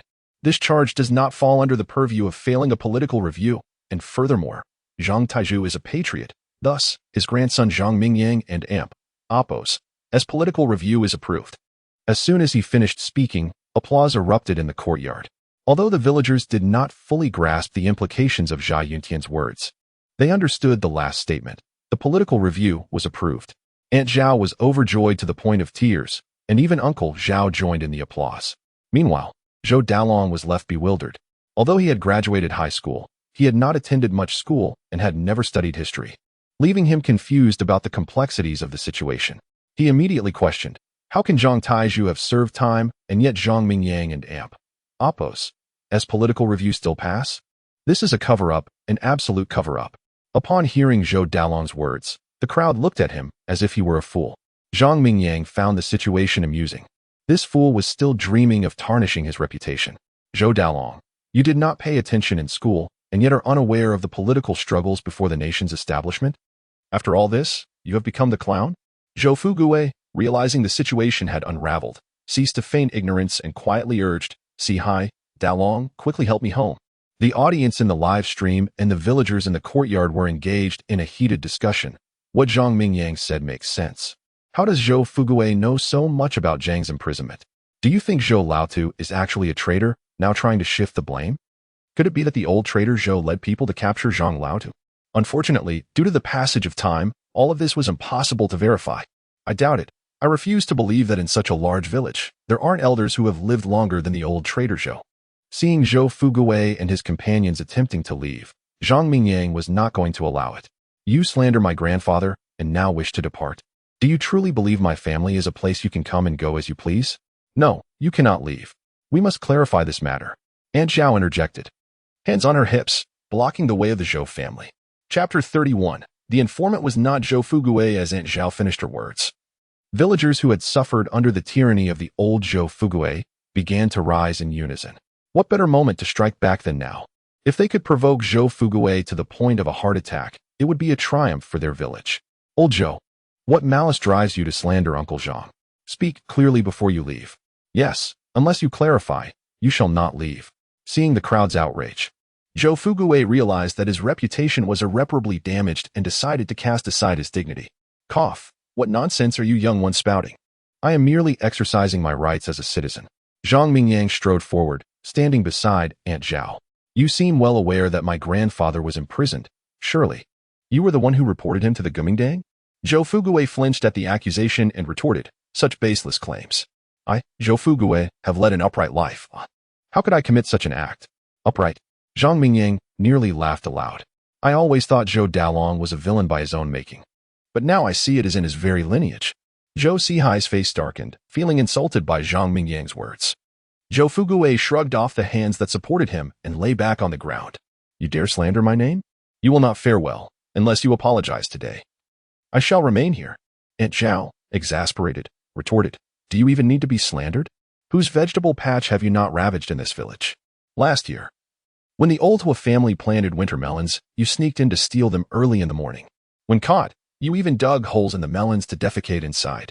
When the farmers came to harvest, they found the filthy ones, and in disgust, left several acres of melons to rot. Her words ignited the crowd's emotions. The wife of the Hua family chimed in, old fool, pay me back for the winter melons. The uproar in the courtyard left Zhai Tianyan feeling overwhelmed. He approached Zhou Fuguwei and spoke down to him. Old Zhou Fuguwei, I represent the Longwu army, and I order you to accompany me for an investigation. I suspect you of framing a patriot. Zhou Fuguwei was unwilling to comply, fearing that at his advanced age, he might not survive an interrogation. Cough. There is no need for that. It was decades ago, and I have long forgotten. He feigned weakness. Zhai Tianyun and Amp Oppo's expression darkened. Zhou Fuguwei was shamelessly leveraging his age. If not for his quest to find his father's comrade, Zhang Jiui, he would have ordered his subordinates to take Zhou Fuguwei by force already. Zhou Fuguwei undoubtedly harbored some secrets. Please, everyone, step aside. A voice called from outside the courtyard, prompting everyone to turn. Even Zhou Fuguwei, lying on the ground, opened his eyes in shock. A man in his 50s struggled to push a wheelchair into the courtyard. Seated in the wheelchair was an elderly man, frail and with sparse hair, holding a smartphone from which faint sounds could be heard. Those with keen eyes could even see the live stream of Sun Rong. Uncle Zhao quickly took over the wheelchair from the middle-aged man. Li Gu, why did you bring the old man here? Li Gu smiled wryly. My grandfather is over 100 years old. Now he often watches live streams at home. When he saw what happened with the Zhang family, he insisted I bring him. Zhang Mingyang felt relieved upon seeing the newcomer. If anyone could shed light on the past, it would be the person in the wheelchair. The elder's name was Li Shujin, and his exact age was unknown, but his grandson was nearly 60. At that moment, Sun Dequan also approached. Old Li, why trouble yourself with such trivial matters? Li Shujin shifted his gaze from the phone to Sun Dequan. Slap him. Li Gu promptly extended his hand and delivered a resounding slap to Sun Dequan. Sun Dequan spun in place from the force. You. Li Gu chuckled. This is the old man's command. I cannot disobey. Village chief's son, please forgive me. Young son, over the years, you have stirred up trouble in the village, nearly ruining the legacy passed down by our ancestors. How do you intend to face the spirits of the self-defense village? The elder stated without a trace of emotion. Sun Dequan, clutching his face, dared not respond, looking as pitiful as a 50-year-old child. The elder before him had been the village chief before the founding of the nation, who had not benefited from the Li family's kindness over the years. He had no choice but to submit, ignoring Sun Dequan. Old Li turned his attention back to Zhou Fugui on the ground. Little Zhou, isn't it cold lying there? Get up. Upon hearing the elder address him, Zhou Fugui quickly looked at Zhou Sihai. Help me up. Father, you're not going to lie down anymore? Curse your grandmother. Old Li surveyed the surroundings. I have already learned the details from my phone. I never expected that after all these years, Zhou Fugui would invert right and wrong, nearly preventing young Zhang from serving. Surely, everyone wishes to know the truth of that year. I shall speak without reservation. Zhou Fugui, alarmed, pleaded, Old man, I was wrong. Please spare me some dignity. Huh. Your dignity is akin to shoe soles. Listen to me. Once you return home, prepare for your end. And do not think of being buried in the ancestral grave of the self-defense village. Zhou Fugui felt as if struck by lightning, wanting to explain but finding himself at a loss for words. Old man, we hope you can enlighten us all, Zhang Mingyang said respectfully. Old Li gazed kindly at Zhang Mingyang. Very well, I shall speak. Your grandfather was indeed arrested for operating a radio station. However, it was not Zhou Fugui who reported him. What? Another twist? Zhang Mingyang scratched his head in confusion. Had they truly wronged this old dog? Old Li shook his head. The person who reported your grandfather was not Zhou Fugui, but Sun Dequan and Apos, as father, Sun Jiawang. Sun Dequan, covering his face, was left bewildered. What was it like to have the gossip turn against him? My grandfather was a traitor? This is impossible. You must be mistaken. Sun Rong collapsed to the ground, shaking her head frantically. She could never have imagined that just moments ago, she had been berating Zhang Mingyang for being a traitor's descendant, only to find herself in the same predicament. Chapter 32. The true identity of Zhou Fugui's son Xiaoran watched in amusement as Sun Rong, who was exclaiming that it was impossible, nearly burst into laughter. A glance at the barrage in the live stream made her cover her mouth. What? Zhang Mingyang is a descendant of patriots, while Zhu Bao is the descendant of a traitor. To witness such a melodramatic plot unfold in reality was beyond belief. Even novels would hesitate to write such a storyline. Fellow comrades, I have unfollowed Zhu Bao. Damn, I just spent hundreds of dollars on the carnival. And I truly feel indignant to have supported the descendant of a traitor. Douyin officials, I must ask, can this money be refunded? Father, this expenditure is indeed unjust. If Douyin refuses to refund you, then you should turn to a certain platform. Damn it, I have reported the live stream. Now, I feel irritated every time I see Zhu Bao's account. What? Is the person above an idiot? Where are we supposed to watch the excitement if you report us? Sun Xiaoran seized the moment to speak. Dear audience, this live stream has now been taken over by my loyal army. Do not fear being banned, but please refrain from sending gifts. Otherwise, you will be inadvertently supporting individuals with ill intentions. Wow, the voice of the beautiful officer is so gentle. I love it. Does the officer have WeChat? I own 3 properties in Huhai and 5 in the capital, hold a doctorate, and have a 7-figure savings. May I get to know you? You're quite the braggart. Officer, don't believe him. I stand at 6 feet 3 inches with the 12-pack abs. And I sincerely invite you to spend the rest of your life with me. Sun Xiaoran smiled lightly. I'm sorry, everyone, but I already have someone I adore. Please, let your gaze shift away from me. Afterward, she discreetly glanced at Zhang Mingyang from the corner of her eye. He is 18 this year, and I am 24. A 6-year difference is not too significant, is it? Upon hearing Sun Xiaoran's words, the audience's hearts shattered, and a chorus of howls filled the air. The villagers in the courtyard had long harbored resentment against Sun Daquan, and now, seizing such a prime opportunity to strike. Especially led by Aunt Zhao and a group of women, they surrounded him and unleashed a torrent of verbal abuse. Sun Daquan wiped the saliva from his face and shouted, You've revolted against me. I am the village chief." Watching from the sidelines, Qianming noticed Minister Zhai's increasingly grim expression and immediately stepped forward to shout, "All right, everyone, quiet down." Unfortunately, the women paid no heed to Qianming's words, and some even contemplated scratching Sun Daquan's face. Zhou Dalong, observing the chaos, felt fortunate that it wasn't his grandfather who was being reported. However, upon glancing at Zhou Fugui, he noticed his grandfather trembling uncontrollably. "Father, is grandfather in trouble? Should we run?" Zhou Dalong expressed his concern. Zhou Sihai nodded, supporting Zhou Fugui as they prepared to leave. Seeing his adversary and Apos' family attempting to flee, Zhang Mingyang was unwilling to let them go. "The matter isn't resolved yet. Where do you think you're going?" Zhang Mingyang reached out to block the Zhou family. "Damn it, Zhang Mingyang, don't push your luck." Just now, the old man made it clear, "It was not my grandfather who reported Zhang Taizhu. If you want to confront someone, go find the ancestral grave of the Sun family in the village." "Ah. So you believe the Zhou family's unfounded report against me will be dismissed just like that?" Zhang Mingyang frowned and questioned, "How is it unfounded?" "I just want to ask if your grandfather has ever been imprisoned by the Gumingdang," Zhou Dalong retorted immediately. As it turns out, Zhou Dalong and Apos' mind was astutely sharp at a crucial moment. The reason his grandfather Zhou Fugui reported today was indeed that Zhang Taizhu had been imprisoned. And though the report failed, it was not entirely baseless. Zhang Taizhu had indeed spent time in prison during the Gumingdang era. Zhang Mingyang fell momentarily speechless, realizing that Zhou Dalong had a point. Seeing Zhang Mingyang at a loss for words, Zhou Dalong smirked, his lips curling in a way that was decidedly irksome. "The elder who reported your grandfather's imprisonment was Sun Daquan's father, and it has nothing to do with my grandfather, so you may step aside," Zhou Dalong declared as he supported Zhou Fugui, ready to depart. At that moment, the elderly Li, seated in his wheelchair, coughed once more. "Young man from the Zhou family, one should not speak too definitively. Who says this matter has no relation to your grandfather Zhou Fugui?" The previously noisy villagers collectively fell silent, and even the audience in the live stream gasped in astonishment. "Is there going to be another twist?" "Old man, you must be joking. What does this have to do with our Zhou family?" Zhou Dalong asked, his tone obsequious. However, at this moment, the expression on Li's face shifted, the smile fading into cold indifference.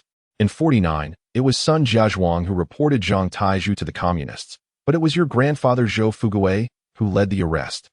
Am I right, Zhou Fugui, Captain Zhou? Zhou Dalong was left dumbfounded. From this day forward, he too would be regarded as a person of status. He was a descendant of patriots, while he himself was labeled a third-generation traitor. How could the disparity be so vast among descendants? Zhou Dalong felt disbelief and hurriedly looked towards his traitorous grandfather. "Grandfather, is what old Li said true?" "Yes, father. Is it true what the old man said?" Zhou Fugui shook his head vigorously. "No, it's not me. I am Zhou Fugui, not Captain Zhou." Li scoffed. How dare the once mighty Captain Zhou shy away from his past? Distorting the truth and blurring the lines of right and wrong, you nearly tarnished Taizu's reputation. The organization imprisoned you for 10 years, and you still haven't repented. Zhou Dalong was left utterly bewildered. What? My grandfather was imprisoned too? How could the circumstances of imprisonment differ so greatly? Zhou Sihai was equally perplexed, realizing that his father, after drinking, had boasted of serving 10 years in the army, only to discover that he had actually served 10 years in prison. So he had served time behind iron bars instead of the army? Iron gates, iron bars, iron chains. Zhou Fugui knew that his true identity had been exposed. His lips twitched as a heart attack struck, and he fell to meet the king of hell. "Father! Grandfather!" The scene immediately descended into chaos. More than 10 minutes later, an ambulance arrived, and the doctor who stepped out checked Zhou Fugui's vital signs, regrettably informing Zhou Sihai, "You are the family member, correct?" "Yes, I am. How is my father?" Zhou Sihai cried, tears streaming down his face. "Prepare yourself," the doctor instructed. "Prepare for what?" "To prepare money?" Zhou Sihai asked, wiping his nose as he sobbed. "Prepare for a wake." Zhou Fugui passed away at the age of 84. The Zhou father and son immediately fell into a fit of weeping. Meanwhile, the villagers clapped fervently, never expecting that today, a day meant for mere entertainment, would witness two significant events in their small self-defense village. 1. The old scoundrel Zhou Fuguei collapsed and died on the spot. 2. They would get to enjoy a free feast. Chapter 33. A host of widows enter the fray. Nearby, Zhang Mingyang was reveling in the spectacle before him. The old bastard had finally met his demise. Zhou Sihai wept for a while before pleading with the villagers to assist him and his son in removing Zhou Fuguei's body. After much entreaty, no one stirred, revealing the Zhou family's poor reputation in the self-defense village. Ultimately, it was Qian Ming who called in the police to handle Zhou Fuguei's remains. It seemed that this farce would conclude here, but Zhang Mingyang halted Zhou Dalong, who was about to leave. Zhou Dalong, how did you obtain my grandfather's release certificate, which I locked away in the wardrobe?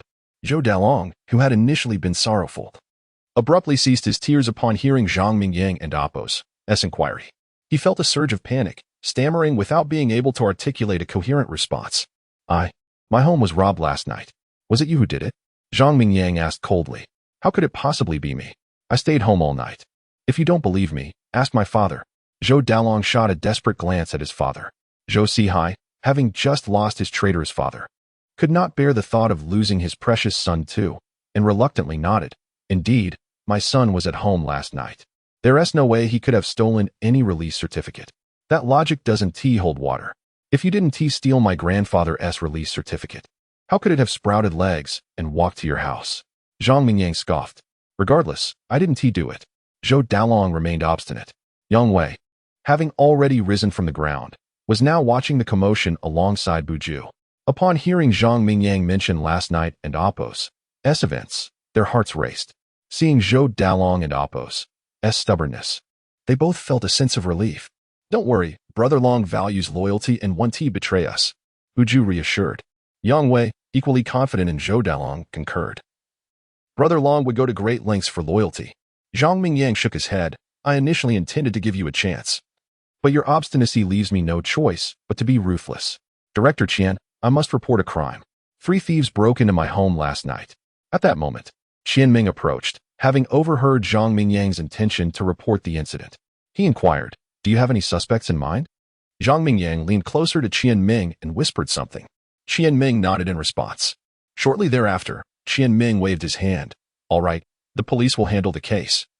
All unrelated parties must exit, except for you 3. He pointed at Zhou Dalong and his 2 companions. Zhou Dalong's heart sank, sensing trouble. Yang Wei and Buju were equally distressed, nearly collapsing to the ground.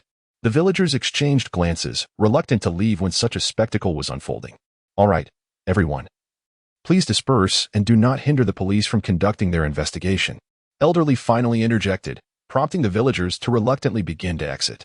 At that moment, Elderly called for Sun Shaoran.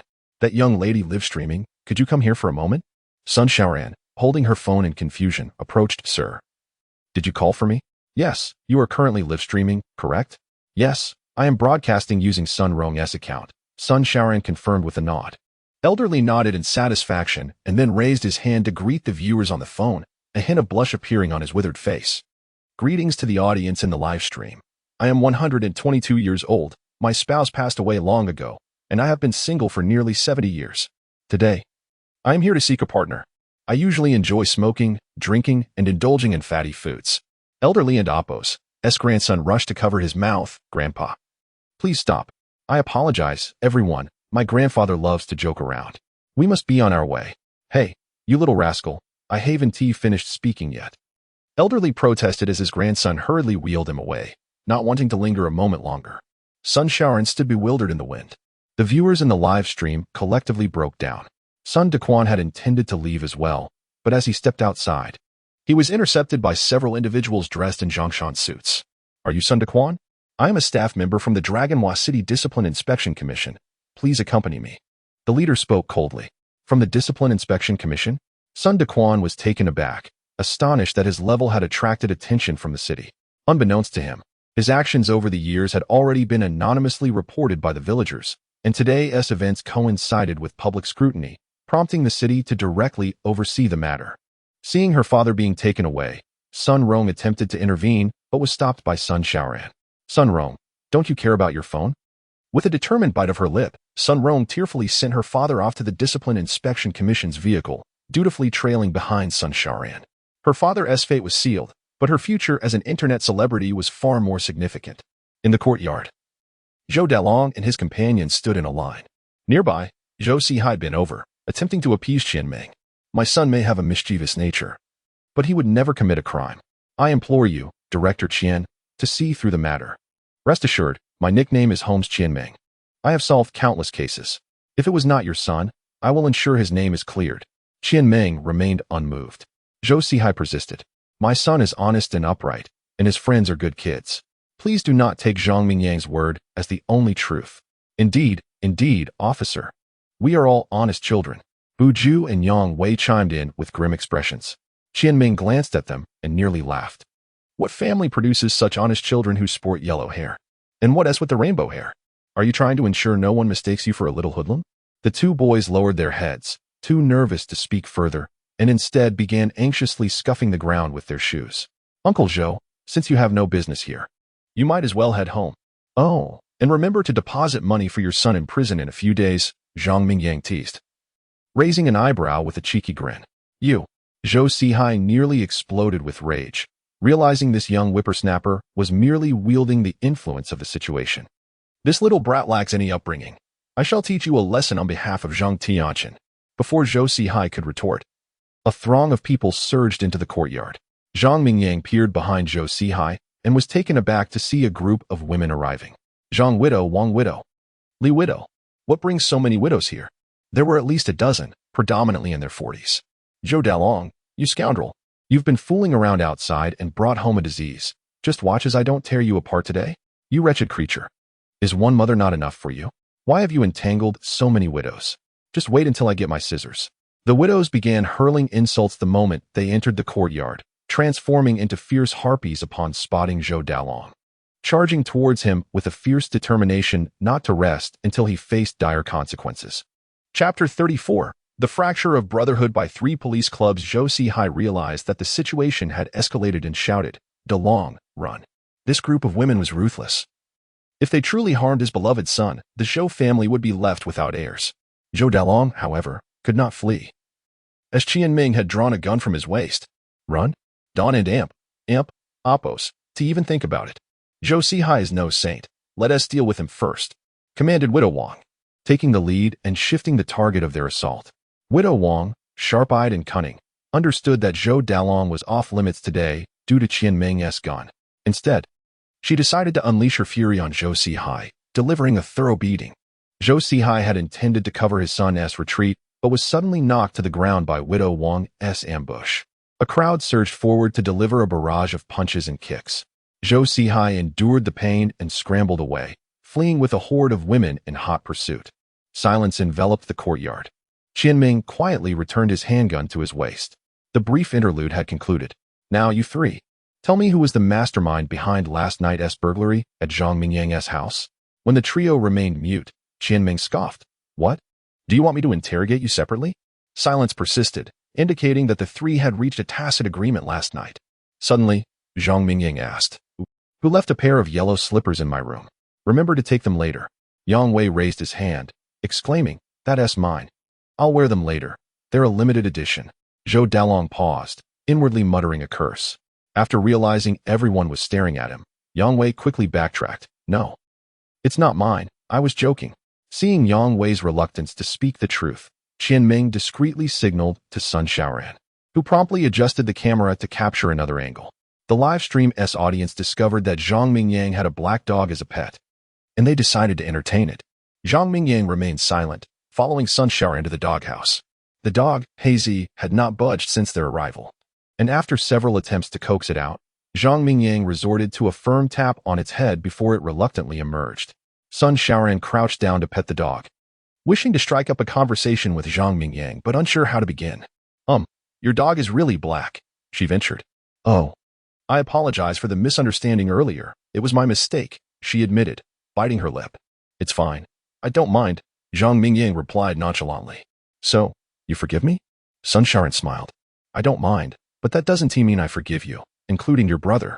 I will not forgive either of you, Zhang Mingyang stated resolutely, revealing his grudges. Meanwhile, Sun Xiaofeng and Jia Yutian watched the commotion, dismissing Zhang Mingyang's refusal to forgive. Sun Xiaofeng felt justified in his actions. Believing he had acted with a clear conscience, kicking the kid once did not warrant retaliation.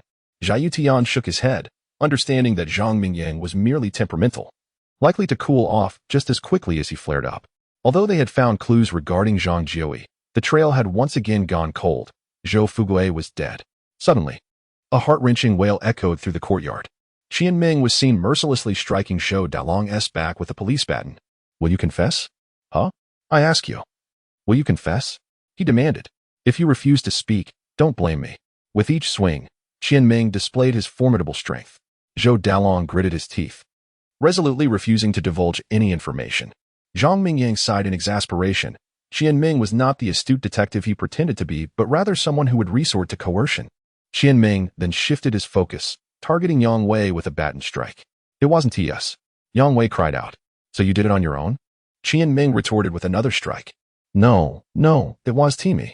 Yang Wei contorted in pain, unprepared for the excruciating impact of the baton. I will confess. I will tell you everything. Yang Wei hastily conceded. A sharp crack resounded as the baton struck again. I've confessed. So why do you still hit me? Yang Wei protested, feeling aggrieved. My apologies. I slipped, Qian Ming replied with feigned sincerity. Zhou Dalong's eyes burned with fury. You traitor. Bu Ju interjected. You're the disloyal one. I confess, Zhou Dalong is the mastermind. He is the one who led us. He cast a furtive glance at Zhou Dalong, fearing he had been outpaced by Yang Wei. In a bid to expunge his guilt, he sought leniency, believing that early confession would lead to a quicker release. Zhou Dalong was nearly driven to the brink of rage by the betrayal of his two subordinates. Bu Ju. Yang Wei, I will remember this. Wait for me. Zhou Dalong seethed. Brother Long, it's not that I lack loyalty, but the pain from the baton is unbearable. The first strike made me want to confess right away, but I couldn't even open my mouth. Yang Wei admitted, feeling sheepish. Zhang Mingyang stifled a laugh. These two had always followed Zhou Dalong blindly, espousing loyalty, yet when faced with adversity, they chose self-preservation over camaraderie. The three police clubs shattered their brotherhood, marking a painful chapter in Zhou Dalong's life. Qian Ming, seeing the confessions pouring forth, cheerfully summoned his subordinates. Put on the handcuffs and take them back for further questioning. Zhou Dalong shot a venomous glare at Zhang Mingyang, warning, you better remember this. Our business today is far from settled. Settled? You might want to wait until you get out of prison first. Zhang Mingyang spat dismissively. Huh. It's just a theft charge. Detaining me for 15 days won't break me. Just you wait. Zhou Dalong retorted, his lips twisting into a crooked grin, transforming once again into the crooked-mouthed Dragon King. Qian Ming delivered another blow to Zhou Dalong's back, causing him to break into a cold sweat. 15 days. And you think you can walk free? Let me enlighten you. Breaking and entering followed by violence will escalate your charge from theft to robbery. As the principal offender, you'll be lucky to be out in 5 to 7 years. But that is not fair. I didn't use violence. Zhou Dalong protested, bewildered. Not true. You hit me with a bench last night, and I'm still bruised all over. Care to claim you didn't use violence? Zhang Mingyang chuckled. Zhou Dalong cursed his own foolishness, wishing to retort, but was instead shoved into the police vehicle by Qian Ming. Thus, 2 of the 3 toxic elements of self-defense village were eradicated, leaving Zhou Sihai to be mercilessly battered by the women. Chapter 35 Media. It matters not. I shall take action. As Qian Ming departed, the courtyard grew increasingly desolate. Zhai Yuntian was about to take his leave when he noticed Zhang Mingyang still holding his grandfather's portrait. Young man, is this your grandfather, Mr. Zhang Taizhu? Indeed, Commander. Zhang Mingyang nodded silently. Zhai Yuntian scrutinized the image closely. Wait, how does this person resemble the one in the officer's identification and the photograph with my father? Zhai Yuntian was struck with disbelief. Although the portrait depicted an elderly man and the officer's ID featured a young man, the resemblance was unmistakable. He was utterly convinced they were the same individual. Young man, does your grandfather have another name, Zhang Jiui? Zhai Yuntian stepped forward with palpable excitement. I am not certain. My grandfather never mentioned it to me. Zhang Mingyang was momentarily taken aback, realizing how detached his grandfather was from fame and accolades, even neglecting to share such significant details with his own grandson. Meanwhile, the son's siblings stood nearby, bewildered by the commander and Apos' fervor. They could not fathom why he was so animated, nor why this Zhang Jiui, a name not on the officer's ID, was now revealed to be Zhang Mingyang's grandfather. However, What followed left them speechless. Young man, I shall call you Ming Yang. It seems our families have a long-standing connection. You need not address me as commander.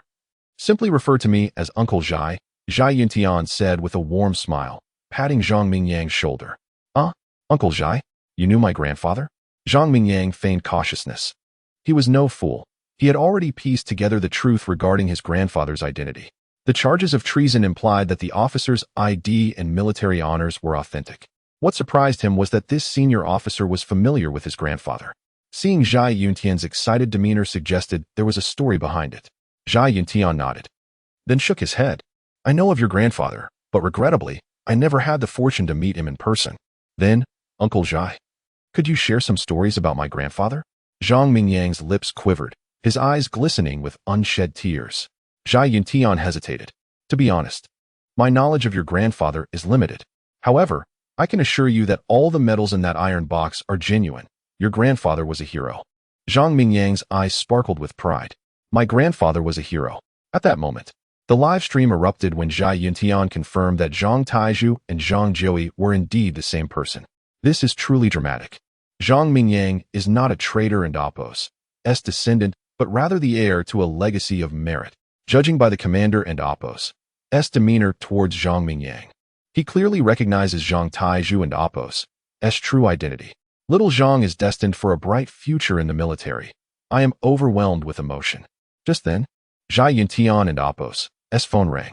After a brief conversation, he turned to Zhang Mingyang with an apologetic expression. Mingyang, I must attend an urgent meeting. Zhang Mingyang responded with a hint of disappointment. Then, Uncle Zhai, please go ahead. I shall not keep you. Zhai Yuntian ruffled Zhang Mingyang's hair, a mysterious smile playing on his lips. We shall meet again soon. With that, he turned to leave. Zhang Mingyang frowned slightly. In novels, prominent figures often provide benefits when acknowledging their kin. Why did Zhai Yuntian depart so nonchalantly? Just as he pondered this, Zhai Yuntian suddenly returned.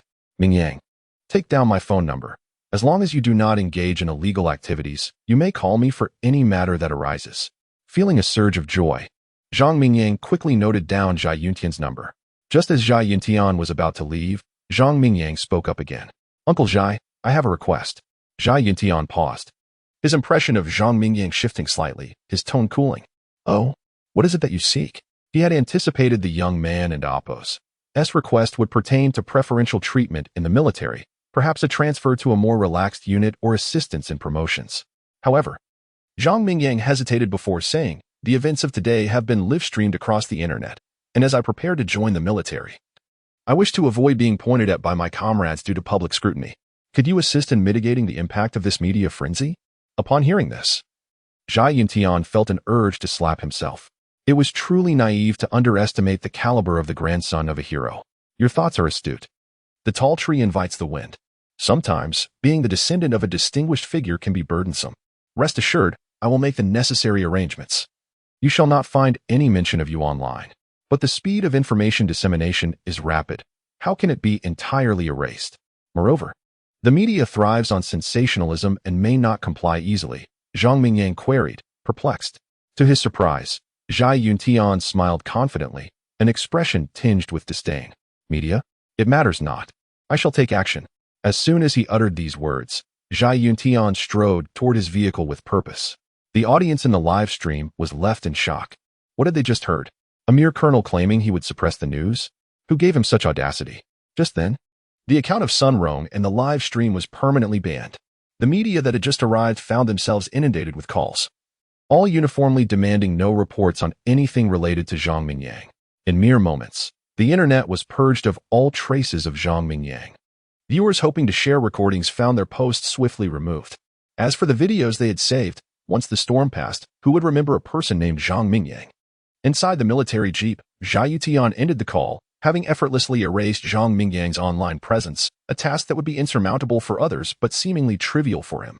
After some contemplation, he decided to call his father, Zhai Qingsong. After a long pause, the call connected. Yuntian, what is it? The aged voice stirred Zhai Yuntian's emotions. Father, there is a matter I wish to discuss with you in person. The voice responded, very well, come to Zhongbihai tomorrow. Understood, father. The conversation between father and son unfolded with the formality of a subordinate reporting to a superior. Chapter 36. Your son is quite the comedian. Once the dust settled, a brief tranquility enveloped the Zhang family's courtyard. Zhang Mingyang, while feeding his dog Haizi, perused his phone in search of information regarding his name. A momentary pause ensued as he furrowed his brows in surprise. Just moments ago, he could find details about himself. Yet now, everything had vanished. Could it be that Uncle Zhai possesses extraordinary powers? This revelation left him astounded. We are living in an age of information explosion, where one can learn about the world without stepping outside. Yet, in this highly connected environment, all traces of him had been erased in a mere 10 minutes. Who exactly is Uncle Zhai? Zhang Mingyang pondered, recalling the current elder of the council with the surname Zhai, but after much contemplation, he could not recall anyone by that name. Perhaps I am overthinking it, he murmured to himself while patting Haizi's head. Haizi responded with a couple of barks, hoping to procure more food from Zhang Mingyang. Deciding not to dwell on the matter further, Zhang Mingyang shook his head, tossed the last morsel of dog food to Haizi, and turned back towards the house. Since he was here, he might as well make peace with it. Knowing such a prominent figure could only serve him well. In fact, if utilized correctly, this individual could become his strongest ally in the military.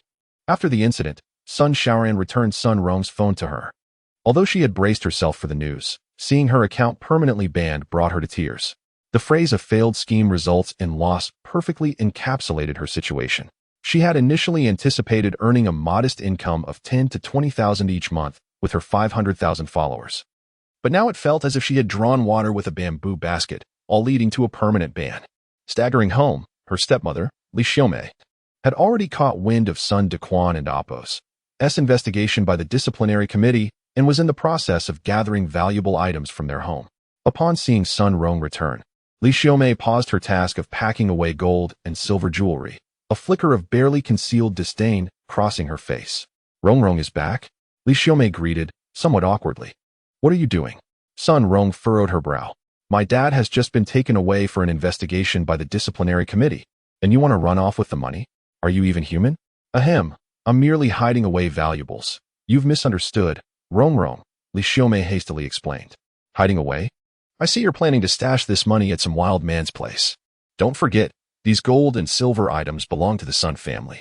Even though my dad is temporarily unavailable, that doesn't give you the right to dispose of them as you please. Sun Rong placed her hands on her hips, her plump face flushed with anger.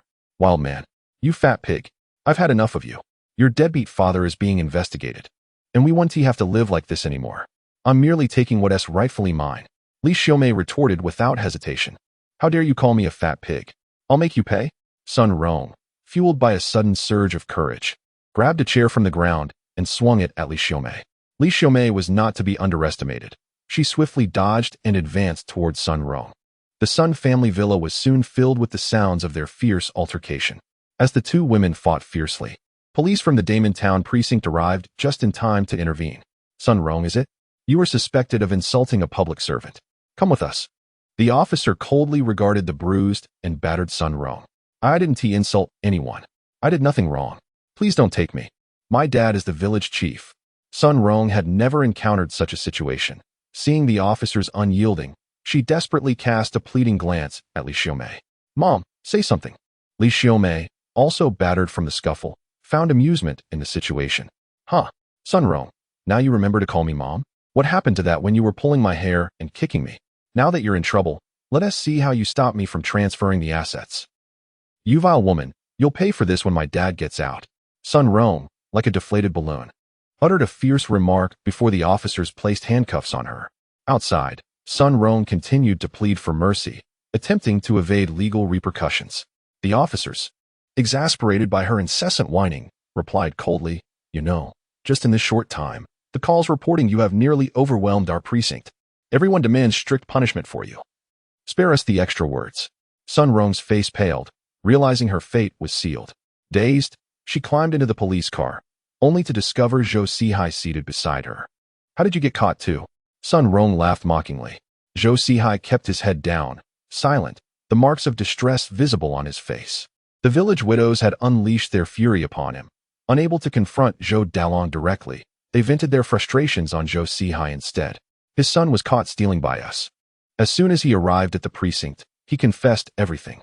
Zhou Sihai is suspected of concealing his son's crimes, and may face charges of complicity, the officer explained, shaking his head and choosing not to engage further with them. Zhou Sihai was taken aback. He had believed the police were there to assist him after witnessing his plight, only to discover that his beloved son had reported him. That ungrateful brat, just you wait. Sun Rong, in a foul mood, couldn't he help but chuckle. Thus, all of Zhang Mingyang's enemies fell into the net of justice. At the Damon Town precinct, Qianming commenced a vigorous interrogation of Sun Rong and Zhou Sihai. Initially, both remained tight-lipped, leaving him no choice but to employ his special recovery technique. As Zhou Sihai, who kept muttering about forgetting, began to recall his actions, Sun Rong, overwhelmed, began to spill everything before the door even closed behind them. Satisfied, Qianming took the statements and had each of them sign, promptly forwarding the documentation to the prosecutor's office. The crimes committed by the group would undergo internal scrutiny. Chapter 37. Elder Zhai. The following day, as Zhang Mingyang rose from his slumber, a throng of individuals appeared outside his door, clad in uniform administrative jackets. Accompanied by secretaries bearing briefcases, it was evident that they were high-ranking government officials. The leader among them extended his hand, introducing himself. Hello, young Zhang. I am Xing Xuangang, the secretary of the Municipal Committee of Longhua City. Zhang Mingyang nodded and shook his hand. Secretary Xing, what brings you here? He inquired. Regarding your grandfather. We are aware of the situation. Though he has passed as a distinguished figure in our Longhua, I believe his tomb deserves some restoration. Zhang Mingyang shook his head, imploring them not to disturb his grandfather's eternal rest. Witnessing the secretary's discomfort, the staff behind him quickly lowered their heads. Unperturbed by Zhang Mingyang's demeanor, Xing Xuangang continued warmly. We respect your wishes. As a descendant of a celebrated figure, should you encounter any difficulties in life, please do not hesitate to reach out to us. There are no difficulties, and I am about to enlist, so I cannot trouble you. Zhang Mingyang replied, scratching his head. With a wave of his hand, Xing Xuangang declared, in that case, we shall take our leave. The two men shook hands once more as the staff began snapping photographs with their phones. After bidding farewell to the officials, the head of the provincial department responsible for retired military personnel arrived personally, echoing the sentiments of Xing Xuangang before also taking his leave. The morning was filled with a procession of government officials, prompting Zhang Mingyang to ultimately choose to shut himself away from the world. No matter who came knocking, he remained resolute in his refusal to answer. His reluctance stemmed from a desire to avoid mingling with these politicians, whose motives were widely regarded as unclean. The disturbances persisted until afternoon, when at last, tranquility returned to his doorstep. When he opened the door again, Qianming arrived personally in a police car. This time, Zhang Mingyang chose to meet him, listening as Qianming recounted the fates of Zhou Dalong and his associates. The outcomes of these individuals had long been anticipated by Zhang Mingyang, whom could only describe it as poetic justice. Before departing, Qianming requested Zhang Mingyang's contact information, claiming it would facilitate communication regarding the next steps in the case. Zhang Mingyang had no objections. After all, Qianming had been of assistance. He did not mind cultivating a friendship with him, especially as Qianming addressed him with the affectionate title of Young Master Zhang, which delighted him immensely. At Zhongbei, Zhai Yuntian arrived directly from Longhua City to the capital without delay, making his way to the family compound. Upon entering Zhongbei, regardless of one's status, all vehicles must stop for inspection, and Zhai Yuntian was no exception. As the seat of the highest authority, security was exceptionally stringent, with guards stationed every 10 paces and dressed uniformly in black suits, their waists bulging with concealed weapons. Anyone daring to breach this fortress would surely find themselves facing dire consequences. Once cleared, Zhai Yutian was escorted to an inconspicuous courtyard. Exiting the vehicle, he hastily approached the courtyard, where an elderly gentleman with graying hair yet vigorous spirit was engaged in a game of chess with the esteemed elder frequently seen in the news. Zhai Yutian approached respectfully. Greeting, father, greetings to you, esteemed elder. Oh, it and Apos, S. Yuntian. I thought you were serving as the commander of the military district. What brings you back? The elder set down his white piece, smiling as he inquired. Zhai Yuntian lowered his head, avoiding direct eye contact. The elderly man, Zhai Qingsong, opened his sharp eyes and furrowed his brow. Youngest, you rarely return home. Is there a specific reason for your visit? Zhai Yuntian felt a wave of anxiety wash over him. He did not wish to face such high-ranking authority figures upon his return. Father, I have found the person you have long sought, he proclaimed, trying to mask his inner excitement. Oh, the person I have long sought? Zhai Qingsong put down his chess piece, savoring a sip of fragrant tea as he awaited his son's elaboration. Zhai Yuntian hesitated, glancing at the elder, who was deep in thought over the chessboard. His expression conflicted. Yuntian, why are you being so cryptic? There are no outsiders here. Speak plainly. Zhai Qingsong shook his head, bemused by his youngest son's tendency to overthink. The elder also looked up, chuckling. I never imagined I would find myself as the third wheel in this conversation. Zhai Yuntian, feeling embarrassed, quickly interjected. Father, I have located Uncle Zhang Jiui, the individual you have been searching for. What? You found him? Where is he? Zhai Qingsong exclaimed, rising with fervor, his vitality belied by his advanced age. Zhai Yuntian remained silent, gesturing for the healthcare doctor nearby to approach. The elder, recalling Zhang Jiui's name, pondered aloud, is he the one who has been missing since the founding of the nation? Zhai Yuntian nodded. Father, you must prepare yourself for what comes next. Zhai Qingsong's heart skipped a beat, and the healthcare doctor quickly positioned himself at the elder's side. I, Zhai Qingsong, have weathered countless storms. What could possibly shatter me now? Zhai Yuntian hesitated, observing his father's steadiness before gently continuing. The Uncle Zhang you have long sought. I found him. What? Where is he? Zhai Qingsong gripped his son's arm, his excitement palpable. Zhai Yuntian's countenance faltered. What has happened? Speak. What is the matter? Zhai Qingsong's composure began to fray. When I located him, he had already passed away several years ago. I am sorry, father. I arrived too late. Zhang Yuntian's voice cracked with emotion. He is dead? How could this be? He survived more than a dozen gunshot wounds back then. How could he have perished before me? Zhai Qingsong struggled to accept this bitter reality. The elder beside them sighed. Elder Zhai, the departed have left us. Please accept my condolences. How did he die? Was he harmed by someone? Zhai Qingsong disregarded the elder's words, pressing his son for answers. No one harmed him. It was a natural passing. Please do not worry. Zhai Yuntian rushed to clarify. Zhai Qingsong sat back down, appearing suddenly aged by a decade. After a lengthy silence, the elder, unable to bear the weight of the moment, took his leave. Zhai Yuntian, too, refrained from interrupting, standing quietly by as he awaited his father. The centenarian sat silently on the bench, gazing at the lotus flowers in the courtyard, his eyes hollow, seemingly lost in distant memories. The loss of a comrade struck him like a bolt of lightning. His hands began to tremble, a profound sorrow swelling within him. Tears welling up as memories surged forth like a tidal wave. His lips quivered, attempting to articulate something, but his throat constricted with grief. As time passed, Zhai Qingsong's emotions gradually settled. Tell me everything in detail. Zhai Qingsong regained his composure, his voice steady, neither mournful nor joyous. Chapter 38. The arrival of the great leader. Subsequently, Zhai Yuntian recounted the events that transpired in Self-Defense Village. Zhai Qingsong listened impassively, yet a flicker of anger simmered in his eyes. After a brief pause, he commanded, prepare the vehicle. Rising slowly from his seat, Zhai Qingsong's demeanor was resolute. Father, what are you doing? Zhai Yuntian inquired, perplexed. I intend to visit my old comrade. Zhai Yuntian hurriedly interjected. But father, your health. He was cut off by his father's firm retort. I am fully aware of my own condition. At over 90 years of age, he realized his days were numbered. Fulfilling his greatest wish before departing from this world would bring him peace. At the Imperial Capital Airport, a military aircraft soared into the sky, destined for Longhua City. 2 hours later, the plane touched down. In a special passageway, Zhai Qingsong, clad in vintage military attire and adorned with numerous medals, stood with his dragon-headed cane. The guards in the special passageway immediately expressed their profound respect, standing tall and straight. Salute. The command awakened memories within Zhai Qingsong's muscles, prompting him to instinctively return a somewhat imperfect military salute. The two middle-aged men in military uniforms behind him mirrored his gesture. Yuntian, you have performed admirably this time.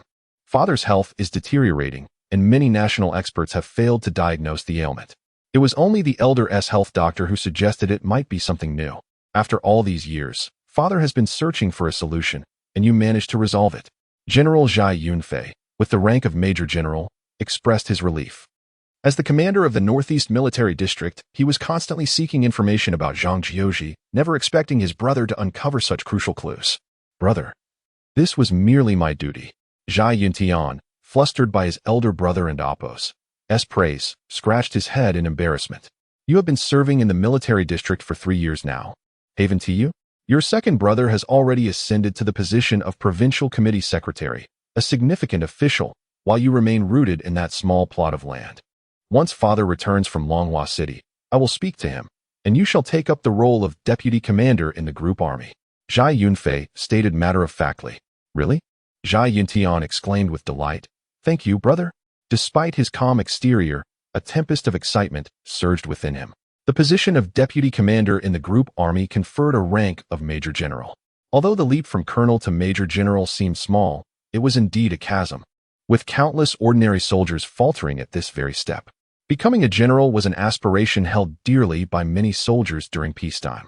As the two conversed quietly behind him, Zhai Qingsong sensed their murmurs and turned his head slowly. The brothers, like trainees, promptly fell silent. Just as they exited the special passageway, a throng of government officials surged in, numbering no less than 50. The scene caused Zhai Qingsong, who valued humility, to change his countenance. The provincial committee secretary respectfully remarked, "Welcome, Elder Zhai, to guide our work." "Humph, why are you here instead of tending to your duties? I have long since retired. There is no need for such formality." Zhai Qingsong's words were cold, dousing the provincial secretary's enthusiasm like a bucket of icy water. "Elder Zhai, enough. Return whence you came. I do not wish to see you." Zhai Qingsong struck the ground heavily with his dragon-headed cane, as if wielding a mighty hammer upon the hearts of the government officials, causing a collective shudder. His aura resembled that of a fierce tiger. Though aged, his presence remained formidable. Intimidated by Zhai Qingsong's demeanor, the provincial secretary clenched his teeth in reluctance before ultimately bowing his head and departing with the entourage. Such a grand spectacle naturally drew the attention of airport travelers. "Oh dear, the rideshare just informed me that the area is under lockdown and we cannot enter. Is there a significant figure arriving in Longhua City? Did you not see that group just now? If I'm not mistaken, the one who bowed respectfully seemed to be our provincial leader, Huo Lindong. But why are they so deferential to that elderly gentleman in the vintage military uniform?" "Elderly gentleman?" A middle-aged observer scrutinized the scene, his expression shifting to one of excitement. "Elder? That is none other than Elder Zhai, a true hero, who has fought on the battlefield and endured hardships. Excuse me, Elder Zhai, forgive my thoughtless tongue." Upon exiting the airport, over 10 military vehicles awaited on the road, the vicinity sealed off for a radius of 500 meters. With a wave of Zhai Yutian's hand, more than a dozen bodyguards disguised as travelers swiftly moved to his side for protection. Onlookers gaped in astonishment, witnessing ordinary passers-by transform into the protectors of a significant figure in an instant. The convoy gradually made its way towards self-defense village. Within the vehicle, Zhai Qingsong felt a mix of excitement and apprehension as he prepared to meet the descendants of his old comrades. He worried that Zhang Mingyang might question his whereabouts over the years, and why he had only come after the passing of his grandfather. The thought was unbearable. Self-defense village. Intelligence exchange center. Since Zhou Dalong had taken drastic measures against the widows of the village, the exchange of information had become far less vibrant. The village elders were now on edge, fearful of contracting some unclean disease. "Li Yang, do you think the young man from the Zhang family will rise to prominence this time? I heard that the young officer is acquainted with old Zhang. His name is not old Zhang, it's Mr. Zhang. But I suspect if the young man serves a few years in the military, he might return as an official. With such influential figures backing him, it would be hard not to bring honor to his family. Look over there." Suddenly, more than 10 military vehicles approached, prompting the women to rise in urgency to get a better view. "Are they here to put on a show for us?" "Nonsense. I see it as another significant figure arriving. Could it be for the young man from the Zhang family? Perhaps." Zhao Auntie, eavesdropping on the conversation, hastily discarded her sunflower seeds and sprinted away to notify Zhang Mingyang to prepare. In the Zhang family's courtyard, Zhang Mingyang was currently exercising on the ground, his arms trembling as he attempted to perform push-ups, the effort causing him to feel as though he might catch a cold. "Goodness, this body is truly fragile. I can barely manage a few push-ups." Exhausted, Zhang Mingyang stood up. Since being kicked by Sun Xiaofeng, he had been consumed with thoughts of revenge. However, this body's condition was alarmingly poor. Even a few push-ups nearly took a toll on him. "Quick, prepare yourself. More than 10 military vehicles have arrived at the village entrance. They seem to be looking for you." Zhao Auntie exclaimed breathlessly as she rushed in. "What? Again?" Zhang Mingyang expressed dissatisfaction, wondering what these officials wanted from him, seemingly relentless in their pursuits. Chapter 39. Memories. As soon as Aunt Zhao finished speaking, More than a dozen military vehicles had already come to a halt in front of his home. The two turned their heads in response. The door of a red flag sedan slowly opened, and Zhai Yuntian jogged around to the other side, respectfully opening the rear door. Zhang Mingyang's expression momentarily froze, realizing that a significant figure had arrived. Indeed, Zhai Qingsong, dressed in an old-style military uniform, entered the courtyard, supported by his two sons. Despite his refusal to acknowledge his age, his body was still somewhat uncooperative after the fatigue of travel. "Uncle Zhai, what brings you here? And who is this esteemed elder?" Zhang Mingyang hastily approached the group. "This is my father. You may call him Grandpa Zhai. The gentleman beside me is my elder brother. You can just..." Zhai Yuntian hesitated, unsure how to introduce his brother to Zhang Mingyang.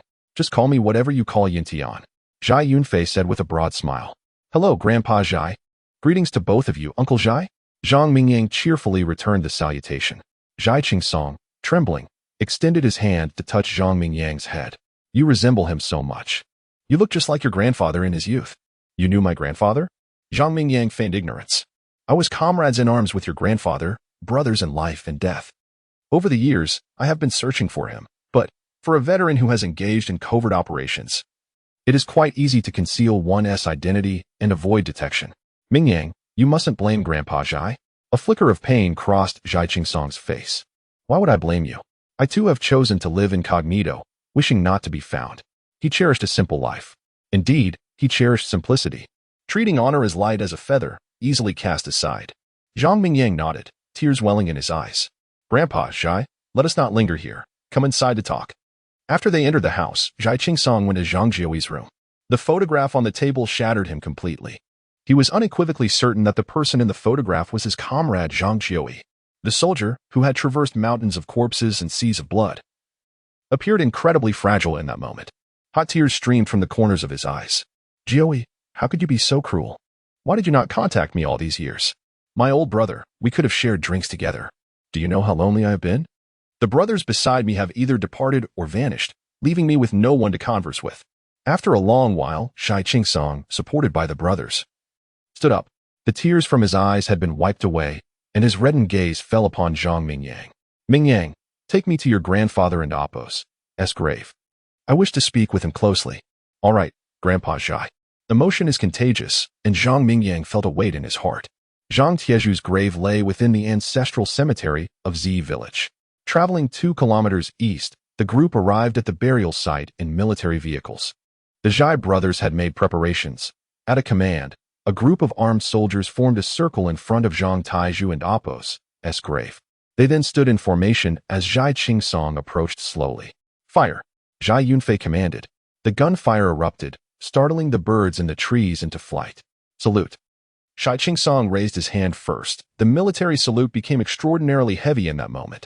He arrived at the grave, specifically requesting that no one disturb him. He took out a bottle of erguotu from his pocket and poured it at Zhang Jiuyi and Appo's grave. "Jiuyi, I have brought you your favorite drink, a toast to you." Half of the liquor spilled onto the ground, while the remaining half was consumed by Zhai Qingsong. "Father." Zhai Yuntian attempted to intervene, but was held back by his elder brother. "Father has suppressed himself for too long. Let him indulge just this once." Zhai Qingsong downed the liquor in one gulp. It slid down his throat as he wished, but he had overestimated himself, as the burning liquor caused him to cough repeatedly. "Cough, cough. I am indeed growing old." His eyes revealed endless longing and sorrow. Zhai Qingsong's gaze lingered on the photograph of Zhang Jiuyi on the tombstone, as if he could see the splendid days they had spent together, filled with endless laughter and deep camaraderie. After what felt like an eternity, as the others worried for Zhai Qingsong and Appo's health, he took a long, deep look at Zhang Jiuyi and Appo's tombstone and slowly rose. Though his steps were unsteady, his gaze remained resolute. In his own way, he expressed his final respect and longing for his comrade in life and death. Zhai Qingsong and Appo's face regained a hint of a smile. His eyes filled with affection as he looked at Zhang Mingyang. This surprised the brothers, for they had never seen their father display such an expression since reaching adulthood. "Mingyang, come closer to your grandfather." Zhang Mingyang obediently moved closer to the elder. "From now on, I shall be your grandfather, and I will take good care of you in Jiuyi's stead." Zhang Mingyang was taken aback. While the statement seemed simple, the weight of who uttered it was profound. The elder before him was once a powerful figure in the military, and his words held great influence over the current military and political landscape of Longhua. Grandpa. Jai? Zhang Mingyang hastily called out, not having the luxury to ponder. Remember, you two brothers, from now on treat Mingyang as your own kin. Should I find out that you do him any wrong, do not blame me for being ruthless. Zhai Qingsong's words rendered the brothers silent. Father, rest assured. We will take good care of Mingyang. They replied in unison. Zhai Qingsong paid no heed, taking Zhang Mingyang's hand and leading him towards the sedan. Mingyang, I wish to take your grandfather to BOSHN. What do you think? BOSHN? Zhang Mingyang gasped in astonishment. This so-called BOSHN was a resting place reserved for those who had made remarkable contributions to Longhua. Just how significant was his grandfather, Zhang Jiui? Seeing the hopeful look in Zhai Qingsong's eyes, Zhang Mingyang gritted his teeth and replied, I'm sorry, Grandpa Zhai. My grandfather told me before his passing that he did not wish to be disturbed after his death. So, Zhang Mingyang did not finish his sentence. But Zhai Qingsong understood. Jiui, why must you be so stubborn? Moments later, unable to restrain his curiosity, Zhang Mingyang asked, Grandpa Zhai, what kind of person was my grandfather during his lifetime? Can you share his story with me? His story? Zhai Qingsong laughed heartily, his expression shifting to one of complexity. Just when Zhang Mingyang thought he would remain silent, Zhai Qingsong began to speak slowly. Your grandfather, Zhang Jiui, was my guiding light. We participated in countless battles together. From squad leader to platoon leader, and finally to regiment commander. Later, Chapter 40. News about parents. Your grandfather, Zhang Jiui, was my guiding light. Together, we participated in countless battles, rising from squad leader to platoon leader, ultimately achieving the rank of regiment commander. Subsequently, during one fateful battle, your grandfather's newlywed wife was captured and bound atop the city wall by the enemy. Faced with the threat posed by the enemy, your grandfather resolutely chose to fire his artillery. Years have passed, yet the memory of his words reverberates in my mind. 2nd Battalion Commander, where is your damned Italian cannon? I shall never forget the despair reflected in his eyes as the shells exploded against the wall. Eventually, disheartened, your grandfather withdrew to clandestine operations, establishing intelligence stations across various locales, thereby making significant contributions to our nation's intelligence efforts. Since then, I have not seen your grandfather again. Despite the passage of time and countless accounts suggesting he may have perished during covert struggles, I have refused to believe it. I have scrutinized all battle records, and there exists not a single mention of your grandfather. He survived the battlefield, and I refuse to accept that he simply perished. Regrettably, your grandfather was not only an adept warrior, but also possessed remarkable talent in the intelligence sector. He vanished from the public eye under a false identity, rendering the search for him akin to finding a needle in a haystack. Thankfully, while he may no longer be with us, his descendants endure, and the honors he was unable to enjoy will be passed down through them. Zhang Mingyang was deeply shocked. His grandfather had such an astonishing past. He felt a twinge of regret. Had his grandfather chosen to return to the embrace of the organization, would he not be part of the illustrious 3rd generation now? The genuine signs of that legacy. Are you astonished by your grandfather's past? Zhai Qingsong affectionately ruffled Zhang Mingyang's hair. Yes, knowing my grandfather's history, I find myself admiring him. Were I in his position, I might not have willingly accepted a life in the wilderness as a mere villager. Your grandmother perished at the behest of your grandfather's orders. His heart had long since died, abandoning all worldly attachments to attain profound enlightenment. I cannot measure up to him. The phrase I cannot measure up to him encapsulated Zhai Qingsong's admiration. By the way, Mingyang, I heard from Yuntian that your parents are missing? Zhai Qingsong shifted the conversation toward Zhang Tianchen and Ouyang Qingya. I haven't seen them in over a decade, but Zhang Mingyang hesitated, uncertain whether to divulge his suspicions to the venerable elder before him. However, he soon realized that this formidable elder possessed the means to assist him in locating his parents within the vast expanse of Longhua. What is it? Zhai Qingsong inquired, his brow furrowing. My grandfather left me a bank card, with the account holder being my father, Zhang Tianchen. For years, I have received a monthly deposit on the 1st of each month. I suspect my parents might. Oh, is that so? Zhai Qingsong and Appo's expression turned skeptical. Although he had long since retired, he was still privy to certain classified information in Longhua. The fact that Zhang Tianchen and his spouse were missing yet continued to receive funds suggested they were likely involved in significant affairs. With this thought, Zhai Qingsong tapped his cane against the closed eyes of Zhai Yunfei, who was resting in the passenger seat. Thud ouch, father you. Zhai Yunfei clutched his head, his expression reminiscent of a sulking child. Who would have imagined that at the tender age of 60, soon to be awarded the rank of general, Zhai Yunfei would still be chastised by his own father? Have you had enough listening? If so, why not make a call to inquire? Zhai Qingsong's expression darkened as he admonished. Like a chastised child, Zhai Yunfei hastily retrieved his phone, quickly gathering information about Zhang Tianqian and Ouyang Qingya before making the call. He couldn't resist boasting. Rest assured, as long as I have accurate information, there is no one in Longwu I cannot find. Zhang Mingyang felt a sense of assurance. With Zhai Yunfei, a major general, involved, it signified that he would soon learn the whereabouts of his parents. After making 3 or 4 calls, Zhai Yunfei's demeanor grew serious as he set down his phone. Father, Mingyang, I just inquired with the military department, and the files on Zhang Tianqian and Ouyang Qingya are classified at the highest level. Only the Grand Elder has the authority to access them. Hence, Zhai Yunfei found himself in an awkward position. Oh, only the Grand Elder can do this? In that case, I shall cast aside my dignity. Zhai Qingsong waved his hand, prompting the driver to pull over. He rummaged through a briefcase and produced a satellite-secured phone. He quickly dialed the Grand Elder's number. Beep, beep, beep, Elder Zhai. What can I do for you? The Grand Elder and Amp, Apos, S. weary voice came through. There and Amp, Apos, S. a matter regarding individuals named Zhang Tianqian and Ouyang Qingya whose files are classified. Do you know their current whereabouts? Elder Zhai, how do you know these two? The shock in the Grand Elder and Apos' voice was evident, even from across the line. Zhang Tianqian is the child of Zhang Jiui. I must know the whereabouts of both him and his wife. Silence. Just as Zhai Qingsong feared he would be denied, the Grand Elder spoke again. Ouyang Qingya is the lead developer of a highly classified project. She is currently engaged in research at a secret location. As for Zhang Tianqian, he was captured by foreign forces while on a mission at the border due to the exposure of the project. I cannot disclose further details. I hope you understand. The Grand Elder seemed to carry burdens too great to share.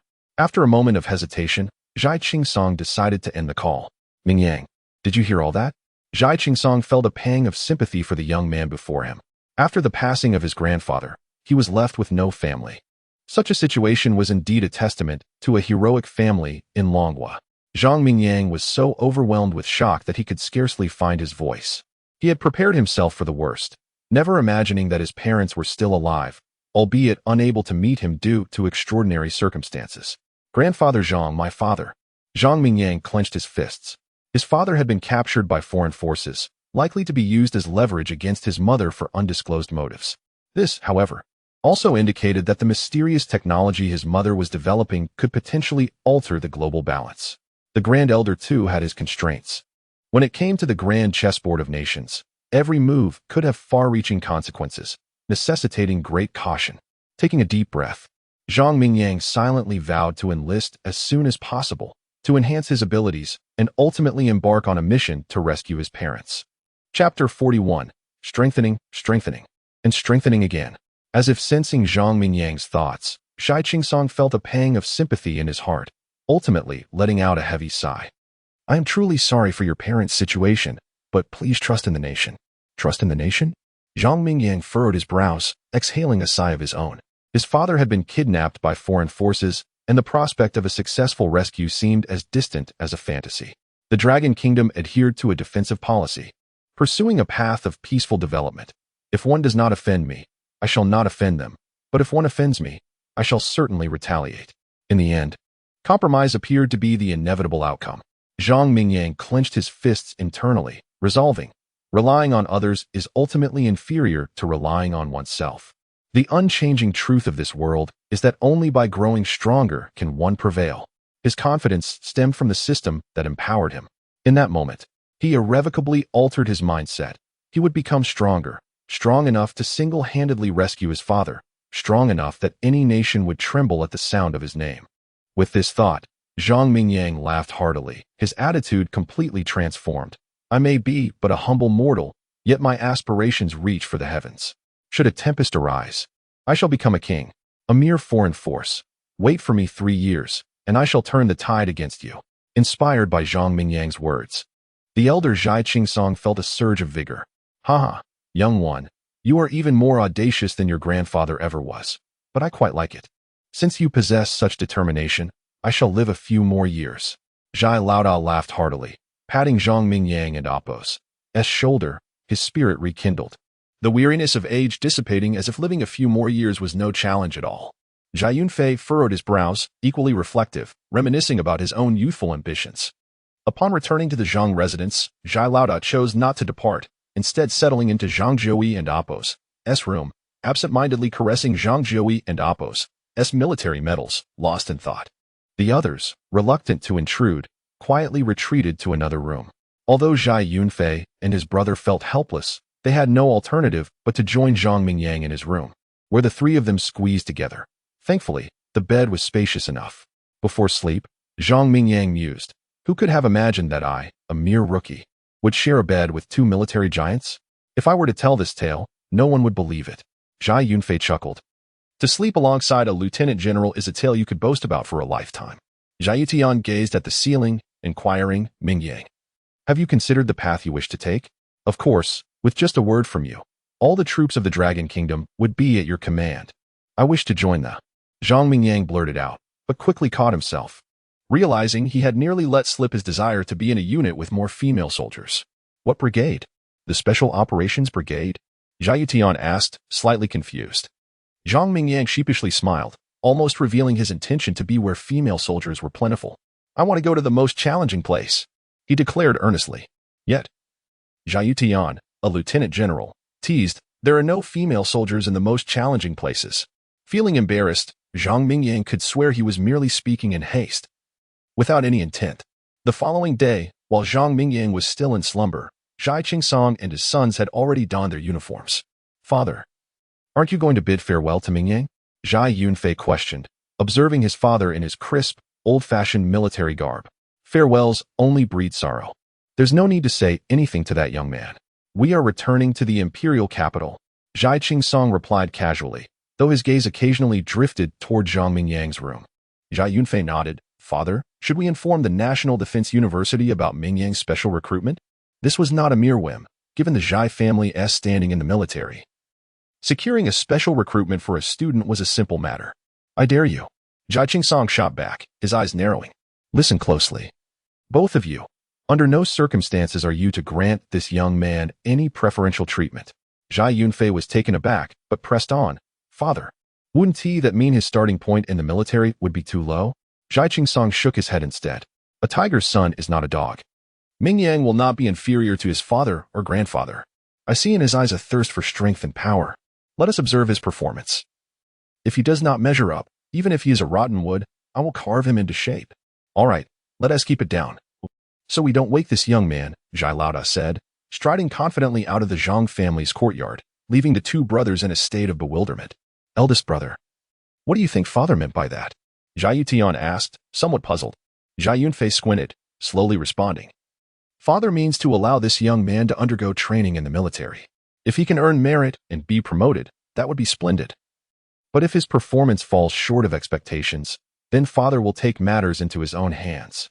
Zhai Yuntian acknowledged with an O, and with their father and Apos' directive in mind, he dismissed any thoughts of intervening. As the two brothers noticed their father walking further away, they quickly concluded their conversation and hurried after him. By the time the sun was high in the sky, Zhang Mingyang, just waking up, immediately noticed the absence of the three figures beside him, leaving him feeling quite hollow. These three truly lived up to their military backgrounds, swift in action and equally graceful in departure. Zhang Mingyang rose to wash up, increasingly aware of the unsettling fact that he had yet to be informed about where he was to serve. At Longhua City Airport, Zhai Yuntian watched the plane ascend, as his elder brother and father returned to the imperial capital. Before leaving, Zhai Qingsong reminded him to keep a close watch on Zhang Mingyang's every move, a directive he dared not disobey. Once seated in his vehicle, he swiftly returned to the military district. Shortly thereafter, he summoned the officer in charge of personnel allocation, dispensing with pleasantries, stating directly, assign Zhang Mingyang from Damon Town's self-defense village to. Is it to a leisurely position? There are 2 slots in the Air Force's ground crew. I suggest sending him there. A lieutenant colonel eagerly interjected, given that the commander himself was inquiring about this recruit. It was obvious that the assignment would lead to a cushy position, allowing for easy advancement after a couple of years. Nonsense. Are you trying to take charge here? Zhai Yuntian retorted, nearly laughing in disbelief. Proceed with the normal allocation. No excessive interference is required. Understood, Commander. The lieutenant colonel, realizing he had overstepped, broke into a cold sweat. Just as he was preparing to leave after saluting, Zhai Yuntian suddenly added, Director Li, Sun Xiaofeng from the Armed Forces Department is quite capable. There and Oppos, a batch of officers heading to the grassroots, challenging remote units for exchange. Let him go? Director Li paused, quickly turning back. Commander, should I inquire about Sun Xiaofeng's wishes? This is an order. No need for inquiries. Just act. Zhai Yuntian's expression darkened. Director Li, startled, hurriedly saluted and took his leave. He dared not defy this man.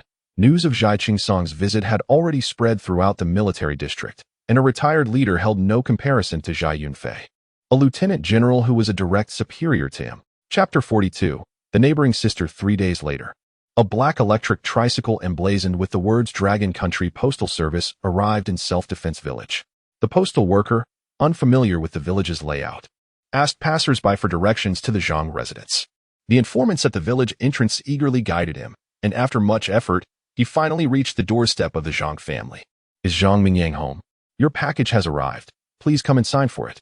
Zhang Mingyang, wearing slippers and tousling his hair, opened the iron gate. Is this my package? Yes. Could you please sign here? All right. As he watched the postal worker depart, Zhang Mingyang, puzzled, opened the thin package, revealing a gilded enlistment notice. Am I joining the military? Does this mean my life is saved? His heart surged with joy, and he quickly attempted to communicate with the system within him. However, no matter how fervently he tried, cursing, the system remained dormant. Damn, it seems I need to enter the army to activate it. Meanwhile, Aunt Zhao and Uncle Zhao entered the yard, and, upon seeing Zhang Mingyang holding the enlistment notice, approached him with expressions of delight. Mingyang, congratulations. Aunt Zhao genuinely felt happy for him. Mingyang, today is your birthday. Come to Uncle Zhao's house for dinner tonight. Your aunt has prepared your favorite braised pork. Uncle Zhao rubbed his hands together, equally beaming. Birthday? Zhang Mingyang murmured, a warm current flowing through him.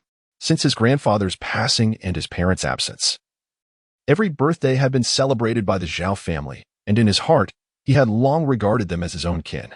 Thank you, Uncle Zhao. I will definitely come tonight. Zhang Mingyang replied, feeling touched and a bit embarrassed. Why be so polite? Your uncle and I have long considered you like a son.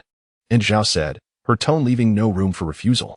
Now, go to the tutoring class in town and bring your sister back. Your uncle and I will go buy groceries. Zhang Mingyang nodded, eager to see Xiaorui, whom he hadn't seen in a while. Aunt Zhao's sister referred to their daughter, who was currently a freshman in high school in town. Due to her unsatisfactory grades, she was enrolled in a tutoring class, and for the academically struggling Xiaorui, every day was a battle. After seeing Aunt Zhao and Uncle Zhao off, Zhang Mingyang returned indoors to continue his training. After several days of exertion, he could distinctly feel his stamina improving. Previously, climbing 5 flights of stairs would leave him breathless, but now he could ascend 8 without feeling fatigued. Soon, afternoon arrived, and Zhang Mingyang borrowed an electric bike from the widow next door, heading straight for town. The Isawai Interest Training Class was a place that claimed to nurture interests while actually providing supplementary lessons in high school subjects. In a classroom on the 2nd floor, Zhao Rui bit the end of her pen, pretending to listen, though her thoughts were far away. Today was Mingyang's birthday, and she wondered if he would like the gift she had bought for him. She discreetly glanced at her desk, where the latest PS5 gaming console lay. Hee. Mingyang is about to enlist, and surely One and Oppos be able to take this with him. If he has gone, it will be mine. Zhao Rui mused, completely unaware of a bespectacled boy with a face covered in acne approaching her. The students in the classroom all stood up, their attention focused on the two of them. Zhao Rui. Huh.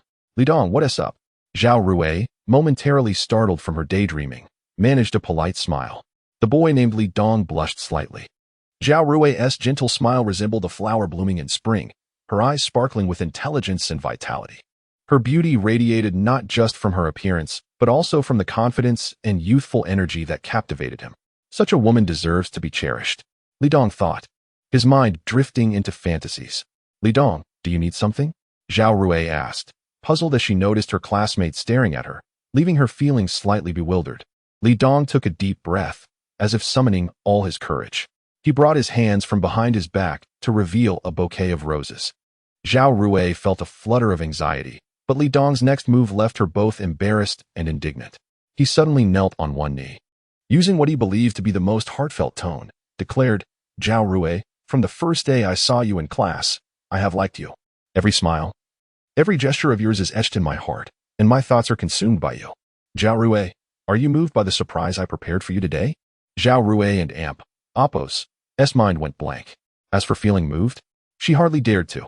"Zhao Rui, I like you. Would you be my girlfriend?" Li Dong shouted excitedly. The male teacher at the front of the room pushed his glasses up the bridge of his nose, shaking his head in disbelief. What is happening with today's youth? They dare to confess to their classmates in their first year of high school. Back in my day, I wouldn't even have the courage to speak to a girl. Zhao Rui's expression darkened as her classmates began to egg her on. Say yes. Say yes. Li Dong felt a surge of pride, convinced his investment of 200 yuan per student was paying off. When Zhao Rui remained silent, he assumed she was merely shy and waved his hand, prompting the class to quiet down. "Li Dong, I cannot accept your confession." Zhao Rui's words struck like a thunderbolt, causing Li Dong's face to twitch in shock. How dare she reject me? Why? Am I not good enough? Or do you already have someone you like? Li Dong's voice trembled. "Li Dong, you are too immature. We have just started high school. This is the time for us to focus on our studies. Besides, we are not even adults yet." Zhao Rui refrained from adding that. Despite Li Dong's designer clothes, his appearance left much to be desired. "Being underage does not stop me from liking you. Even if you refuse now, I will show you my sincere intentions until the day you agree to be my girlfriend." Facing public rejection, even Li Dong, with his thick skin, felt a pang of embarrassment. "Li Dong, you are truly childish. I will never be your girlfriend, so give up on this idea." Zhao Rui's icy demeanor left no room for misunderstanding. Zhao Rui's refusal shattered Li Dong's pride completely. He glanced around, noticing that while his classmates had pocketed his money, their eyes gleamed with mockery, as if to say, "Take a good look in the mirror. Do you really think you deserve to confess to Zhao Rui?" Chapter 43. The madness following a failed confession. Li Dong swallowed hard and murmured, "Just pretend to agree. Do it for my sake." Little did he expect Zhao Rui to shake her head furiously. The man before her was utterly loathsome. She could not even bring herself to acknowledge him verbally. Besides, what face does Li Dong have? Is your father Li Gang? The teacher on stage coughed slightly. "Li Dong, that's enough. Haven't you seen Zhao Rui's clear rejection? You are a student and should prioritize your studies. Once you get into a good university, you will have no shortage of admirable girls. Am I right?" "Yes, you are right. Now get lost." Li Dong erupted in fury, shouting at the teacher on stage. The male teacher, though insulted, chose silence over retaliation. Although Li Dong's father was not Li Gang, he held a significant position in the local education department. Dealing with a mere tutoring class teacher was child's play for him. While the teacher remained patient, students, filled with youthful passion, began to voice their disdain for Li Dong. "Li Dong, you were rejected. But that doesn't give you the right to curse." "Exactly. Mr. Zhang treats us all so well. Why do you insult him? You're nothing but a parasite." Cursing at a teacher, what a disgrace. "Get out. You are not welcome here." The righteous indignation of the classmates made them forget that they had just accepted 200 from Li Dong. Their insults were as harsh as they could muster. Li Dong and Appo's face flushed with a mix of rage and humiliation. His fists clenched tightly, wanting to resort to violence, but fearing the boys around him. In the end, he turned to Zhao Rui. "Zhao Rui, won't you give me this chance?" "I cannot. You have already disrupted my studies. Please, gracefully remove yourself from my sight." Zhao Rui's voice trembled with indignation. "Fine, I will leave. You will regret this." Li Dong threw the rose he held onto the ground and stormed out of the classroom, a glint of pathological madness flashing in his eyes. "You all will die?" "Zhao Rui, thank goodness you didn't agree to Li Dong's confession. I heard he got a girl pregnant back in middle school and his family had to pay to settle things with the school," whispered Li Na, Zhao Rui's desk mate, covering her mouth. "I even saw him going in and out of a massage parlor with some guys recently. He doesn't fear getting sick." Another girl added. Zhao Rui shook her head. "All right, let Appo's focus on our studies." She had some understanding of Li Dong. They attended the same school, and she knew he had followed her to this tutoring class, much like a stubborn adhesive. While he behaved somewhat better within the school, outside, he became increasingly unhinged. The male teacher coughed again. "Classmates, let us forget the unpleasantness of earlier and immerse ourselves in the ocean of knowledge." After leaving the classroom, Li Dong cast a venomous glance back at the sign for the interest class, then continued on without looking back. 20 minutes later, Li Dong returned, carrying a gasoline canister. He glanced around, ensuring no one was watching, and laboriously made his way upstairs. He first stood outside the classroom door, observing the ongoing lesson inside and stealing a furtive glance at Zhao Rui before muttering to himself, "Since you refuse to be with me, if I cannot have you, then let it all be destroyed." Haha. Gradually succumbing to madness, Li Dong seized the lock from the windowsill and secured the door. Creak. The noise outside drew the attention of the male teacher, who looked out the window just in time to lock eyes with Li Dong. "Li Dong has returned. Please take your seat." The teacher had forgotten the earlier discord and greeted Li Dong warmly. Li Dong chuckled sinisterly. Too late. Too late. How dare he return? If I were him, I would find a block of tofu to end it all. Perhaps he and Apos has had a change of heart. Who knows? Hey, what is he pouring? Water? Zhao Rui wrinkled her nose. Being in the front row, she faintly smelled gasoline. Connecting the dots with Li Dong and Apos' actions, her mind went blank. Oh no, he poured gasoline. Zhao Rui shot up in alarm. Gasoline? What is he planning to do? Burn us alive? The male teacher began to panic. This was no ordinary student. This was a lunatic. Students, quickly rush out and stop him. With the teacher's command, the boys rolled up their sleeves and surged toward the door. However, after pulling for a while, they realized it was locked from the outside. Oh no, the teacher shouted, fear gripping him. Everyone, break down the door together. We must act fast. Bang, bang, bang. Yet no matter how hard they tried, the door remained unyielding. It was made of reinforced steel, aside from the glass window above. Forcibly dismantling it was akin to chasing a dream. Ha ha ha, stop wasting your energy. I want to watch you all burn to death. Go to hell. Li Dong shrieked, igniting the lighter in his hand. A small flame flickered, poised to ignite a catastrophic blaze. The female students screamed in terror, while the boys turned to Zhao Rui. Zhao Rui, just agree to him. Otherwise, Li Dong will really burn us all alive. Please, Zhao. I Don and Apos. Do you want to die? I and Apos am the only child in my family. If I die, who will take care of them? Faced with the specter of death, the students dropped their pretenses. Some even knelt before Zhao Rui, tears streaming down their faces, pleading for her to acquiesce to Li Dong and Apos' unreasonable demands. The girls began to urge Zhao Rui to relent. Pale-faced, Zhao Rui felt cornered. To survive, she had no choice but to comply. Just as she prepared to speak to Li Dong, he had already ignited the gasoline he had spilled. Flames erupted instantly. Smash the glass and climb out, shouted some of the boys. But looking at the inferno consuming the door, everyone understood that even if they escaped through the window, they would still face the flames. The suggestion was sound, yet no one wished to be the first to test it. The fire outside grew more intense, and thick black smoke seeped through the cracks at the bottom of the door. Outside, Li Dong continued his frenzied screams. All of you die? Go to hell. Chapter 44. Zhao Rui, trapped in the blaze in a moment of desperation. The male teacher dashed towards the window. Peering down, he realized that a leap from the 5th floor would spell certain doom. With no other options, he surveyed the chaotic classroom and shouted, everyone, remain calm. Zhao Rui, call the fire department immediately. The rest of you, come to the window.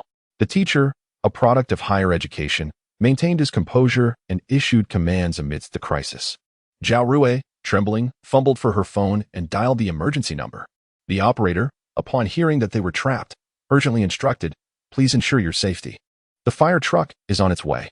As the call ended, the operator promptly alerted the authorities, and the command center dispatched a fire truck to the scene without delay. Flames began to spread, and thick black smoke billowed out from the 5th floor. Meanwhile, Zhang Mingyang, riding his electric bike, caught sight of the swirling smoke and felt a jolt of fear. Is there a fire? That direction leads to where Zhao Rui is attending her tutoring class. Without a moment's hesitation, he rode with one hand while dialing Zhao Rui's number with the other. As soon as the call connected, Zhao Rui's panicked voice came through. Wah, Mingyang, our tutoring class is on fire. I and Apos am going to die? Is everyone all right? Are you hurt? Zhang Mingyang's heart raced at the alarming news, nearly causing him to topple from his bike. Zhao Rui was the sole child of Aunt Zhao, who cherished her dearly. The thought of any harm befalling her was unbearable. Don't be afraid. I'll be there soon, he reassured her. Mingyang, don't come. The fire is too intense. Cough, cough. Inside the classroom, the air was thick with smoke, choking the students despite the open windows. Hang in there, Zhao Rui, he urged. If I die, please take care of my parents. And Zhao Rui coughed again, her voice trailing off. What nonsense are you saying, silly girl? You're too lucky to die. Zhang Mingyang said anxiously. Wah Mingyang, I wanted to tell you that I've liked you for a long time. Will you be my boyfriend? Zhang Mingyang, overwhelmed and unable to comprehend her words amidst the roaring wind, twisted the throttle of his bike to its maximum. Zhao Rui, covering her mouth and nose, lay on the ground, greedily gasping for the scant fresh air that remained.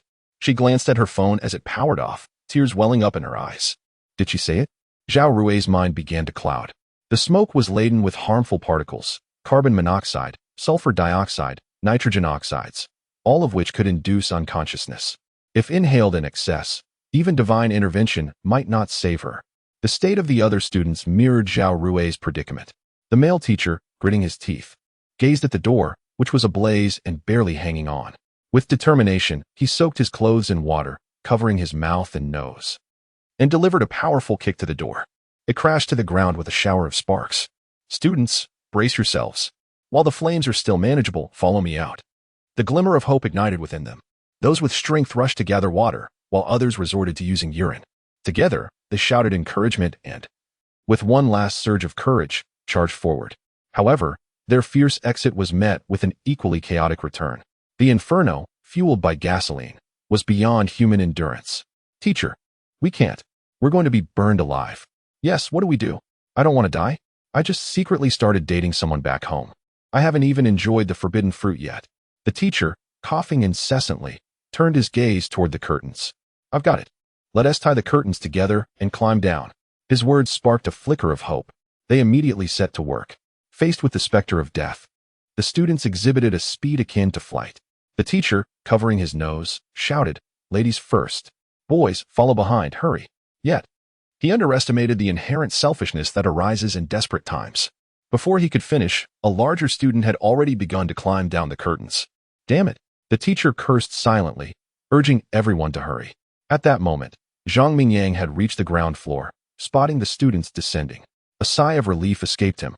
However, the scene was devoid of onlookers, as this building lay on the outskirts of town, and few had noticed the commotion. Yet, some scattered individuals were making their way toward the scene. As the first male student landed, Zhang Mingyang rushed to him. Are you okay? Is Zhao Rui still inside? Panting heavily, the student replied, The fire is too fierce. We couldn't get out. Zhao Rui is still upstairs. Still upstairs? Anxiety gripped Zhang Mingyang as he paced restlessly. Suddenly, a shout rang out. Watch out. Zhang Mingyang turned to see a male student who had just reached the second floor cry out as the curtains suddenly snapped. Students on the fifth floor halted their descent in alarm. Zhang Mingyang's heart sank. He disregarded the injured student on the ground and, driven by impulse, dashed back inside. Don't go in there. You'll be signing your death warrant. But Zhang Mingyang paid no heed. In the distance, Li Dong, having set the fire, gritted his teeth as he watched his former classmates escape one by one. You can't die, can you? How infuriating. The sudden snap of the curtain sent him into fits of laughter, tears streaming from his eyes as he reveled in their plight.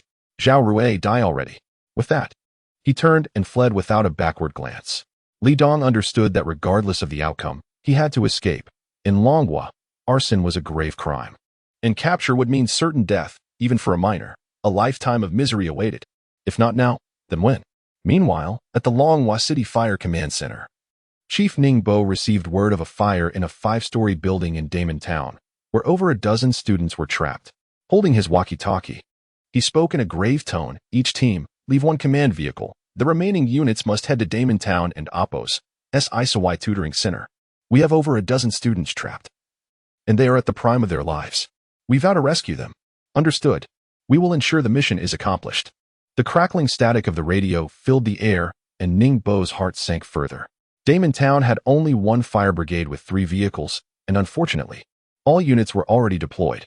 If he recklessly abandoned other rescue points to save Isawai, it would be a harrowing moral dilemma. He could not take that gamble and hope for the rapid arrival of other units at Isawai.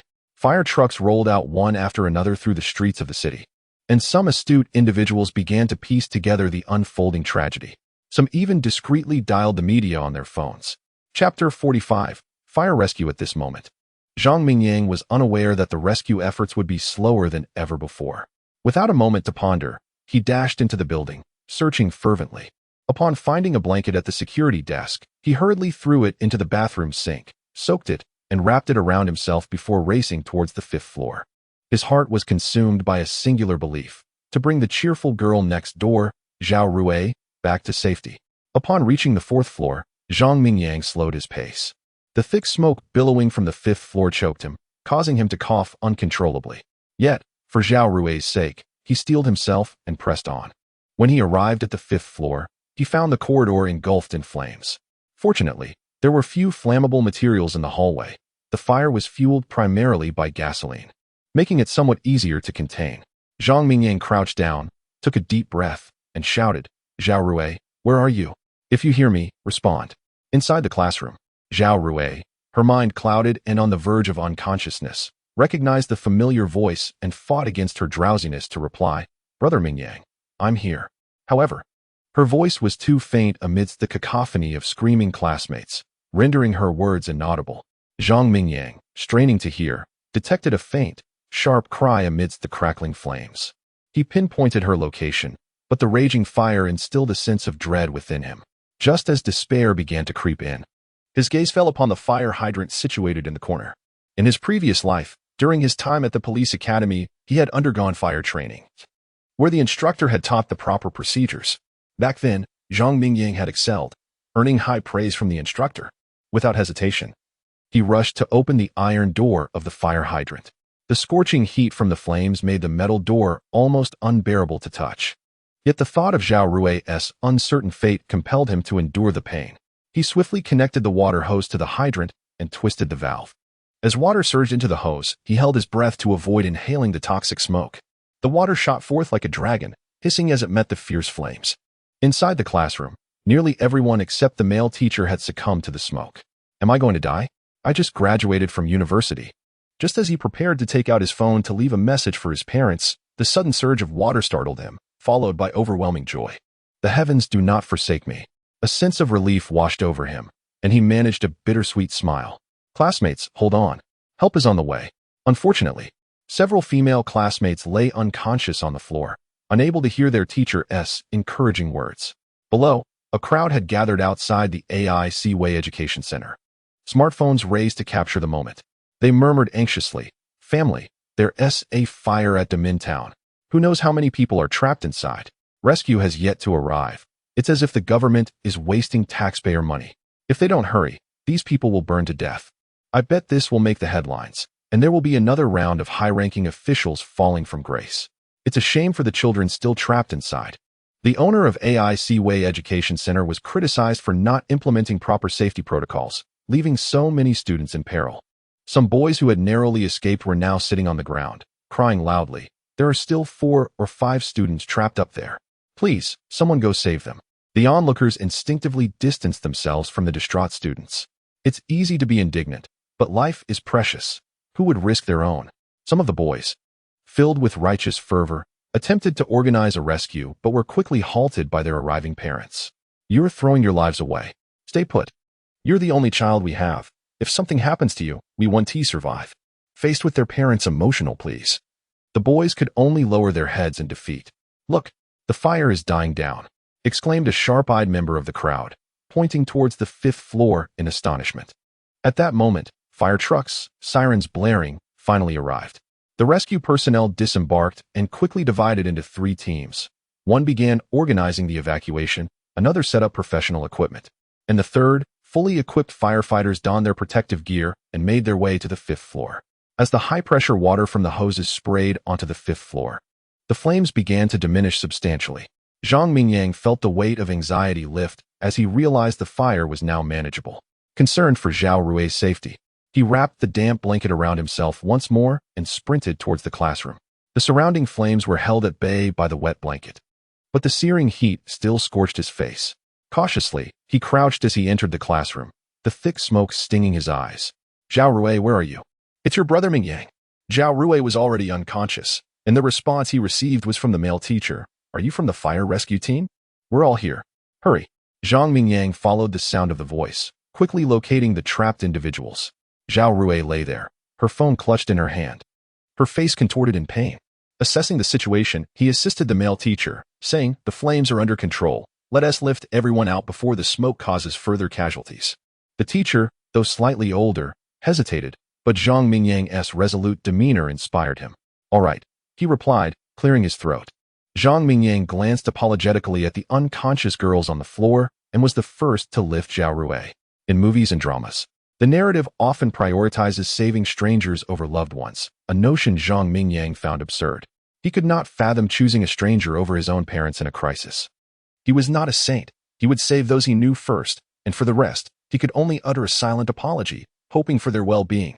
Chapter 46. Just call me Lei Feng.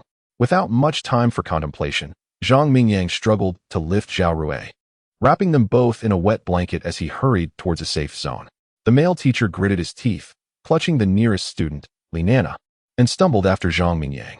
Fortunately, the flames had subsided somewhat, and with little combustible material in the corridor, the danger was not overwhelming. Zhao Rui's expression of pain began to soften as she nestled into Zhang Mingyang's broad, warm embrace. Sweat beads trickled down Zhang Mingyang's cheek and fell onto her face, prompting her to softly moan and gradually open her eyes. Upon seeing the familiar visage before her, she murmured, "Brother Mingyang, am I dreaming? How did you come to be here?" Zhang Mingyang glanced down at her and sighed with relief. Her ability to speak signified she was not gravely injured. "Silly girl. Of course, this is not a dream." He forced a bitter smile, closing his eyes momentarily. "I will take you out." Zhao Rui complied, wrapping her arms around his neck, which alleviated some of his burden. They sprinted to the fourth-floor staircase, where he gently set her down. The male teacher soon followed, still holding Li Nana in his arms. "Ouch, that hurts. This fire is terrifying," he complained, wincing from the burns he had sustained due to the residual flames. Without pausing to think, Zhang Mingyang whispered to Zhao Rui, "Take care of yourself." As he prepared to re-enter the danger, Zhao Rui extended her hand. But the words caught in her throat once more. In that moment, her brother Mingyang transformed into a gallant prince, a hero conquering all. "Brother, be careful." "Understood." Zhang Mingyang acknowledged her before turning to the male teacher. "Follow me." However, the teacher quickly waved his hands. No. I've been burned. I can't go back in. I might die in there." Zhang Mingyang frowned, thinking to himself how useless he was, but the thought of the 3 female classmates still trapped inside spurred him on. "You go fetch the fire hose to extinguish the flames. The rest is up to me." The teacher hesitated but ultimately nodded, relieved to avoid risking his life. Zhang Mingyang steeled himself and charged back into the fray. The fire was nearly extinguished, yet thick smoke still lingered within. He dashed to the unconscious female student, randomly selecting one to carry away. Upon seeing Zhang Mingyang emerge, the male teacher swiftly redirected the hose to avoid spraying friendly fire. He dropped the rescued student and gasped for breath, while Zhao Rui anxiously called out, "Xiaoyu, are you all right? Wake up." Ignoring her, Zhang Mingyang prepared to rush back inside when firefighters clad in protective gear ascended the stairs with urgency. Spotting the group, the leader paused before bellowing, "The upper floors are ablaze. What are you doing here? Hurry and get down." Zhang Mingyang realized they had misunderstood, but just as he began to explain, the male teacher threw down the fire hose and rushed to embrace the firefighter, weeping, "You finally arrived. We are the trapped individuals. All thanks to this young man who saved us." He pointed at Zhang Mingyang. The rescue team was taken aback, admiring the young man, but time was of the essence. They quickly inquired, "What is the current situation inside? How many people are still trapped?" Zhang Mingyang responded swiftly, "There are still 2 girls in the room at the end of the corridor." "All right, team, follow me." The rescue leader saluted and charged towards the inferno, accompanied by his team. Zhao Rui exhaled in relief. She had feared that her brother Mingyang would recklessly rush back in. With the immediate danger averted, she felt a wave of weakness wash over her. In the Zhaojiao village, Aunt Zhao hummed a tune while cooking, the television in the living room broadcasting news. "Dear, please wash the vegetables we just bought. Rui and Mingyang will be back soon." Uncle Zhao replied, ready to roll up his sleeves when an urgent news report caught his attention. A fire has broken out at the Isawai interest class in Damon Town. Firefighters were dispatched immediately. According to survivors, the fire started on the 5th floor, with 4 to 5 individuals trapped inside. Eyewitnesses claim it was arson. Please stay tuned for live coverage. Isawai? ISN and Apo's. See that where our daughter attends classes? Uncle Zhao and Apo's eyes widened in horror. His heart sank, and he began to tremble. "Wife, stop washing the vegetables. Something has happened to our daughter." Aunt Zhao wiped her hands on her apron, frowning. "What happened?" "Turn on the television." Moments later, the anxious couple rushed out, heading straight for Damon Town. Their only child was their world, cherished and protected, and now, faced with such a crisis, they could not remain calm. At the Isawai building in Damon Town, media personnel flocked to the scene but were kept at bay by police officers. Officer Qian Ming frowned, blocking reporters from entry. Officer, students who escaped mentioned that the fire was set intentionally. Have you apprehended the suspect? How many individuals are still trapped upstairs? Eyewitnesses claimed a young man recklessly charged into the building. Is he safe? Faced with the reporters' inquiries, Officer Qian Ming maintained a serious demeanor. Rest assured, once the fire is extinguished, we will investigate this incident thoroughly. For more information, please refer to our official website. That is all I can disclose. The reporters, feeling somewhat helpless, shifted their focus to interviewing the rescued students. After a brief respite, Zhao Rui gradually regained her strength just as the rescue team returned, assisting the remaining individuals to safety. The rescue captain expressed his admiration. Young man, you exhibited remarkable courage in the face of danger. You are a commendable individual. Please provide your name and school. We will honor you accordingly.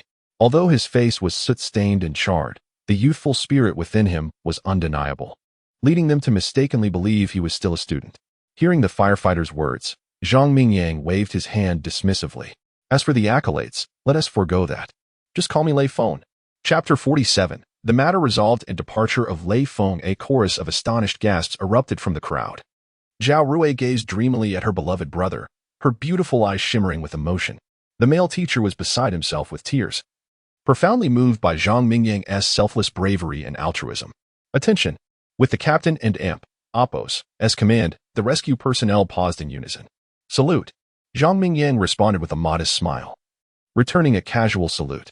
Having made several trips through the flames, he had expended most of his strength, and now, with the tension lifted, he felt increasingly weak. Noticing Zhang Mingyang's predicament, the captain playfully nudged his arm. Young man, I'm Lu Liangwei. Should you ever wish to join our firefighting team, do not hesitate to seek me out. Certainly, Captain Lu. The group descended the stairs, and the onlookers erupted into a resounding applause. Bravo, fire heroes. Thank goodness they are safe. The reporters, eager to interview, felt a wave of relief upon seeing the victims rescued. An ambulance arrived swiftly, and the medical staff rushed in with a stretcher. Zhang Mingyang was about to suggest that Zhao Rui accompany the medical team for a checkup when she spoke first. Brother, I'm fine. Let us go home. Zhang Mingyang wished to argue, but upon seeing the determination in Zhao Rui and Amp, Oppos' eyes, he affectionately nodded in agreement. At that moment, Qian Ming also rushed over, momentarily taken aback by the sight of the soot-covered Zhang Mingyang. He felt an uncanny familiarity with the young man before him. As he prepared to speak, Zhang Mingyang flashed a toothy grin, almost comically, which nearly made Qian Ming laugh. Director Qian, how do you do? Qian Ming, initially puzzled, soon recognized him upon hearing his voice. Are you all right? Do you need to go to the hospital? Zhang Mingyang shook his head and whispered. Please keep this a secret for me. Ah, okay. Qian Ming was somewhat bewildered, uncertain about what he needed to keep secret. Just then, reporters surged in, heading directly towards them. Hello, firefighter. I'm a reporter from Elephant News. Were there any casualties upstairs? Firefighter, I'm from Kina Observation. Could you please elaborate on the rescue process? The fire captain, pleased that the blaze had been contained, responded with a light heart. Fortunately, there were no casualties in this fire, and we have completely extinguished the flames. I must extend my gratitude to this young comrade beside me. If it weren't for his courageous efforts in controlling the fire alone, our rescue would not have been so successful. Here, I wish to express my heartfelt thanks to him. The reporters eagerly turned their cameras to follow the captain's gesture, but the young man was nowhere to be seen. Where did he go? Lu Liangwei scratched his head awkwardly, realizing that the young man, Lei Feng, had vanished in the blink of an eye. Ahem. This comrade may have had to leave in a hurry. The reporter's eyes lit up, swiftly inquiring, Captain, what is the name of the young man who rescued the victims? Lu Liangwei, with a serious expression, declared. He said, his name is Lei Feng. Unbeknownst to Zhang Mingyang, he was oblivious to the unfolding events. At the moment the reporters arrived, he was gripping Zhao Rui's hand as they departed. Seated on the electric scooter, Zhao Rui embraced her brother and Oppos' waist, the gentle breeze caressing her face, filled with the scent of his masculine essence. She felt an overwhelming happiness. Yet a profound sadness lingered at the thought of her brother soon departing for military service. Noticing Zhao Rui's prolonged silence, Zhang Mingyang asked with concern. What's wrong? Rue? You seem a bit down. Huh? No. I'm just. Zhao Rue flustered, struggling to articulate her thoughts. Just what? Oh, I left your birthday gift in the classroom. Zhao Rue exclaimed, her voice piercing the air. That was a PS5, purchased with a year's worth of her allowance. And before she could present it to Zhang Mingyang, it had become mere electronic waste. Your gift pales in comparison to your well-being. I appreciate your sentiment. Zhang Mingyang patiently reassured her. Oh. Meanwhile, back at Damon Town, Li Dong, wearing a cap and mask, returned once more. For a criminal, nothing is more thrilling than admiring one's own sinister handiwork. Yet, as the victims were rescued, he felt an indescribable turmoil within. When Zhao Rue descended, supported by a young man, he observed a radiant expression on the face of the girl he cherished. Her smile was filled with happiness, and her gaze was tender and affectionate, often stealing glances at the young man, conveying her feelings through subtle touches on his arm, exuding intimacy and dependence. Damn it! Li Dong could no longer contain his emotions. That wretched girl. No wonder she rejected my affections. She must have already found another man. All that talk about the importance of studying was just a facade. He contemplated confronting Zhao Rue, yet upon seeing the imposing Qian Meng, he clenched his fists in frustration. As the two rode away on the electric scooter, Li Dong's mind spiraled into madness. He rushed into a nearby convenience store, shouting, "Give me a knife." The store owner, munching on seeds, looked up, displeased. "What are you shouting for? What kind of knife do you want?"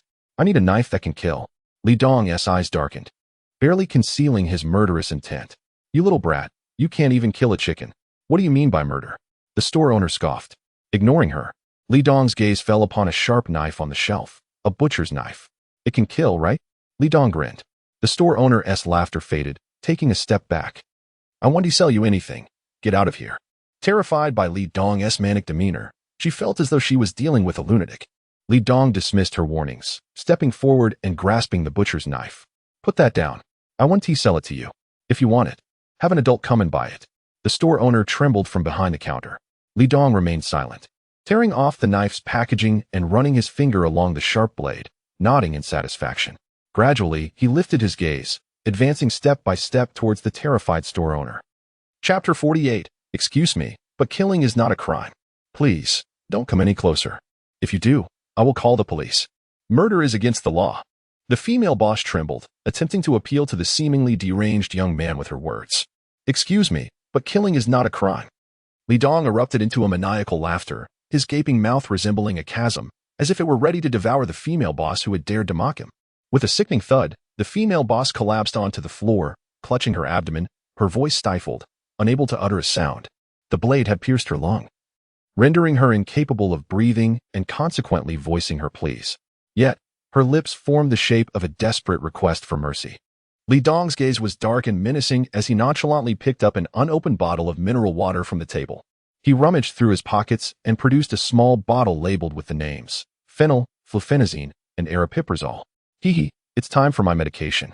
Just as he was about to ingest the pills, he caught sight of the bloodied female boss and felt his mind twist once more. With a furious scream, he hurled the medication aside and charged out with the butcher's knife in hand. I am not insane. The one with the problem is that vile Zhao Rue. A voice within him guided him towards his destination. Pedestrians instinctively sidestepped Li Dong's frenzied figure, and those who failed to do so were roughly shoved aside. Next door, Lu Gu, the owner of the barbecue shop, was proudly displaying his tattooed arms to a female companion when Li Dong violently shoved her aside. Lu Gu and Apos' anger ignited. Who the hell do you think you are? Li Dong remained silent, stopping to remove his mask and lick the blood from the blade, his eyes devoid of sanity, causing Lu Gu to gulp involuntarily. Beautiful weather today, hee. Li Dong grinned again, the crimson stains on his teeth reminiscent of having just feasted on flesh. Once Li Dong was out of sight, Lu Gu breathed a sigh of relief, but his new companion was not pleased. Weren't you bragging about how you used to dominate the streets? Why are you so cowardly now? Lu Gu quickly tried to flatter her while inwardly scoffing. Being chased and cutting through the streets back in the day isn't a crime, is it? Due to a fire at the AIC Way factory, traffic into Mintown was congested.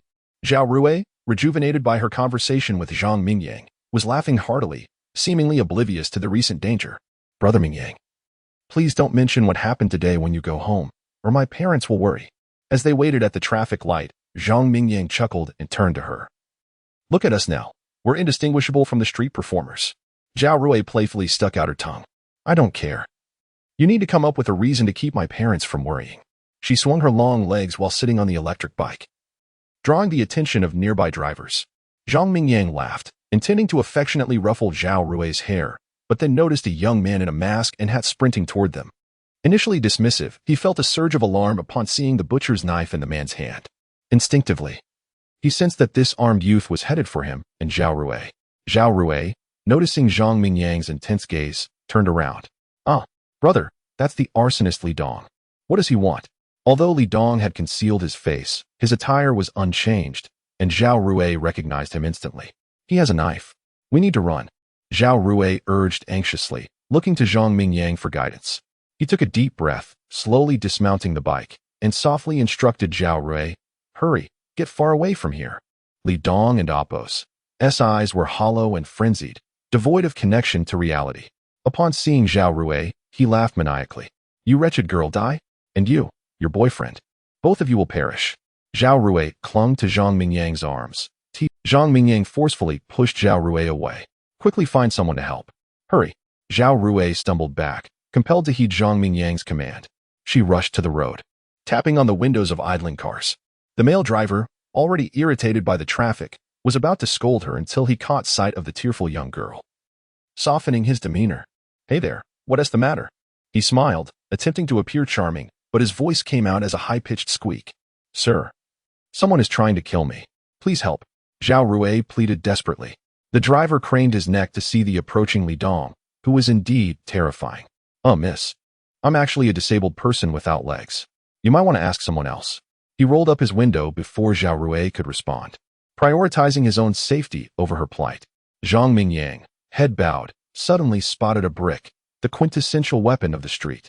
Grabbing it, he inhaled deeply, recalling the self-defense techniques learned in police academy.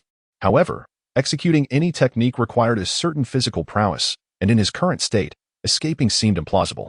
He could run, but Li Dong was clearly intent on Zhao Rui. If he fled, what would happen to her? As a man, he had never been one to abandon others, neither in his past nor in the present. Zhao Rui, having knocked on several car windows, was met with rejection from every driver, just as despair threatened to overwhelm her. A familiar voice called out, Rui, what are you doing here? Come let your mother see how you are. Zhao uncle remained silent, but his anxious expression betrayed him. Mom, Dad, someone is trying to kill me. Brother Mingyang told me to run. Zhao Rui, feeling as if she had found her savior, dashed into Zhao Ant's embrace. Kill you? Zhao uncle's usual affable demeanor vanished. Zhao Ant instinctively reached for her back, only to find it empty. Honey, save a life. Understood. Zhao uncle cracked his knuckles, the sound echoing ominously. Zhao Rui stood frozen, bewildered by her parents and Appo's exchange. What do you mean by saving a life? Chapter 49, The Master. Uncle Zhao at this moment, Zhang Mingyang had already confronted Li Dong. Get lost, you dog. I'll deal with you later. Right now, I want to personally eliminate that little wretch. Li Dong waved his butcher's knife wildly. Zhang Mingyang weighed the brick in his hand, aware that he could not engage in close combat. As the saying goes, a knife is swift from 7 paces away, while a gun is both quick and accurate within that range. However, he had no gun, only the brick in his grasp. To approach him with a knife was akin to courting death. He gathered his energy, aimed for Li Dong's head, and with a powerful swing of his arm, let the brick fly towards Li Dong's skull. Although Li Dong was in a frenzy, he was not foolish and managed to sidestep the incoming brick. Damn it, I missed. Zhang Mingyang cursed inwardly, contemplating what technique to employ next. Monkey steals peach. Grab the dragoness claw. Immortal harvesting grapes. Shattered egg kick. Li Dong, grinning like a madman, charged forward with his mask gone, drool streaming from the corner of his mouth like a rabid dog. Zhang Mingyang knew Zhao Rui was nearby, and for her safety, he was determined to fight back. After much internal struggle, he repositioned his foot slightly back, preparing to unleash his strength. He believed Li Dong could not withstand his kick. Drawing nearer, at a mere meter's distance, Zhang Mingyang launched his attack, aiming for Li Dong's groin. This kick, fueled by 18 years of training, would test his resilience. The onlookers gasped in astonishment, particularly the men, who felt a phantom pain in their own groins. With a grunt, Li Dong collapsed to the ground, a surge of pain radiating through his being. Just when he felt he might lose consciousness, a refreshing sensation coursed through his mind, swiftly dulling the pain. At that moment, a singular thought consumed him. He must annihilate the person before him. Seeing Li Dong in such agony, Zhang Mingyang found the courage to jest. It seems you couldn't withstand my kick of 18 years' worth of power. Who? Who said I couldn't? Li Dong replied, his eyes bloodshot.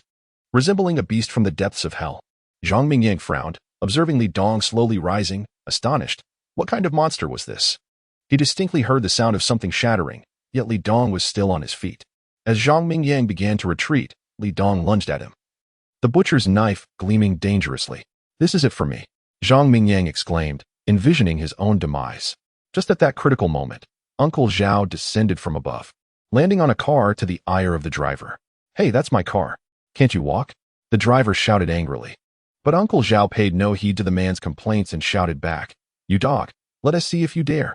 Zhang Mingyang delivered 2 swift kicks to Li Dong, momentarily stalling his assault, but left himself wide open just as Li Dong lunged at his heart with the sharp blade. Uncle Zhao, however, erupted with astonishing speed, his foot striking Li Dong's face with a force akin to a general's flying kick. With a loud crack, the knife tumbled from Li Dong's hands as he was propelled several meters away, blood spewing from his mouth, his pristine white teeth nearly obliterated. Are you all right, Mingyang?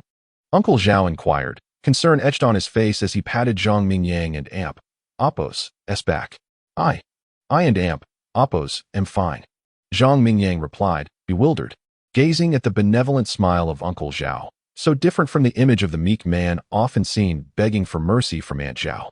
Li Dong, dazed and spitting out broken teeth, picked up the butcher's knife once more and charged forward. Zhao, be careful. That kid is coming again, Zhang Mingyang warned urgently. Though the previous kick had clearly inflicted pain, Li Dong seemed impervious to it, resembling an addict lost in a high. Watch closely. Uncle Zhao cracked his neck, emanating an aura of formidable strength. Die, all of you shall perish.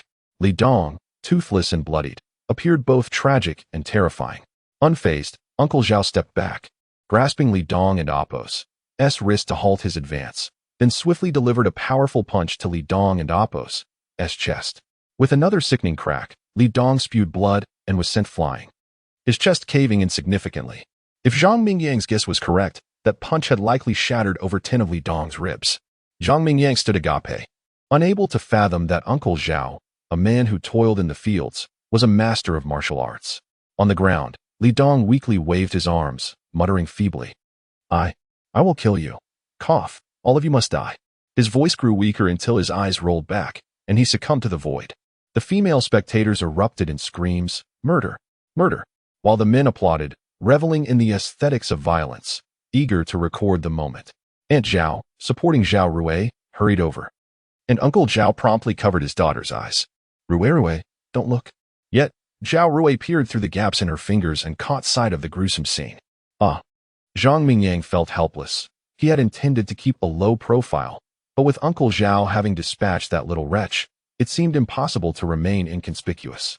At the convenience store, Qian Ming had arrived at the scene, where the injured female shopkeeper had already been taken away by paramedics. Based on his years of police experience, he surmised that she was unlikely to survive. Director Qian, the surveillance footage is in. It's a young man wearing a mask, likely heading towards the self-defense village. One of the officers reported softly, glancing at Qian Ming, whose face had turned ashen. He appears to be around 165 centimeters tall, dressed in a school uniform. Easy to locate. Immediately deploy forces to apprehend this murderer. Qian Ming's expression darkened. 2 significant incidents had transpired in his jurisdiction within a single afternoon, a tutoring center fire and a violent crime. For the sake of his career, he could not afford to be complacent.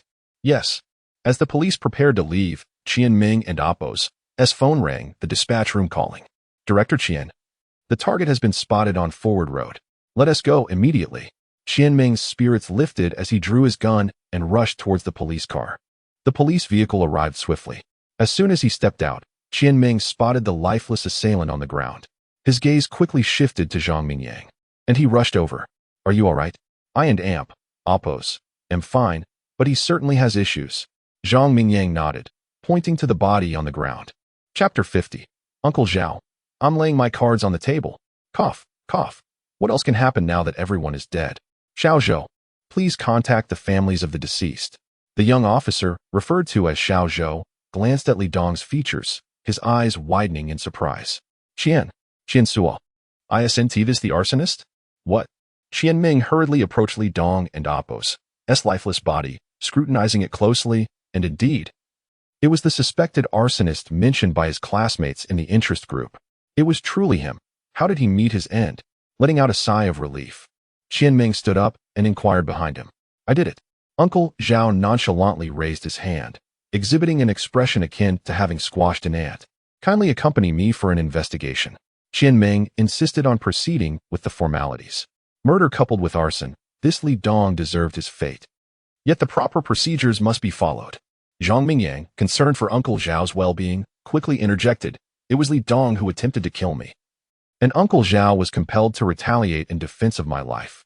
Qian Ming assessed Uncle Zhao, who appeared to be a simple, honest man, seemingly incapable of taking a life. At that moment, nearby car owners began to disembark, clamoring loudly, I can testify, this young man wielded a knife and attempted murder. Just a moment ago, a young girl came seeking help. I was about to intervene, but this uncle beat me to it. Alas, my hard-earned martial skills went to waste. What a pity. Zhao Rui widened her beautiful eyes, casting a suspicious glance at the car owner's legs. If her memory served her well, this driver had claimed to have mobility issues. As the car owner finished speaking, bystanders quickly chimed in to corroborate the account. Qian Ming had not initially intended for this to escalate, but seeing the crowd's fervor, he relished the situation. Within 10 minutes of the incident, the case was perfectly solved. The suspect had attacked openly and was justifiably countered by vigilant citizens. It was a repeat of the Kunshan incident. Ladies and gentlemen, please do not misunderstand. I merely wish to request these individuals to return to the station for a statement. Qian Ming cheerfully explained to the crowd. Uncle Zhao, ever cooperative, extended his hands, requesting the handcuffs be applied gently, for he feared pain. Ha, you are a great hero. You are overthinking it. Qian Ming laughed heartily, then turned to Officer Xiao Zhou, instructing him to clear the area and summon the coroner. As the police cleared the scene, the onlookers reluctantly dispersed. Shortly thereafter, a group of traffic police arrived to manage the situation, setting up safety barriers to isolate the crime scene.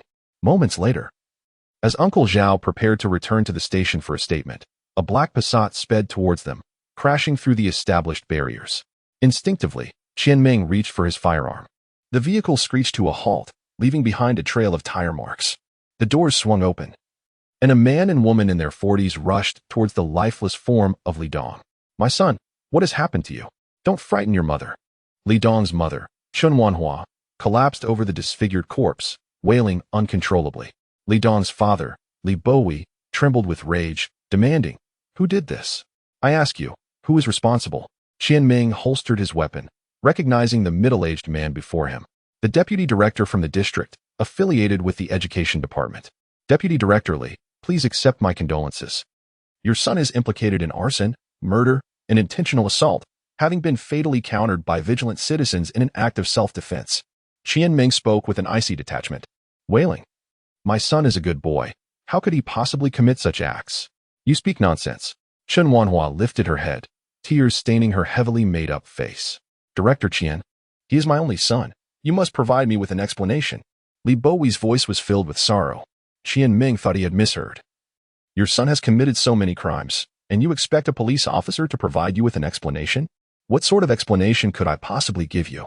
Deputy Director Li, I am at a loss as to what you expect me to say, Qian Ming retorted with a sneer. Even if my son has broken the law, it is the law that shall judge him, not some so-called act of self-defense. He is still just a child. Li Bowie wiped the corners of his eyes.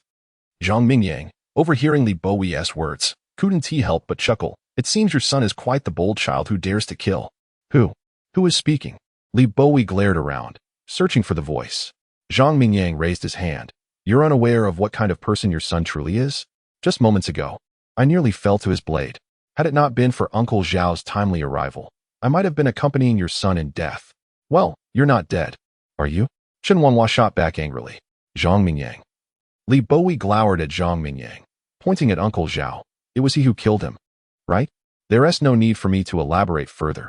Xiao Qian, hurry and take him into custody. However, Qian Ming remained unfazed.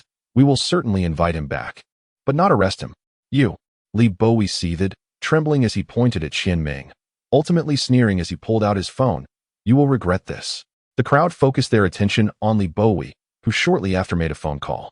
Moments later, Qian Ming's phone rang. Reluctantly, Qian Ming answered, "Director Li?" "Yes. This is Qian Ming." "All right, I understand." After hanging up, Qian Ming's expression darkened, and he saw Li Bowie regarding him with a mocking gaze. "Humph," Qian Ming scoffed. Moving closer to Uncle Zhao, "I apologize, my brother. The leader has called. I must trouble you to accompany us back." Xiao Shou, put on the handcuffs. Uncle Zhao, who had been more than willing to cooperate, suddenly felt a surge of anger at this treatment. Aunt Zhao approached, her demeanor calm, neither sorrowful nor joyous. "Dear, it's about time." "Indeed it is." Zhang Mingyang looked on in confusion, unable to decipher their conversation. "Please, lead this comrade away," Qian Ming reiterated, as Xiao Zhou approached with handcuffs in hand. "Wait." Uncle Zhao transformed into a different person, suddenly exclaiming, "I intended to engage with you as an ordinary citizen. But all I receive in return is relentless demands. I shall no longer feign ignorance. I am laying my cards on the table." Zhang Mingyang was taken aback, his heart racing. "Are you a billionaire?" Uncle Zhao slowly reached into his pocket, rummaging for a moment before producing a document. "Here, take a look." Qian Ming squinted, accepting the document from him. Upon discerning its contents, his jaw dropped in astonishment. Name, Zhao Shucheng Department, National Security Bureau position, Director of Operation Division rank, 3rd Class Police Supervisor, white shirt level. 1-star wheat spike. I hereby order the arrest of all individuals involved in the Li Dong case. I suspect these individuals of treason against the state. Uncle Zhao calmly extracted a cigarette, lighting it leisurely. Qian Ming's mind buzzed. He did not dare question the authenticity of the document. Such a thing could not be fabricated in Longhua without severe repercussions. Chapter 51. Rebellion. At this moment, not only was Qian Ming bewildered, but everyone else was equally flummoxed. Li Bowie laughed maniacally. "Are you out of your mind? You dress like an old farmer. Do you really think you can command the police with just any document?" Qian Ming's expression darkened, and he said coldly, "Actually, I can what? Are you all in cahoots?" Li Bowie retorted, his anger turning into mockery. "Xiao Zhou, take him away." Qian Ming snapped a crisp military salute to Uncle Zhao and began issuing commands to the nearby officers. "Yes." Xiao Zhou, with handcuffs in hand, rushed toward Uncle Zhao. With a swift motion, Qian Ming grabbed Xiao Zhou by the collar, his face darkening.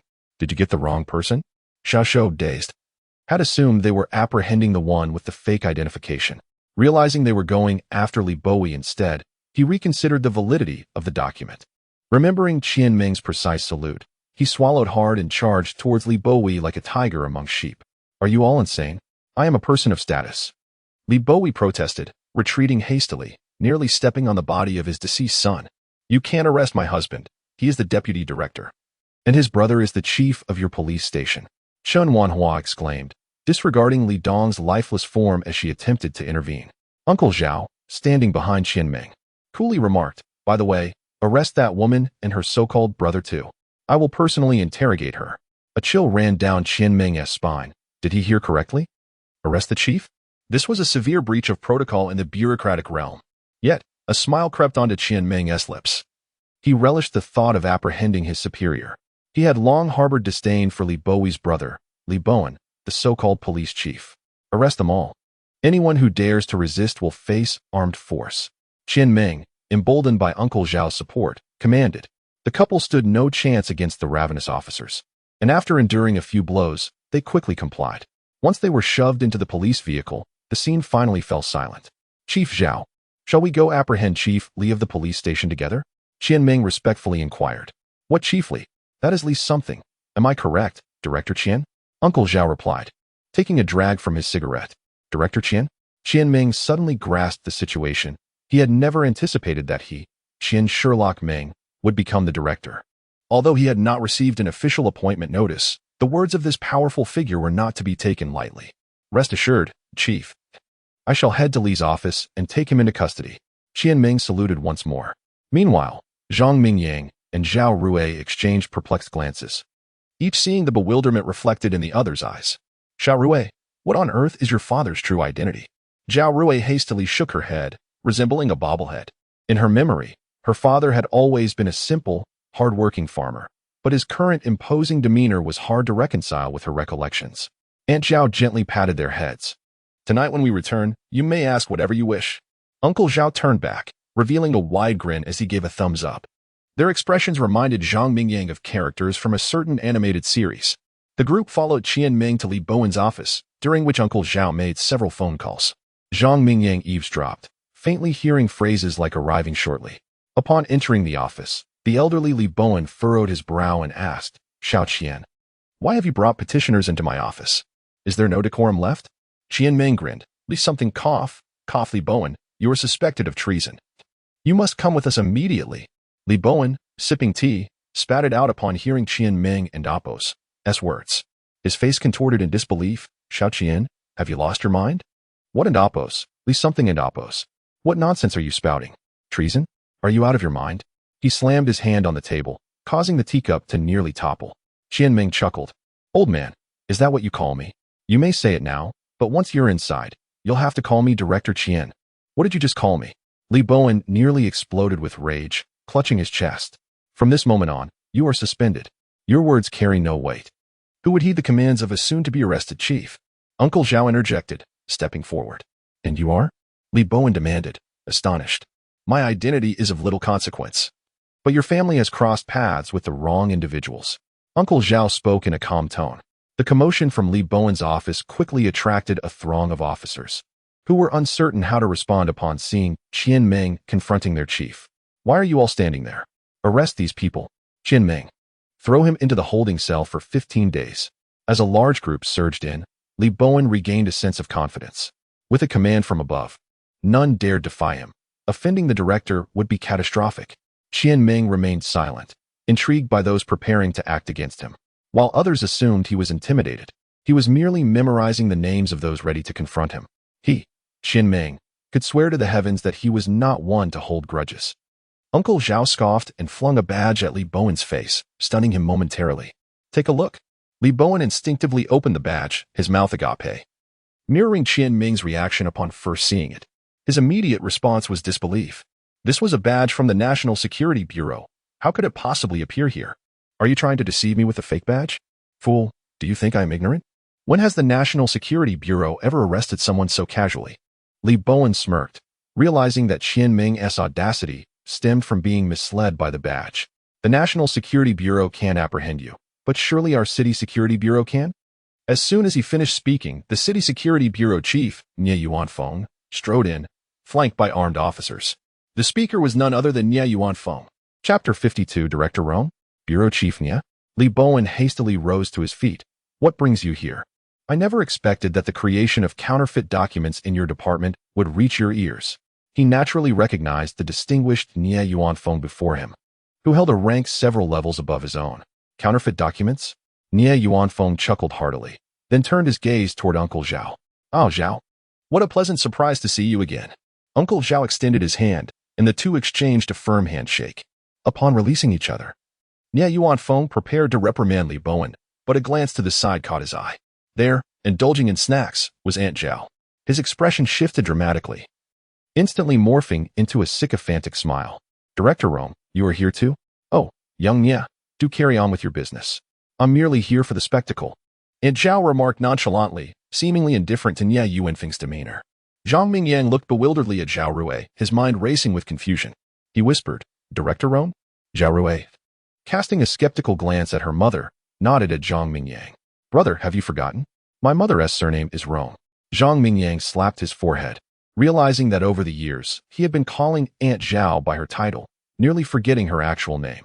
He only recalled that her surname was quite distinctive, Rong Zhang. A name rather masculine in nature.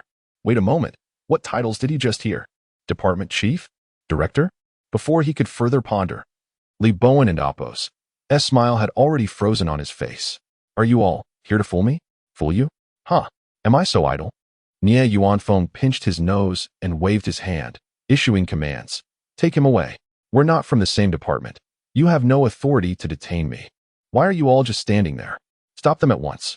Li Bowen found himself restrained by two burly men, his legs dangling helplessly as he flailed.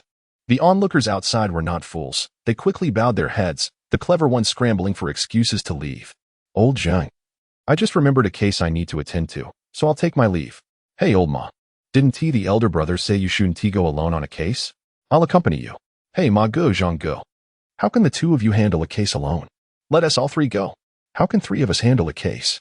We need 4, 5, 8. In an instant, the crowd vanished without a trace. Li Bowen screamed in frustration, utterly bewildered by the turn of events. Li, next time you see me, be sure to call me Bureau Chief Qian.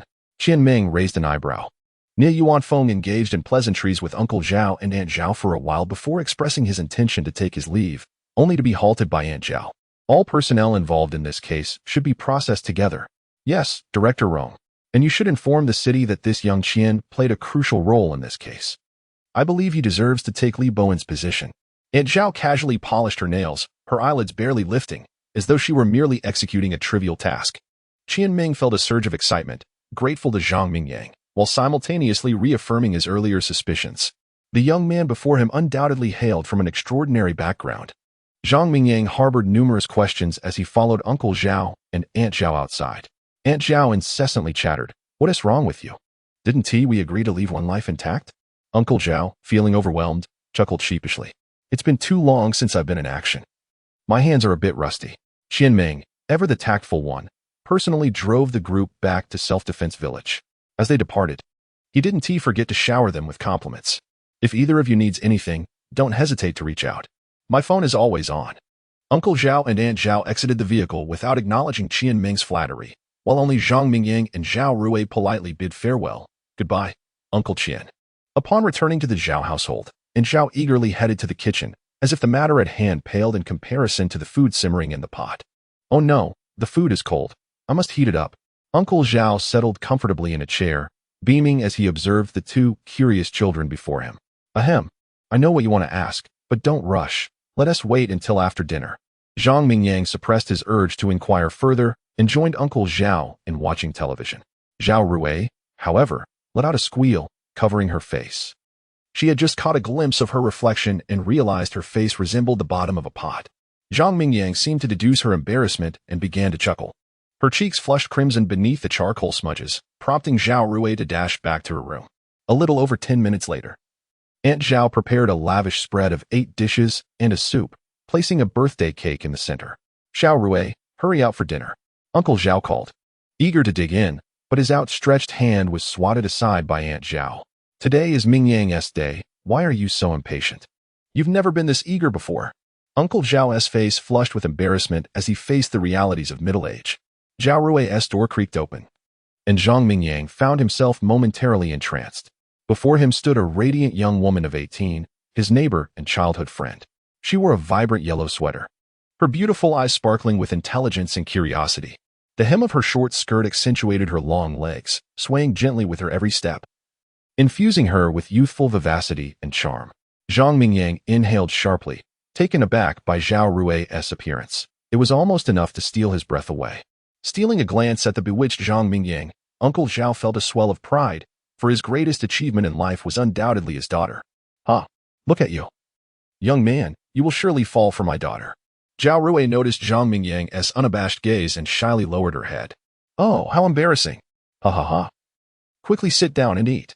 Uncle Zhao burst into laughter once more. Aunt Zhao's lips curled into a smile as well.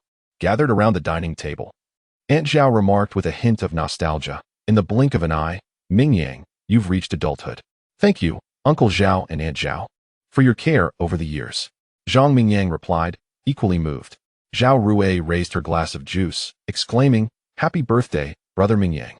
Everyone lifted their glasses in unison, clinking them together in celebration. Zhang Mingyang shared a few drinks with Uncle Zhao. Zhao Rui's gaze remained fixated on the cake at the center of the table. Aunt Zhao smiled gently as she unwrapped the cake and inserted 18 candles, each representing a year of life. "Brother Mingyang, make a wish and blow out the candles." Zhang Mingyang complied, closing his eyes to make a wish. Whoosh. As he extinguished the candles, he opened his eyes, a look of emotion washing over him. "Yay.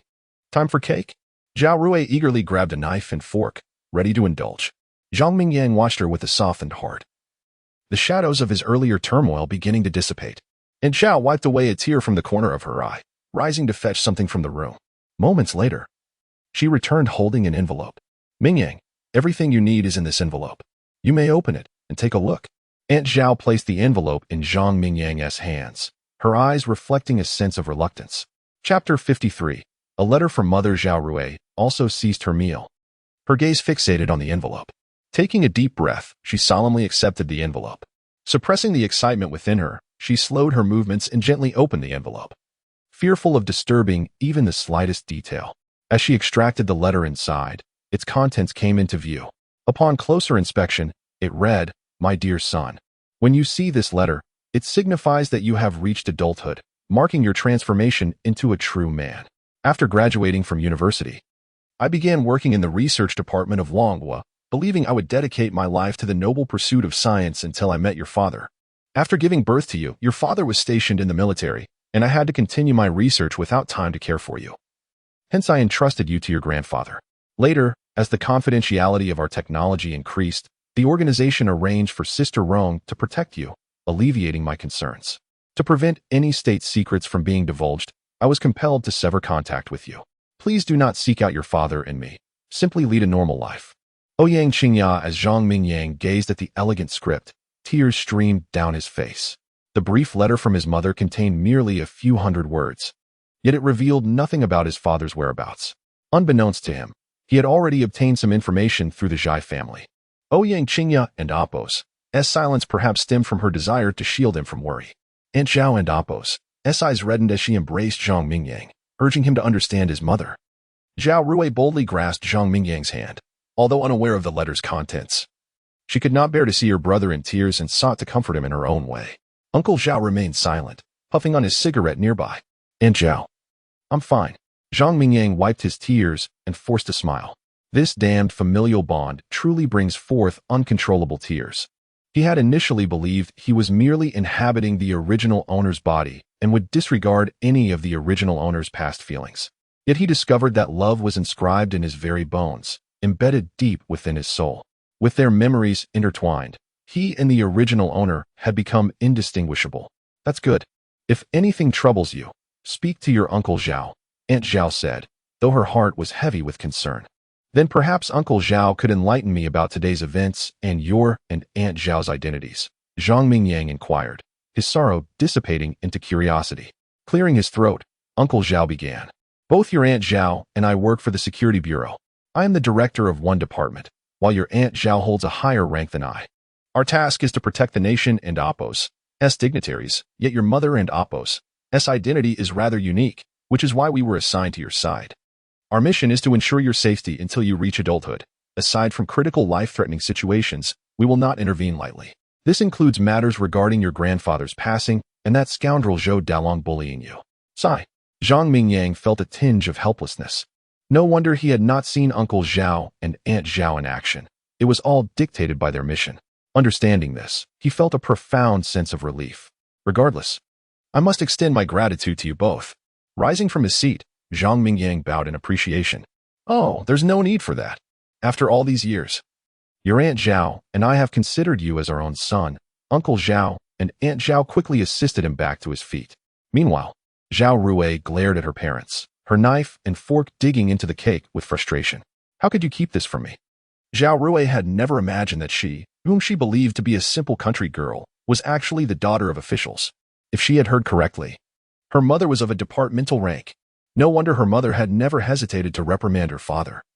It was not solely due to fear of her mother, but also the formidable authority that came with her rank. Just when Uncle Zhao and Aunt Zhao thought their precious daughter was upset, Zhao Rui suddenly brightened. "Then I must be a daughter of officials." Zhang Mingyang found the situation amusing and playfully tousled Zhao Rui's hair. "Ugh, so annoying." The two immediately began to playfully bicker. After a moment, Uncle Zhao sighed. Rui, you should start preparing. We will be returning to the capital soon." Back to the capital?" Zhao Rui exclaimed in surprise, but upon seeing her brother and Aunt Apos' worried expression, she quickly added, "No way. I still need to study here. Child, the education in the capital is far superior to here, and with your grades, how can you say you will study hard?" And Zhao interjected, hands on her hips, reverting to her usual authoritative demeanor. Uncle Zhao seemed contemplative and then advised, "Mingyang will soon enlist, so let us accompany him for a while." And Zhao nodded in agreement. Being a department head, she could easily postpone their return. "All right then. It's settled." Zhao Rui cheered, her youthful exuberance radiating as she bounced with joy. Zhang Mingyang understood why An Zhao had appeared reluctant to part when she handed him the letter. It was because their mission was concluding, and soon they would have to say goodbye. After enjoying a hearty meal, Zhang Mingyang took the initiative to bid farewell. Uncle Zhao and Aunt Zhao did not try to keep him, but instead allowed Zhao Rui to see him off.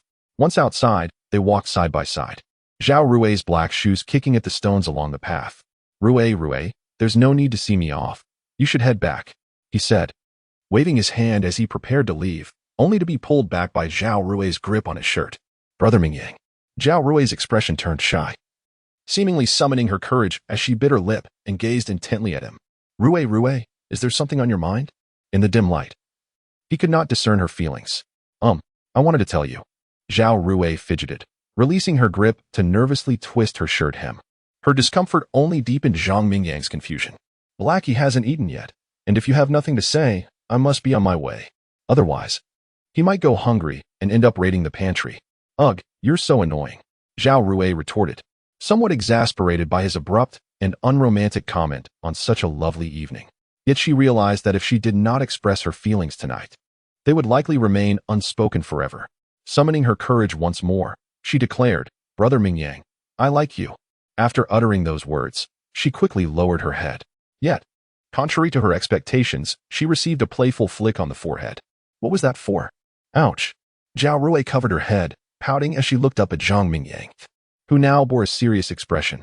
Rui, I've finally understood why your grades are poor. What on earth do you think about all day? Zhang Mingyang chuckled helplessly and continued, You've just started your first year of high school. The most important thing now is to focus on your studies. Do not let romantic entanglements hinder your future. But I want to see you again soon, and I'm afraid. Tears welled up in Zhao Rui and Appo's eyes. Afraid of what? Afraid I'll enlist and never return? Rui, for now, I am merely a fleeting presence in your life. You will encounter many different men throughout your life, many of whom will be far more admirable than I. Be good. Concentrate on your studies and aim for a good university, so you do not worry Uncle Zhao and Aunt Zhao. Ugh, but I really like you. The tears finally fell as her voice trembled. In 2.5 years, you will come of age. Then you may share your feelings with me. Zhang Mingyang offered a gentle smile, choosing not to engage further with Zhao Rui and Appo's confession. Having spoken, without allowing Zhao Rui a moment to respond, he gracefully turned away, inwardly remarking, a mere child knows nothing of affection. Moreover, he dared not entertain any improper thoughts regarding this underage girl, should the scrutiny of authority reveal such notions. It would lead to dire consequences. Zhao Rui gazed at Zhang Mingyang's departing figure and clenched her small, delicate fist, huffing in determination. What is 2.5 years? When the time comes, I shall present myself before you like a princess. She vowed silently to dedicate these 2.5 years to diligent study, aspiring to gain admission to a prestigious university, and in her spare time, to enrich herself with skills in singing, dancing, and rap, all in hopes of capturing the admiration of her beloved Mingyang. Chapter 54. The search for Lei Feng. Zhang Mingyang hummed a cheerful tune as he returned home, completely oblivious to Zhao Rui's confession. For him, women merely served to impede his swiftness in drawing his sword. It was not that Zhao Rui lacked beauty. At the tender age of 18, she had blossomed into a graceful figure, destined to become a source of calamity for nations. Yet, he dared not act on his impulses, primarily due to the stringent scrutiny he would face and the profound debt of gratitude owed to Zhao's family, who had nurtured him like a prized vegetable. The thought of them seeking retribution was daunting. A man must learn to master his desires. Once he succumbs, he bears the burden for a lifetime. With a sigh, he stepped through the door, only to be ambushed by Hazy, his dog. Hastily, Zhang Mingyang pivoted to evade the unexpected attack. If he had observed correctly, Hazy had sprinted over from the latrine upon hearing the commotion. No need for speculation, that rascal had undoubtedly indulged in another feast of old Eight's special mini hamburgers. Truly, he could not shake the habit of scavenging. Perhaps it was time to find him a new home. Yet, despite his frustrations, Zhang Mingyang wore a wry smile as he prepared dog food for Hazy, harboring no disdain, for after all, he was the original supplier of those delectable morsels. Night fell. After a day of demanding tasks, LV Liaowei shed his heavy fireproof suit. Captain, here is the surveillance footage from the 5th floor of Isawai. The cause of the fire was arson. Would you like to review it before handing it over to the police? Young team member Shally held out a black hard drive, his youthful face etched with respect. Yes, please hand it to me, LV Liaowei replied with a smile. Suddenly recalling something, he added, Did you capture the footage of the boy during the rescue? All recorded. That lad is truly fearless, without proper firefighting gear. He rushed in with nothing but a tattered quilt, the young team member remarked with admiration. Indeed, that and Apos. SYHS called Lei Feng. LV Liangwei chuckled, though he did not genuinely believe the boy bore such a noble name. By the way, Captain, we just received a notice that every team must submit a promotional video by 10 o'clock tonight. Should we gather all the team members for a dance? Perhaps the trending subject 3? Xiao Li, who had initially intended to leave, added. Subject 3? What nonsense is that? LV Liangwei's expression darkened, and he waved dismissively. I understand. You've worked hard today, so get some rest. Yes. After changing his clothes, LV Liangwei returned to his room and connected the hard drive to his work computer. He opened the pre-edited video. The footage vividly captured the arson incident, causing LV Liangwei to clench his teeth in anger. What a beast. However, he recalled Director Qian from Damon Town mentioning that the arsonist was deceased. Truly, heaven had eyes. The perpetrator, seemingly still a minor, would have faced only a few years in prison had he lived. Now, his demise brought a sense of relief. LV Liangwei fast-forwarded to the segment where Zhang Mingyang performed the rescue. The video soon displayed Zhang Mingyang bravely confronting the inferno, swiftly turning on the fire hydrant with a drenched quilt in tow, and recklessly charging into the classroom to save lives. This was the spirit that the grand nation of China ought to emulate. LV Liangwei felt immense admiration. He pondered whether, without professional training and equipment, he would have the courage to face such flames. The answer was a resounding no. Firefighting was his duty, his mission, yet it was not Zhang Mingyang's obligation. Yet, this young man had plunged into danger without hesitation. As LV Liangwei reflected on this, his phone rang at an inopportune moment. Hello, Wang. The promotional video? How could I forget? I'll send it over right away. The caller was indeed the publicity officer from the administrative department. Old LV, your team is the only one yet to submit. Don't make it difficult for me. After hanging up, a wave of helplessness washed over LV Liangwei. His comrades faced life-threatening situations without flinching, yet he dreaded the endless cycle of political education and promotional tasks. Suddenly, a spark of inspiration ignited in his mind. Who said there was a lack of material? The perfect content was right before him. Without delay, LV Liangwei, with a modicum of editing knowledge, took matters into his own hands. After a little over 10 minutes, he gazed at his creation with satisfaction and promptly sent it to Wang. Having completed his tasks for the day, LV Liangwei felt a wave of exhaustion wash over him, and without even washing his feet, he slipped into bed. As he turned off the lights, he looked forward to another invigorating day ahead. Dingling. His phone rang again at an inconvenient hour. LV Liangwei rolled over and pulled out his phone. Upon seeing it was Wang calling, he unleashed a tirade of curses. Oh, you night owl, Wang. Are you never satisfied? Once the call connected, he shifted his tone. Oh, Wang, what can I do for you? Old LV, the video is quite impressive. We'll be using it for tomorrow's presentation. By the way, what is the name of the boy featured in the video? Wang's tone was exceedingly polite. He said his name is Lei Feng. LV Liangwei replied, slightly embarrassed. Lei Feng? Wang fell silent for a moment before continuing. Can you contact him? I would like to conduct an interview. That posed a significant challenge. I'm a firefighter, not a locator. LV Liangwei lamented as he watched his precious sleep time slip away. All right then. I won't keep you up any longer. Wang concluded, hanging up the phone. Damn it. What a hassle. LV Liangwei muttered, recalling the sound of snoring nearby. Youth had its perks. He could fall asleep instantly, while LV Liangwei slumbered soundly. Wang found himself awake all night. The Longhua Fire Department ranked at the bottom of provincial fire safety publicity efforts. He pondered where other fire departments discovered their talents. Handsome men and beautiful women who could create engaging content, while Longhua Fire Department felt stagnant, having garnered only 50,000 followers. Largely thanks to the families of firefighters. After viewing the video from LV Liangwei, he sensed an opportunity.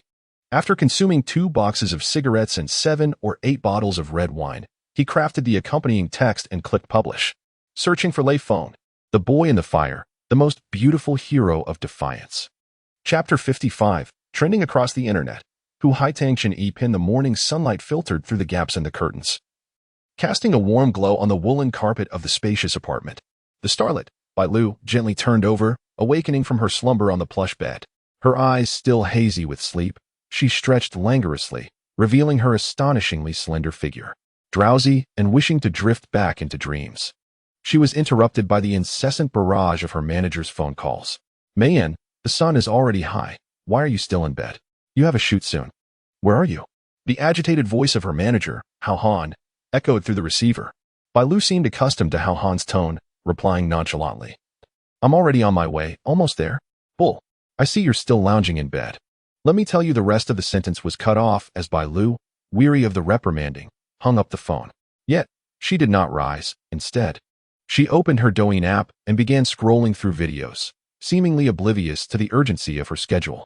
After all, being late was nothing new for her.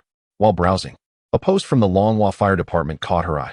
Searching for Lei Feng, the young hero of the fire scene. Bai Lu frowned and clicked on the video. Within it, a young boy stood out amidst the raging flames. Despite the chaos of fire and thick smoke, the boy moved with unwavering determination, draped in a wet blanket, diligently working to turn on a fire hydrant. His face was smudged with soot, sweat beading on his forehead, yet his resolve remained unshaken. The blistering heat and flying sparks surrounded him, but he seemed entirely unfazed. Bai Lu's expression tightened as she fixated on every movement of the boy in the video, silently praying for his safety. A sigh of relief escaped her lips when the boy successfully carried a trapped girl to safety. Oh my, that was terrifying. But this boy is so brave. Her drowsiness dissipated. Sitting cross-legged, she hesitated before leaving a comment on the Longhua Fire Department's official account. Bai Lu, fearless youth, boldly forging ahead. As a prominent figure in the entertainment industry, every action of hers was under the watchful eyes of gossip media and fans alike. The moment she commented, the video was destined to gain widespread attention. Indeed, propelled by data analytics, many of Bai Lu and Oppo's fans soon stumbled upon the video. Caught Bai Lu in action, the goddess is leisurely watching videos instead of shooting her new drama. How rare, Bai Lu is actually scrolling through videos herself. And she left a comment. "Can you focus on the content of the video instead? Wow, that kid in the video is incredible. Charging into the flames, doesn't he know how to write the word death? If it were me, I wouldn't dare. I'm an only child. Who would care for my parents if I perished? This boy is truly courageous. I admire him. Let me say 3 numbers, now, immediately, and right away. Send out this boy's name." Meanwhile, with Bai Lu and Oppo's fans rallying behind it, the search video surged in popularity at an astonishing rate. Likes skyrocketed to 500, then 5,000, and soon surpassed 100,000. The shares and comments exploded as well. Douyin users, indifferent to Bai Lu, found themselves captivated by the young hero in the video. Among them were influencers, short video creators, and media personnel, all compelled to share the video in a spirit of admiration. Notably, a major influencer, Bai Bing, abandoned his usual content to release a video praising the boy's bravery. The dynamic duo of Crazy Xiao Yang and his brother followed suit, producing their own video to encourage the boy, even offering a reward for his true identity. With the backing of various influencers, the video began to circulate widely, accompanied by captions such as, "Braving fire and water, fearlessly confronting death. Who is this mysterious hero?" In no time, the Longhua Fire Department's official account shared the video as well. The footage of the boy courageously entering the flames went viral, swiftly reaching the top of Douyin's trending list within a mere 10 minutes. In the Longhua Fire Department's publicity office, Officer Wang had just dozed off when the door swung open forcefully. The head of the publicity department, Zhang Jiwu, rushed in, exclaiming, "We're trending. We've gone viral." Viral? There's a fire? Quick, let us put it out. Instinctively, Officer Wang sprang to his feet, eager to grab his firefighting gear. "I'm talking about our video going viral. I knew I was right about you." Zhang Jiwu restrained Wang, showering him with praise. "Our video is trending?" Wang's groggy mind began to clear, a smile spreading across his face. "How many shares do we have? Let me see."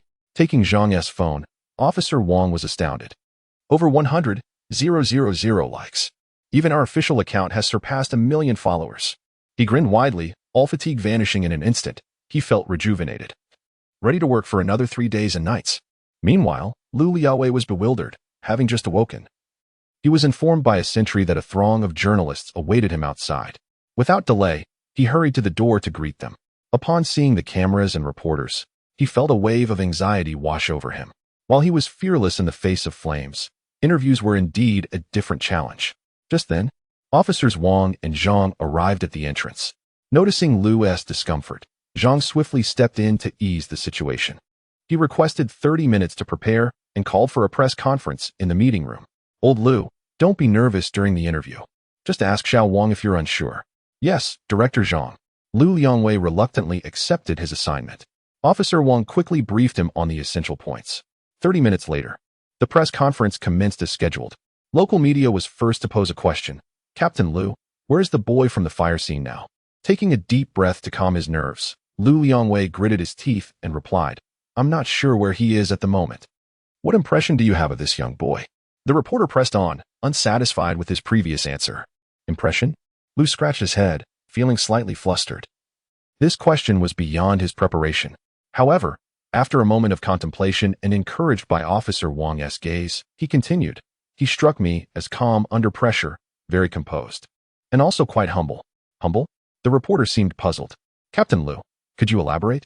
Ahem, I once asked for the boy's name, but he told me he was called Lei Feng, clearly not wishing for his true identity to be known.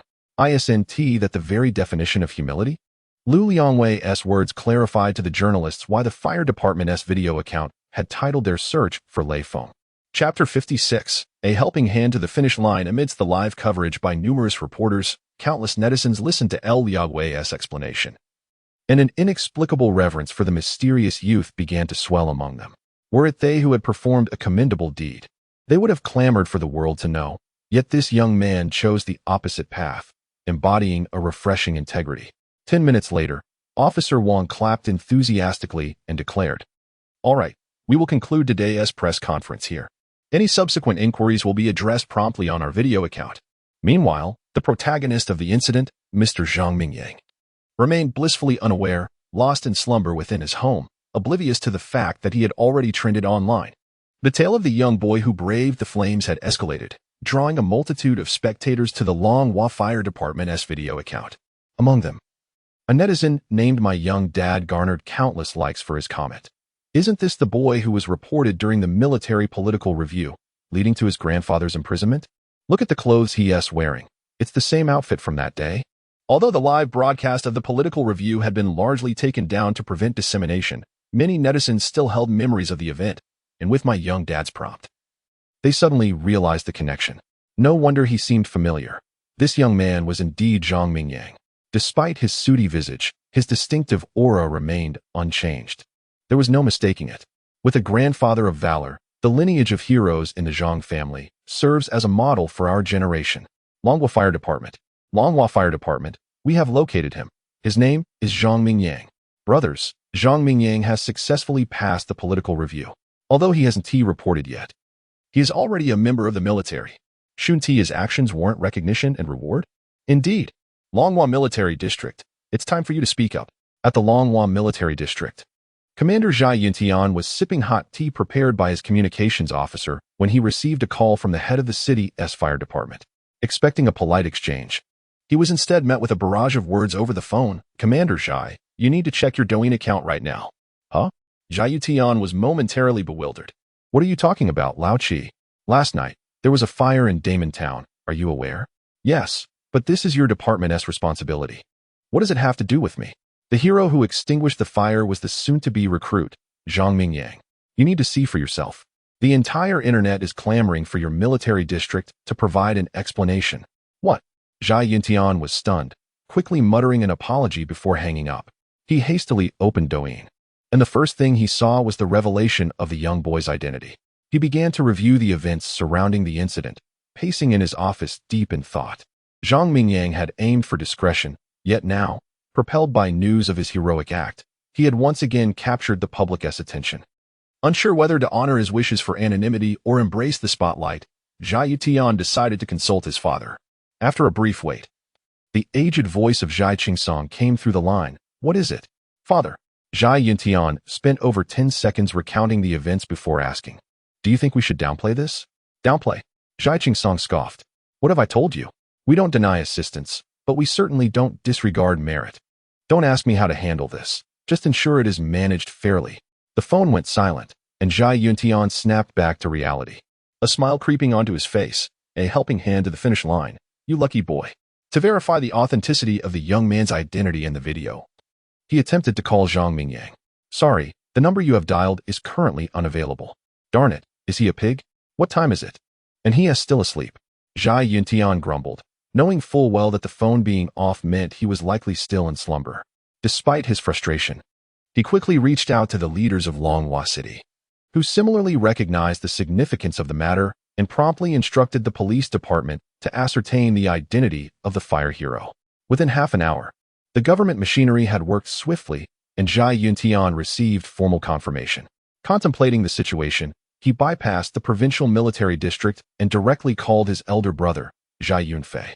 Upon learning the full story, Zhai Yunfei simply stated, "You submit the report, I'll approve the orders."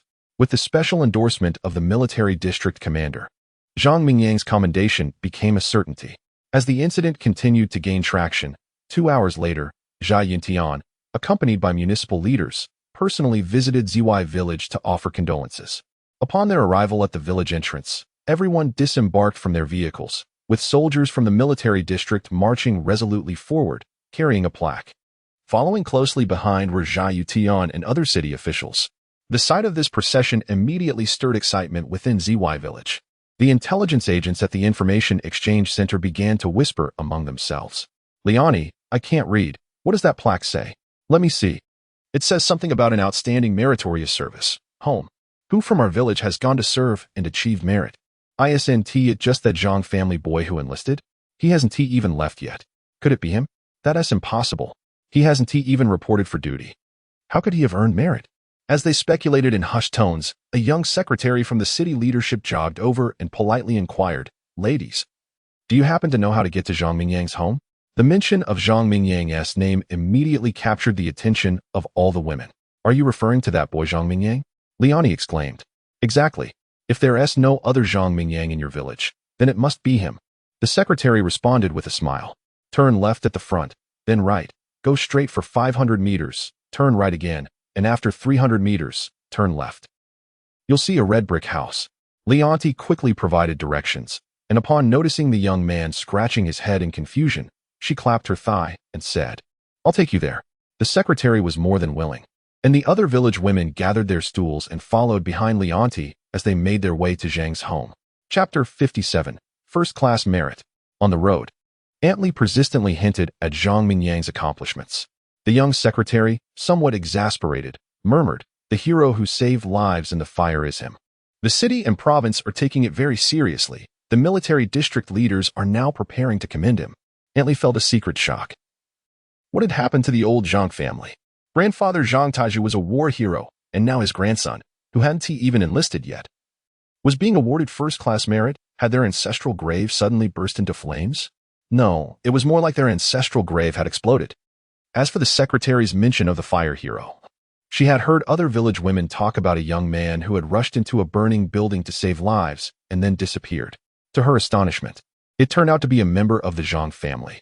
Uncle Zhao and Aunt Zhao, hearing the commotion, stepped out of their house and, upon seeing the festive scene, noticed the plaque of the first-class merit family.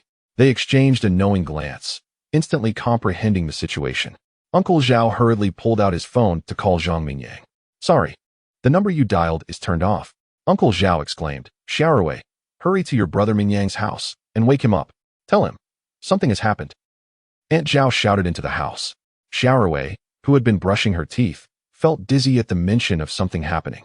She hastily exited the house and spotted a group of people on the dirt road outside the village, her face turning pale. Without a moment to change out of her cotton slippers, she dashed towards Zhang and Apos' home. Just as a breathless Xiaowei pushed open the iron gate of Zhang and Apos' house, she saw her brother Mingyang doing push-ups in the yard, which made her stomp her foot in frustration. "Brother Mingyang, Mom said something happened. You need to hurry and run." "What happened?" Zhang Mingyang rose, wiping the sweat from his brow, a look of confusion on his face as he gazed at the panting Xiaowei. "Huh." Xiaowei was momentarily taken aback. In her haste, she hadn't had the chance to ask. "I don't know what is going on, but Mom told me to tell you. Did you get into trouble?" At this point, Xiaowei's face turned pale.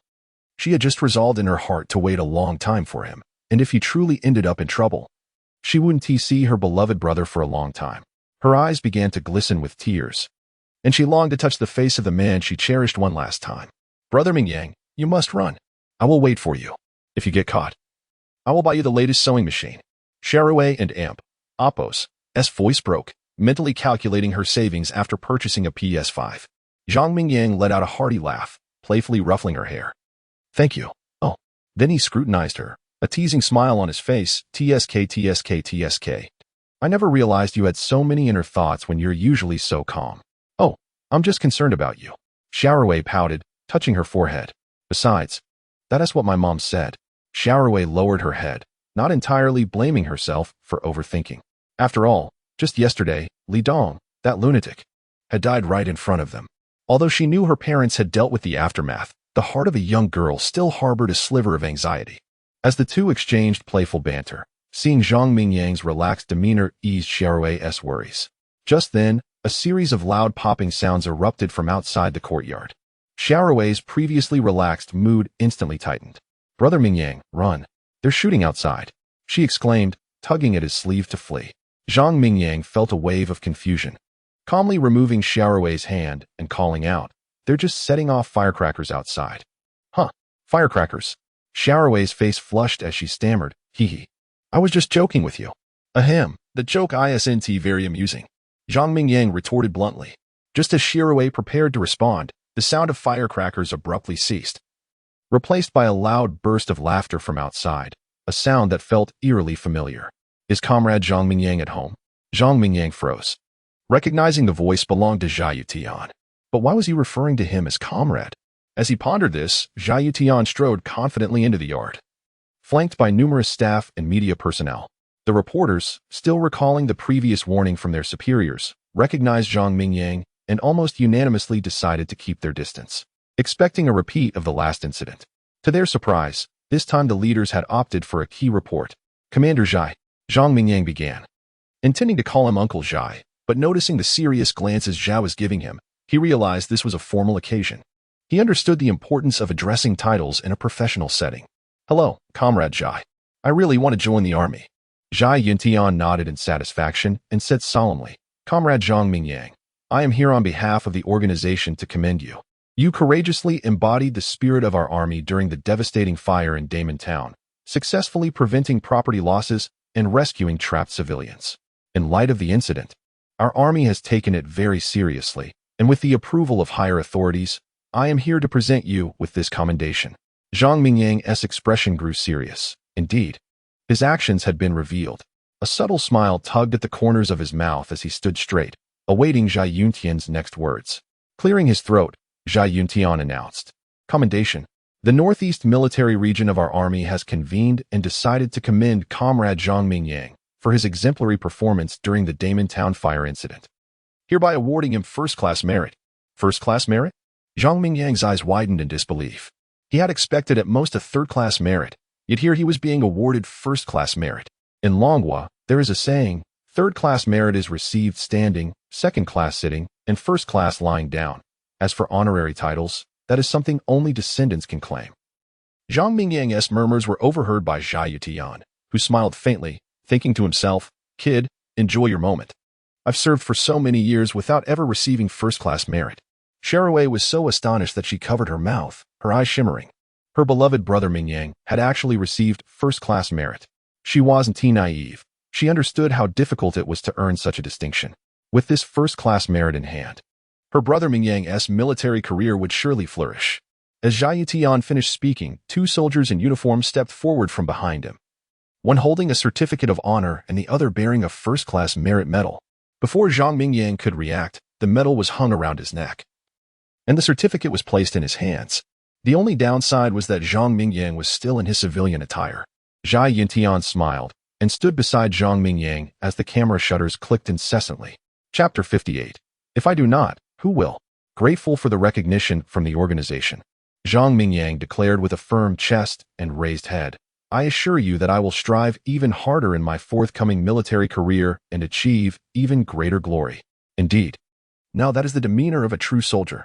Zhai Yutian nodded in satisfaction, turning again to say, Come, bring forth the plaque. Soon, the plaque inscribed with first-class meritorious family made its appearance. Kid, with this plaque, no one will dare to steal from your home. Zhai Yuntian jested, referencing the incident when Zhou Dalong had robbed during his political review. Ahem, thank you, Commander Zhai. Zhang Mingyang received the plaque, his heart brimming with excitement. Zhao Rui bit her lip, already envisioning a beautiful future. If she were to marry Brother Mingyang, wouldn't she then be a member of a first-class meritorious family? Outside, the reporters, seeing that the ceremony had concluded, rushed in. "Hero comrade, may we request an interview?" asked one. "Yes, great hero, the entire internet awaits your acceptance speech." Seeing the reporters' enthusiasm, Zhang Mingyang exchanged a questioning glance with Zhai Yuntian. With a nod of consent from Zhai, he stepped forward. "Feel free to ask your questions. I shall answer without reservation." Zhang Mingyang raised his handsome brows, his expression grave. "Hello, Comrade Zhang Mingyang. I am a reporter from Ode EV1. May I inquire if you felt any fear when you were extinguishing the fire?" The reporter posed a rather sensational question. Zhang Mingyang remained unfazed, his demeanor solemn as he replied, "From a young age, I have embraced my grandfather's teachings and have constantly held myself to the standard of a soldier. When the people are in need of assistance, I will charge forward without hesitation. But if you ask me if I was afraid, I would prefer to speak honestly. Yes, I felt fear. However, as a soldier of Dragon Country, I believe in prioritizing my duty. If I do not, who will?" The crowd echoed this phrase, their eyes sparkling with admiration. In the live broadcast, the audience's comments surged as they absorbed the weight of his words. In an era of peace, being a soldier is a profession that entails significant sacrifice, and Zhang Mingyang's declaration exemplified a profound sense of responsibility. Though merely a youth, he had already become a commendable soldier of Dragon Country. "I do not chase after internet celebrities or stars. I only idolize the soldiers of Dragon Country. From this moment forth, I shall be Zhang Mingyang's most devoted fan." His statement of prioritizing military duty brought tears to many eyes. During earthquake rescues, during flood control efforts, and in defense of the nation, they come first. He truly embodies the legacy of a distinguished lineage, earning my utmost respect. In Central North Sea, Zhai Qingsong and the elder sat on the sofa, watching the live broadcast from Ode EV1. The elder paused after hearing Zhang Mingyang's response, touched by the young man's words. "Elder Zhai, the wood stands out in the forest," the elder remarked meaningfully. Zhai Qingsong chuckled, "But isn't this what he deserves? This kid intended to remain low profile. Yet I shall insist otherwise. I want the entire nation to keep a close watch on him, constantly motivating him to move forward." The elder shook his head in bemusement, unable to fathom Zhai Qingsong's intentions. At Zhang's residence, after Zhang Mingyang bid farewell to the reporters, he impatiently dealt with the high-ranking officials from Longhua City. It was only after Zhai Yuntian coughed that the leaders finally relented. "Kid, you'll be departing soon. Make sure to enjoy your remaining days." Zhai Yuntian laughed heartily. Zhang Mingyang's expression soured. While he was eager to enlist, the thought of losing his freedom weighed heavily on his heart. "Uncle Zhai, was today a bit too extravagant?" he inquired, voicing his concern. Zhai Yuntian waved his hand dismissively. "Do not blame me. From the moment you received your enlistment notice, you became a proud soldier of Dragon Country. Your every action and word represents the glory of the Dragon Army. Your heroic deeds in rescuing others during the fire should serve as a prime example for positive publicity. Do not fear the trouble. Once you enter the military, who will still remember you?" Zhang Mingyang nodded resignedly. Zhai Yuntian sighed. You do not realize how challenging recruitment has become. The youth today are quite wild, reluctant to endure the hardships of military life. With you as a shining example, we must promote it vigorously. Perhaps it will inspire a new wave of motivated young individuals to enlist." Zhang Mingyang understood instantly, realizing why there was such fervent promotion. Once matters were settled, Zhai Yitian took his leave, reminding, "Mingyang, do your best. I will be keeping a close watch on you." Zhang Mingyang scratched his head and smiled. "I promise not to let you down." As Zhai Yuntian departed, the village women, having seen no further spectacle, began to disperse. Only he and Zhao Rui remained in the courtyard. Zhao Rui, with excitement gleaming in her eyes, caressed the plaque of the first-class meritorious family. Zhang Mingyang approached and playfully tugged at Zhao Rui's delicate earlobe. "If you break it, there will be no forgiveness." "What are you doing?" "Ouch," Zhao Rui instinctively exclaimed, recalling a famous saying. Reluctantly, Zhao Rui released the plaque. Zhang Mingyang chose not to display the plaque outside, as he would soon be heading to the army, and he felt uneasy leaving it exposed. He carefully placed it inside the house, locking it in a wardrobe, and nodded in satisfaction. Zhao Rui appeared as though she had lost something dear, her expression one of melancholy. Soon after, the two made their way back to Zhao Rui's home. Zhang Mingyang, feeling a sense of pride, was eager to share his honor with those close to him. Indeed, as soon as they arrived at Zhao's house, Uncle Zhao and Aunt Zhao immediately noticed the first-class meritorious medal adorning Zhang Mingyang's chest. "Well done, young man. You quietly achieved such great honor. I bet you'll be promoted within 2 years of joining the army." Uncle Zhao beamed, patting Zhang Mingyang's medal. Aunt Zhao, equally pleased, recognized that this first-class military honor would solidify Zhang Mingyang's standing in the army. As long as he followed the course diligently, a bright future awaited him. "Mingyang, you and Rue go sit in the house. Such a joyous occasion calls for a celebratory feast. I shall prepare a few dishes." "Thank you, Aunt Zhao." Zhang Mingyang replied without hesitation. They were quite familiar, and excessive politeness would only seem awkward. In a certain underground base of Dragon Country, where signals were cut off, a beautiful woman perused a letter. The letter detailed Zhang Mingyang's recent achievements. Upon learning that he had earned a first-class merit medal even before joining the army, her exquisite face radiated with pride. "My son, you have indeed followed in your father's footsteps." Chapter 58. The End. Chief Engineer Ouyang, the No. 1 laboratory has achieved a significant breakthrough. You must come and see for yourself. A researcher clad in a white lab coat burst into the office, his face alight with excitement, oblivious to the woman engrossed in her letter. "What? A breakthrough?"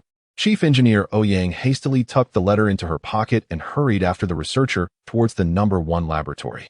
She had nearly forgotten how many years she had spent in this underground research facility, dedicating herself to the study of a mysterious substance, and after years of relentless effort, she had finally made progress. If the challenges in the No. 1 laboratory were resolved, it would signify her imminent departure from this isolated realm and a chance to reunite with her beloved son. Inside the No. 1 laboratory, Chief Engineer Ouyang entered briskly. The researchers presented their findings to her, as if seeking her approval. "Go fetch some water." In no time, the researchers poured water into a glass measuring cup. Chief Engineer Ouyang took a deep breath and slowly added a drop of the mysterious substance into the cup. The moment the substance made contact with the water, it was as if ink had been dropped into the liquid, turning it a deep black and viscous. A strong and pungent odor filled the laboratory. "We have succeeded. This is fantastic. Long live Chief Engineer Ouyang." The cheers from the crowd echoed, but Chief Engineer Ouyang remained stoic, paying no heed to their exuberance. She swiftly approached the testing apparatus, and after a series of operations, a smile finally graced her lips.